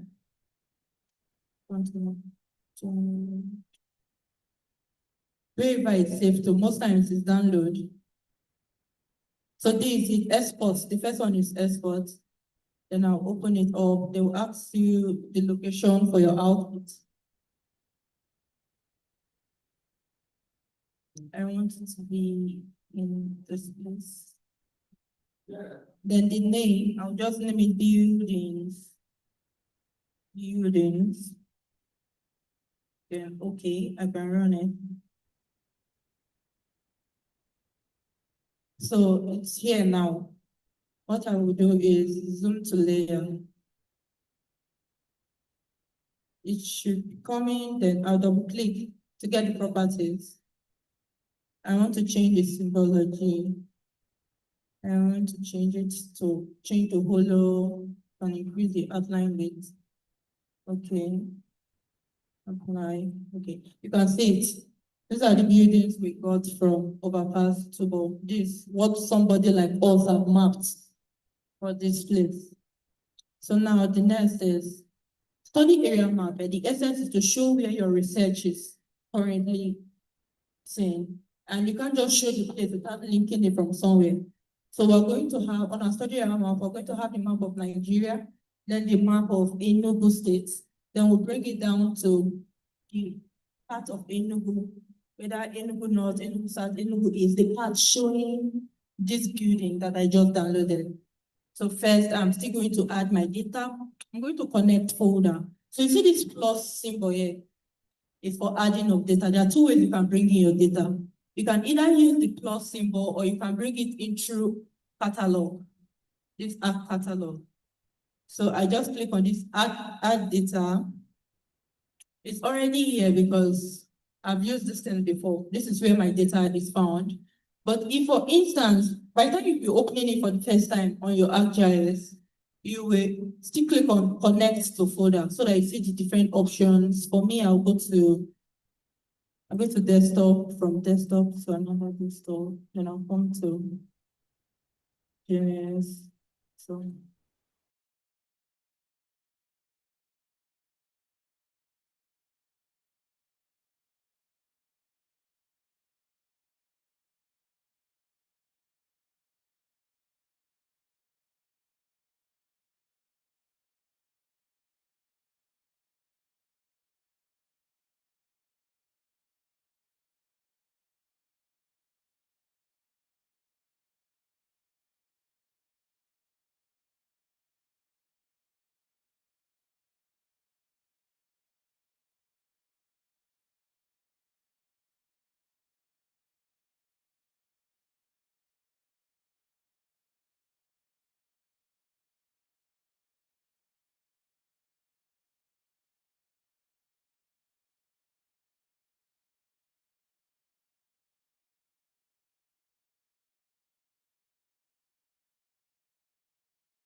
I'm done.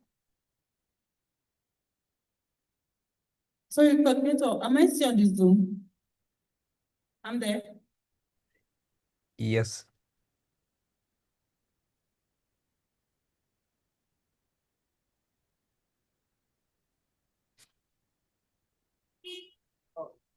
It told me okay, I'm there here now.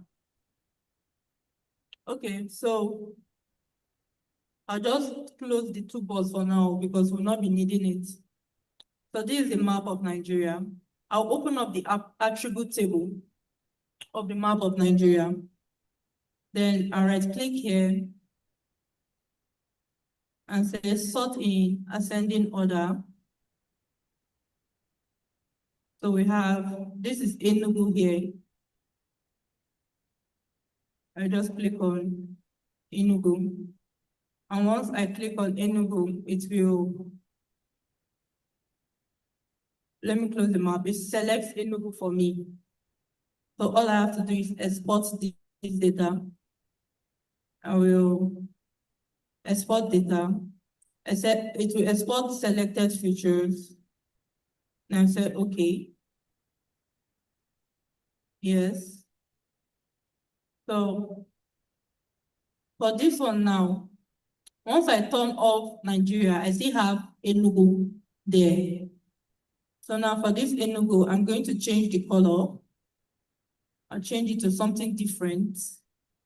I think I would rather leave the color like this and change the whole of Nigeria to another color.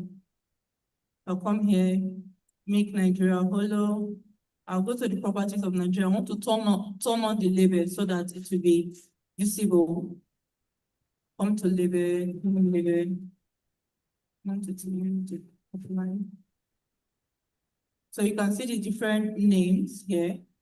Make it bold, 12. Font size 12. Placement properties.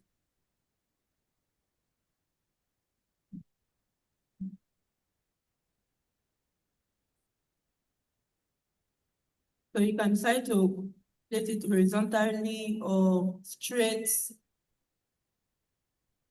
So, okay, so that's fine. Apply, okay.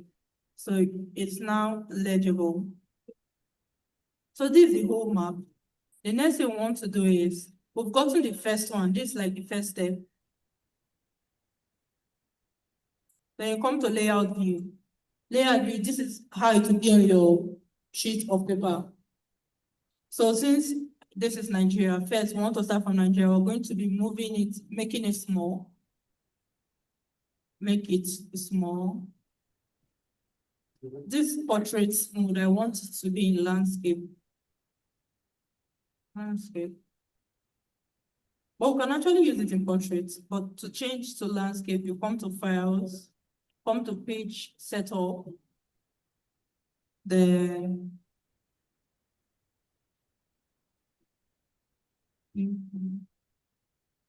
come to landscape. So it's in landscape now. I just have to adjust it. So now, to get this place to align, you can click on your zoom.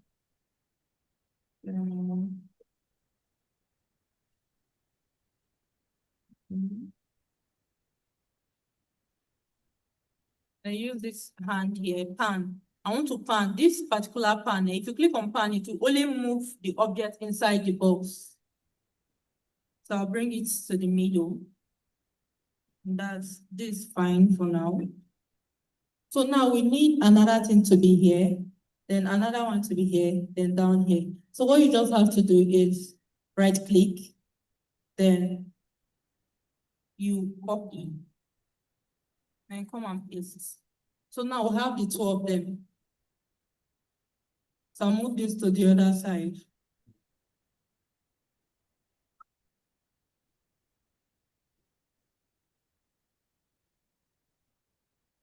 So if I move this way, I want us to start adjusting early. So this thing I just put now is called a guide. Because your study area map is somehow if some are tilted to one side and the other ones are tilted to the other side. So if they have equal spaces at the edge, it makes more sense. So I'll zoom in so that I will see the space I want to give. I will clear guide. I want to give 1 meter is okay. Then I'll come here to and do the same thing, 1, so that it will be equal. Then I come under. So the same, I give it 1, yes.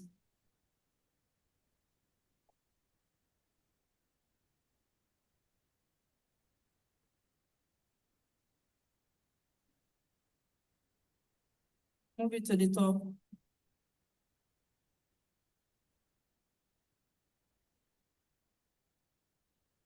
So for this top now, it's okay. Let's do this 1. So this is it. I will just use this to align it. I'll make this left here.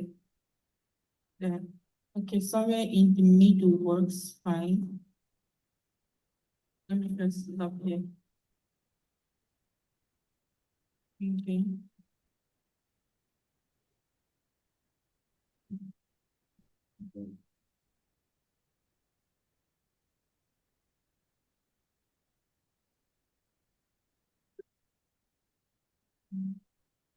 I think it's fine this way. But now for this second layer, we will not be needing the map of Nigeria. So we'll just turn off Nigeria. Then we'll zoom to Enugu alone. So this is Enugu. What we'll do now too, we'll turn on the label of Enugu.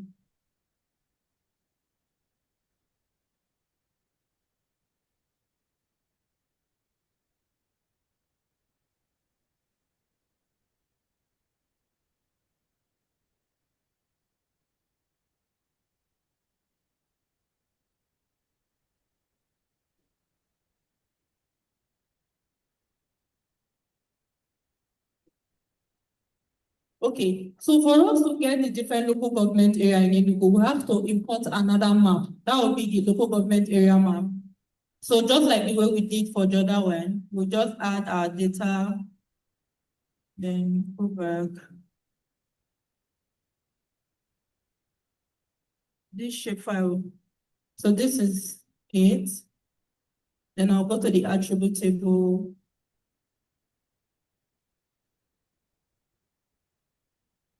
Sending order.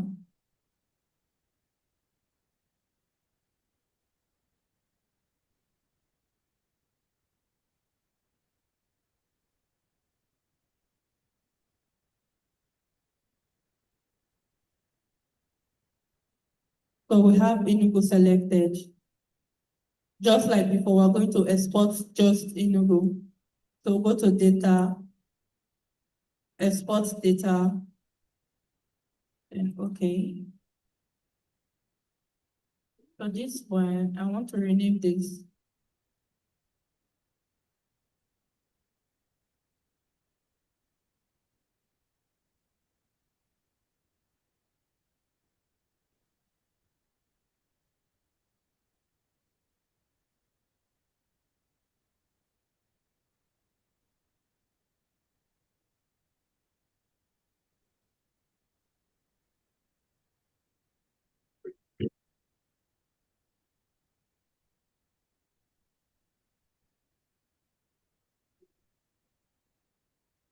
Okay, so this Enugu local government area. So now we'll turn off the map. So this is Enugu State. Okay, so we want the local government area to be labeled for us. So we come to label feature. We have different names here, but we want to go back to the properties and come to label. This is name 2. Font size 2. Looks like before. Okay, so these are the local government areas in Enugu. Just turn on Enugu. So next, what we're going to be doing, we're going to be duplicating this one because we want to bring it down now to this our area. So I right click, then I'll come to copy,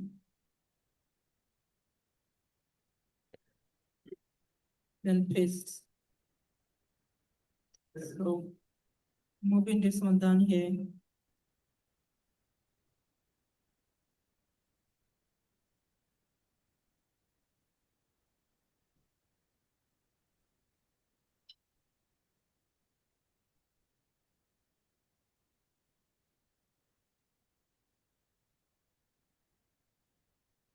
So now in this Enugu local government, we are going to see open the attributes table.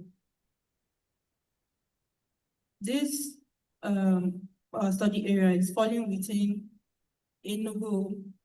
I'm not sure either south or north, but it's falling between the both of them. But we're going to bring out only Enugu East, north and south.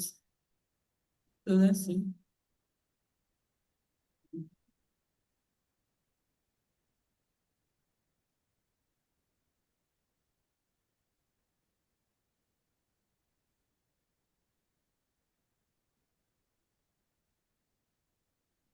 So 3 of them selected. Then again, we export data. Come to data, export data, just like the other one.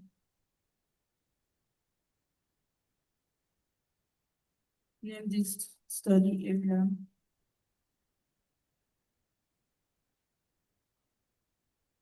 So you can turn off this one. Zoom to layer. Let's turn on the label.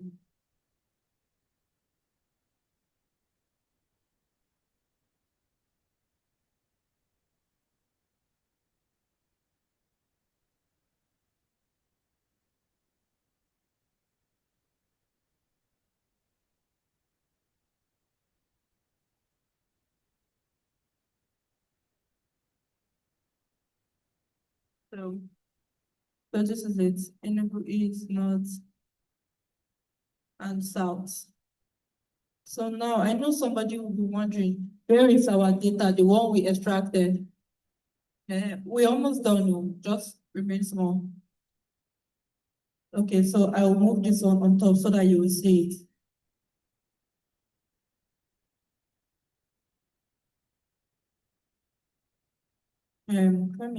Let me turn off some layers so that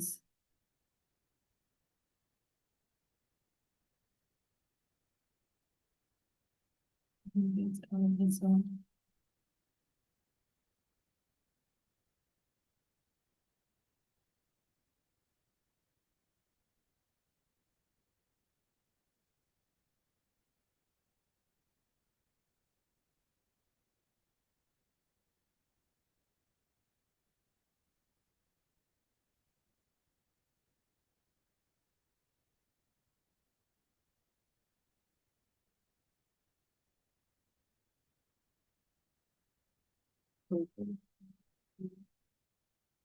You see our data is falling within the study area side. So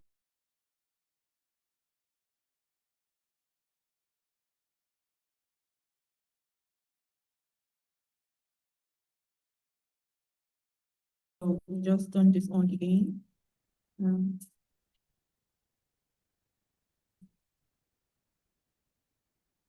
You see that it's falling within the Enugu North local government area.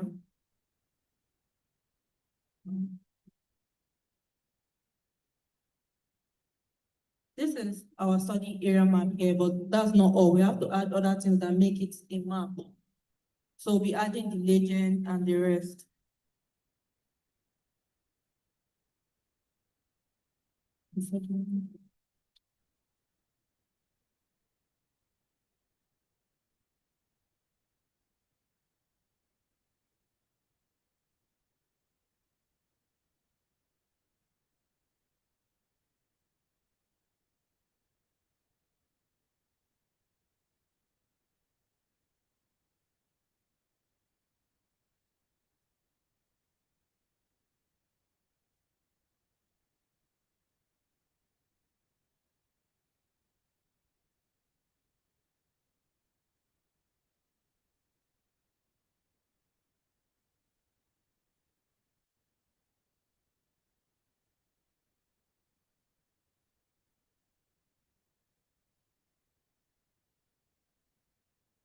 I just want to change some more now. More like what we are doing now is making it beautiful. That's the cartographic aspect of this map making.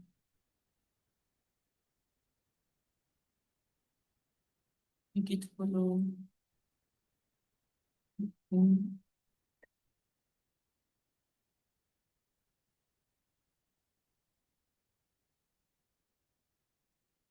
So this is the Enugu for the area.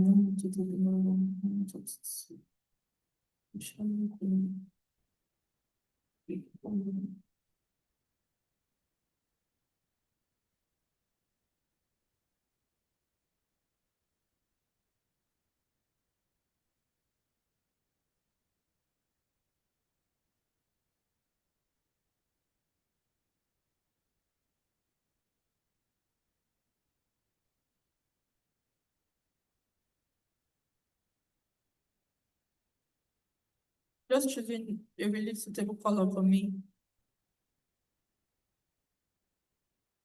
So I will go back and change this one. Color.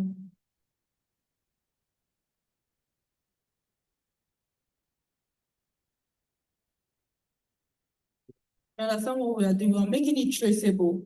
On the general map, we have it in purple. On this map, we have it in purple, then here, so that they know this is Enugu North.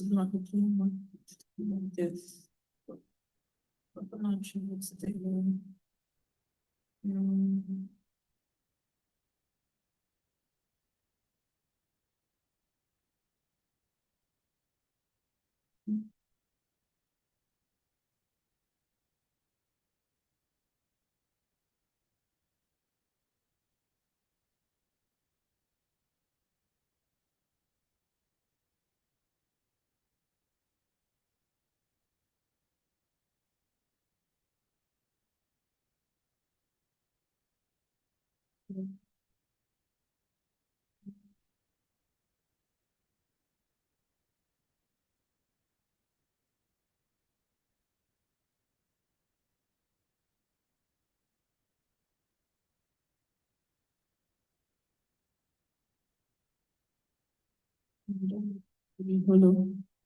I don't know. Okay. So when you are doing your own, you can just go around and try to make it to be the suitable color you want it to be.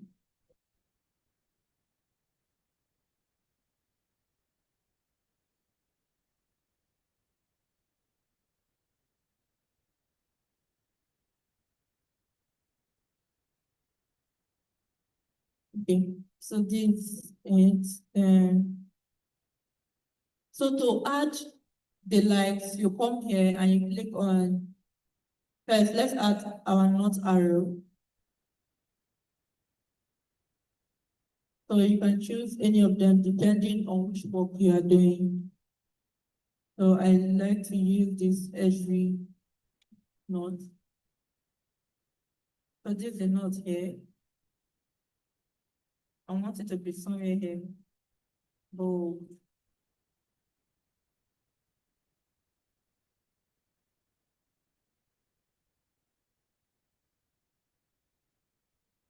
You can leave it here for now. You click on insert again. So we'll be inserting the legend. Where we want to be, cancel. I'll click on this. Yes. So insert. The legend would be for this exact study area. So we click on legend.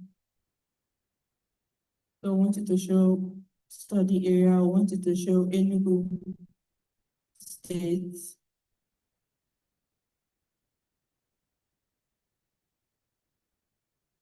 I want study area to come here.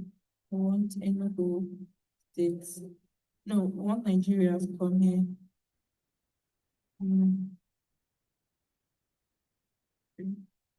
Yes.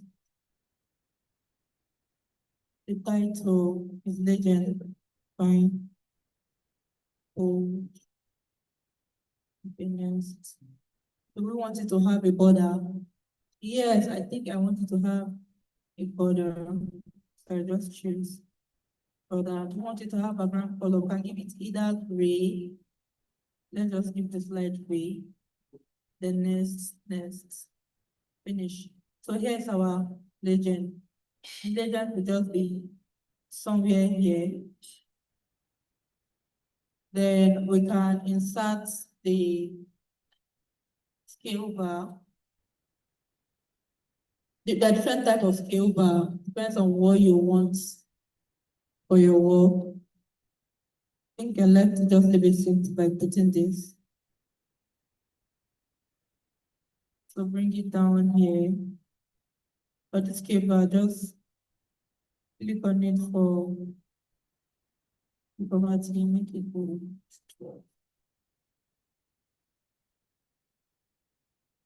So scale and unit, we change scale bar from miles to km because here in Nigeria is km we use. So change the units to kilometer. Then we don't want it to be spelled out really big, so we can just put K and M here. So that's it.